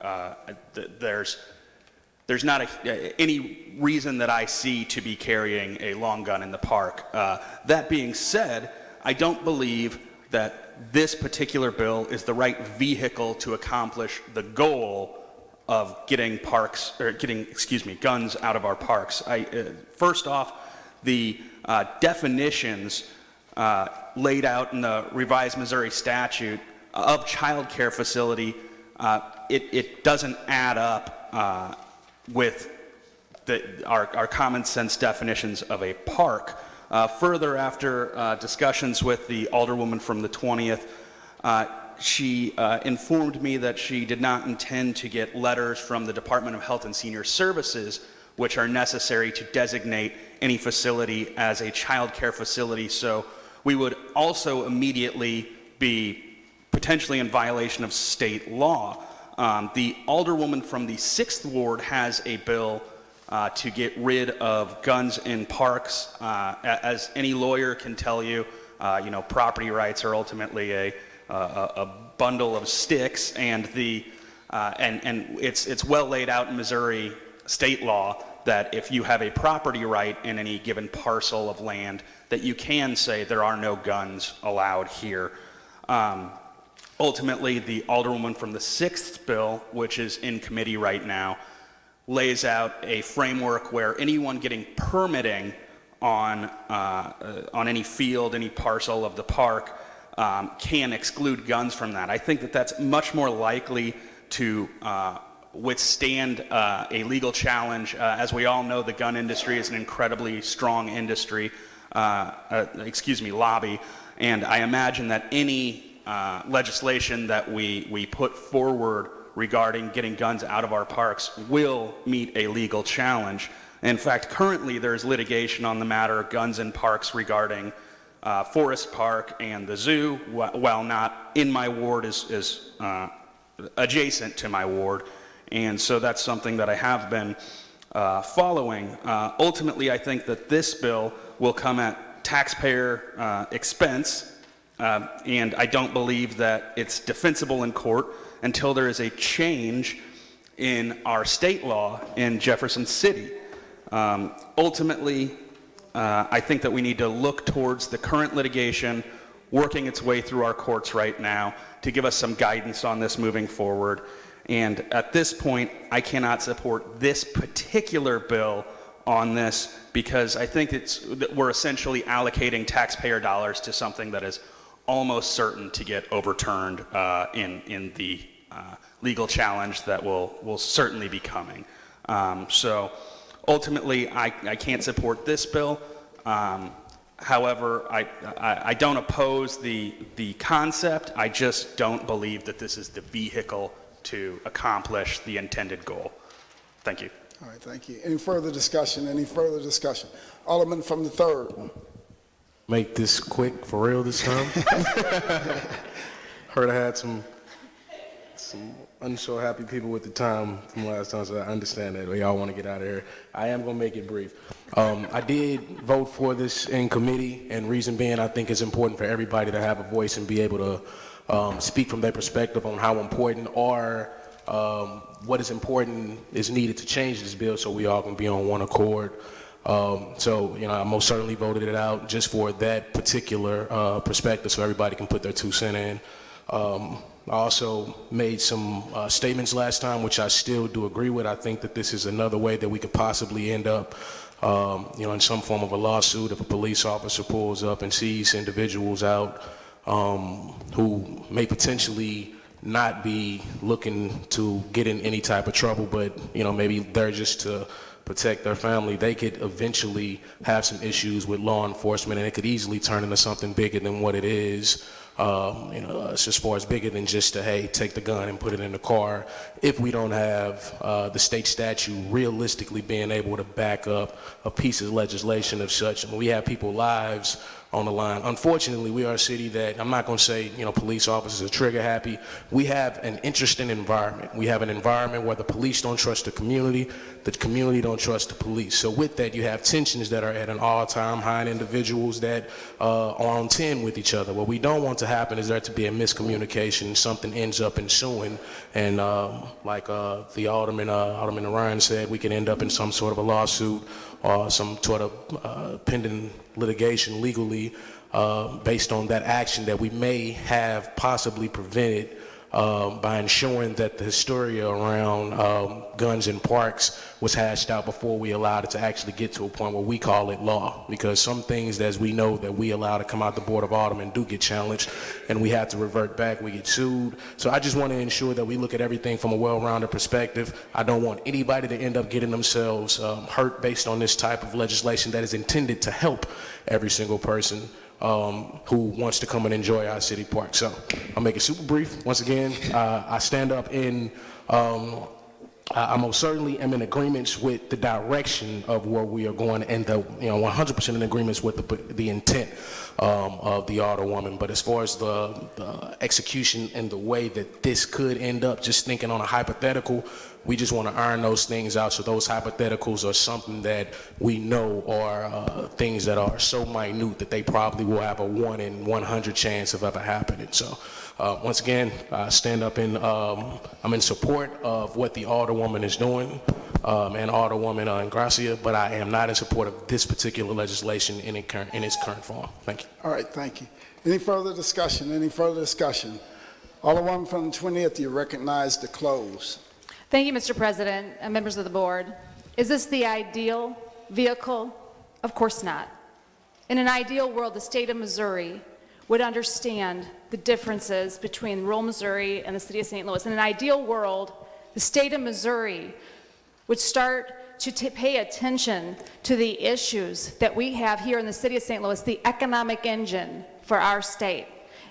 The proper vehicle would be for the state of Missouri to get on board with the concerns and the real serious issues that we have on a daily basis when it comes to gun violence here in the city of St. Louis.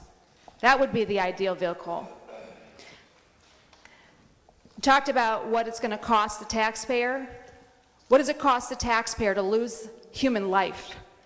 What does it cost the taxpayer to have gunshot wound victims on a daily basis in every neighborhood in the city of St. Louis, to live in fear?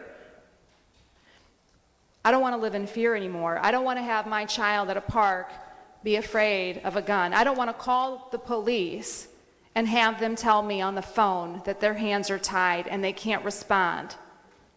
I don't want to hear another word from my captain who says, I have taken the 10th call this week in the 3rd District for a gun in a park, and we respond and we can't do a thing. The Alderman from the 6th has a companion bill, a similar bill, It empowers neighborhood organizations that get permits, that have the foresight and have the organization to have organized activities in parks. Not all parks have organized community organizations. I know most of the activity, by far the vast majority of activity that takes place in Marquette Park and Gravois Park and in many parks in the city of St. Louis are in unorganized fashion. These do not accomplish the same thing. I want a single mom with 4 kids playing on the playground at Manywood to be able to call 911 when she sees a gun in the park where her children are playing and have the police be able to do something.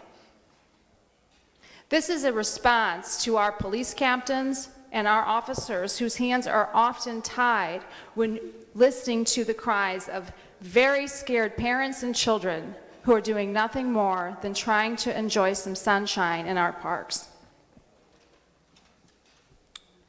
Could there be a lawsuit?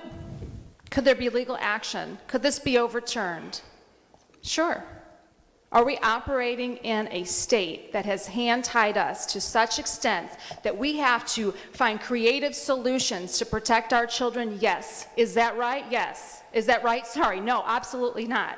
Should that stop us from trying to find solutions for our communities?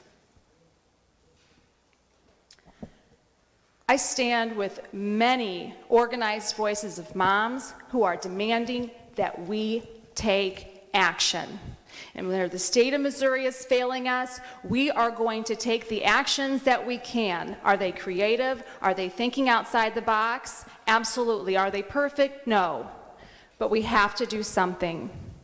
And with that, I ask my colleagues to join in what efforts we can do and welcome the dialogue for those who have a problem with what we are attempting to do here and the mechanism, the only mechanisms by which we have to do it.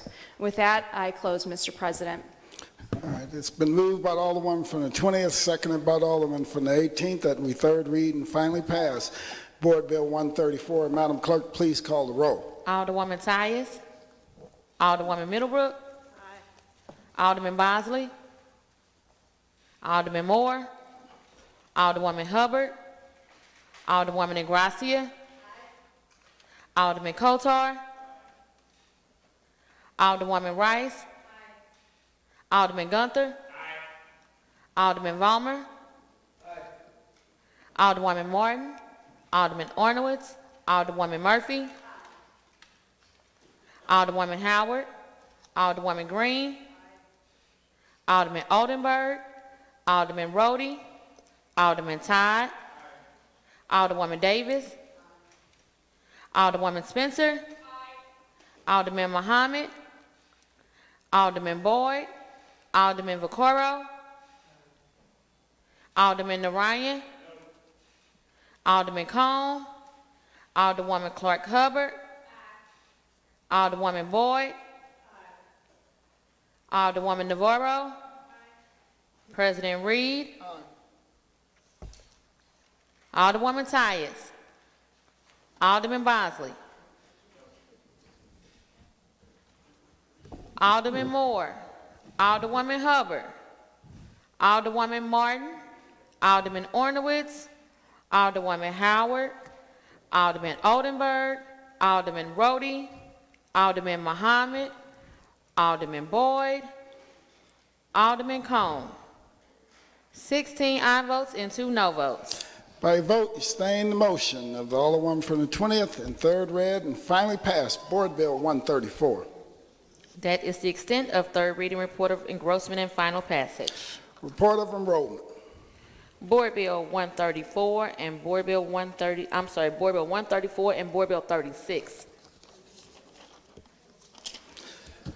All other business being suspended, the President shall in open session affix his signature hereto to the end that these may become law.